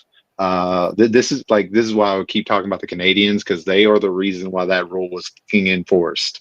Yeah. They'd be going around just slashing people's necks, like, oh, I'm gonna make sure you dead. So what I'm saying is basically like the act of like striking a hospital or a residential home, regardless if there were insurgents in there, if there were any civilians, any people who aren't armed, that within itself is a war crime. Even one. I believe that's incorrect. That's just what you call collateral damage. No, bro. That's not collateral damage at a certain level. No, my God. Because if you're hiding your munitions behind civilians, that in and of itself is a war crime. So you're telling me if a terrorist hides inside an American hospital and we blow up the entire hospital, that's collateral damage? That's a little bit different. America's not fucking at war with itself. No, right but now. it's them. Even But if, it's even basically if the there's same one situation. doctor in that American hospital, that is a fucking war crime. That's happened all throughout history. Fucking civilians have died in war. That's the reason you have a civilian death count. It doesn't make it right though. And here's the thing: we compare the civilian death count to all right, let's go for the argument of how they call this like the Holocaust. Remember, Israel's like what 6-9 million people strong. 1,200 people died, and they're talking about Holocaust. Okay, well, what do we think about 2.3 million Palestinians, 60K dead? Confirmed. We don't even know about the rest of it, missing under rubble. I mean, so again, we're going back and we're trying to pretty up what is a war, and we're trying to take sides by labeling the other as war criminals. Now, while you can attribute your definitions to fucking any I'm saying both conflict. of them are war criminals, my both. guy. Yeah. I'm saying both of them. Well, so what I'm we picking ain't and saying choosing. one side. I'm saying both motherfuckers. Both of them, they need to go down. and The that's- Israeli government that's the argument. specifically. That's the argument that I'm making. I say fuck Israel and fuck Hamas, honestly, because it's past the point of who's the good guy and who's the bad guy, and to sit here and try to put any sort of pressure on one side of the argument or other, I think is disingenuous. I think it is just an atrocity. Well, the reason why we put it on Israel is because they did sign under Geneva Convention. They put their signature on it. They put their word that they wouldn't commit these war crimes, not Hamas. And we're not supposed to lower ourselves to terrorist level. And they have the military capability to handle this in a way more strategic way. Like I said, what they did with Hezbollah and Iran. That's a good point, Set. So we're saying because Israel said we'll be the good guys in a peacetime, now we're gonna judge them because they're doing the same thing their enemy's doing to them. Yeah. Yeah, 100%. I disagree with that logic. I don't condone it, but I also eye for an eye leaves the whole world blind, Monty. Remember that. Nobody's going to debate whether we're going to take them if we can. What's that? Nobody's going to debate whether we could take them out if we can. They're terrorists. And well, here's the thing, though. It's not like I'm even being a softy about it. I always did say, look, if they did a surgical strike kicking indoors, I understand that there's going to be some civilian deaths. But there is a proportion to where I'm just like, all right, look, if they kill 1,200, you kill 10, 20,000. It sucks, but I'll be able to look the other way on that. But then when we're reaching 60,000 with hundreds of thousands, 60 is like, and then we got hundreds of thousands missing. Now we got a problem. Listen, if all 60,000 were confirmed to be Hamas, I would just sit there and laugh. Like if all of Hamas was like this decimated, no civilian deaths, I would sit there and laugh. Right? I would be like, "Good job, Israel! High five."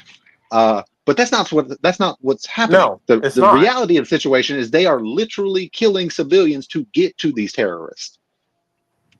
Yeah, and that's horrible. But to sit here and put all of the onus on the fucking developed country over fucking Palestine, who's doing the exact same thing, is bonkers to me. Like we're all humans, and I don't fucking care what someone said in The Hague fucking 80 years ago with their altruistic fucking ideas.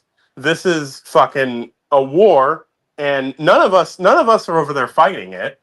So like I can armchair quarterback all fucking day long. We are supporting it though.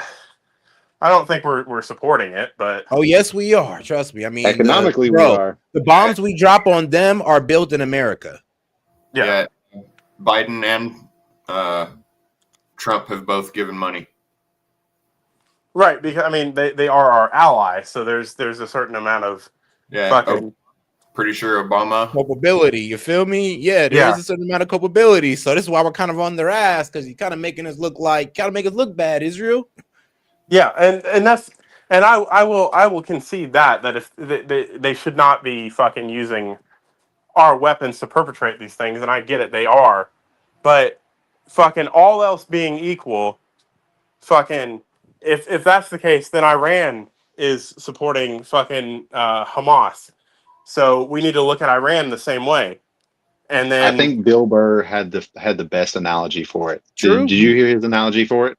About if you bust into the hostage situation, you don't just shoot the hostage to get to the perpetrator. You figure a way around it so that the hostage can survive and you can get the bad guy. Like that's the same type of situation we're dealing with in Israel, except for Israel is just shooting the hostage. I mean, and we can't just say it's war. That's the problem, though. That's the only thing I don't like about that rhetoric. Because when we just say it's war, I mean, like, no, that's not how. Like, I get y'all want to paint war as this free for all, but no, like we can't do that because then we're gonna become the same monsters that we criticize on a daily basis. Hey, before the American Revolution, we used to walk at each other for war. You know what I'm saying? But like people used to sit there and walk on a line saying, all right, I'm gonna shoot at you. Okay, I'm gonna shoot at you too. Well, I mean, think about this though. And so for so many years we've been giving them money, and there was a time where they were literally just getting suicide bombed and stuff. For a long time they've been being attacked as well. So by the way, my point with that is there's always been rules to war. There has always been rules to war. You can't use a knife that has 3 edges. And you know the worst thing about the Geneva Convention? It was in 1949. and you can't. It's like right when they got Israel, they signed up for this day like year one, and then and now look where we're at. Look where we're at. Yeah. That's So when did the problem start? Probably in the 70s. I think it was like 1976 is when things really got out of hand, and there was really no. I think I have an possible- interesting question to Monty. No, the problem if it was started the when U.S., fucking, would you still feel the same way? what's that? If it was the U.S., would you still feel the same way? Like if there was like a terrorist organization in the U.S. and they started, like the U.S. started bombing like these different hospitals and stuff, would you still feel the same way? Like the cartels?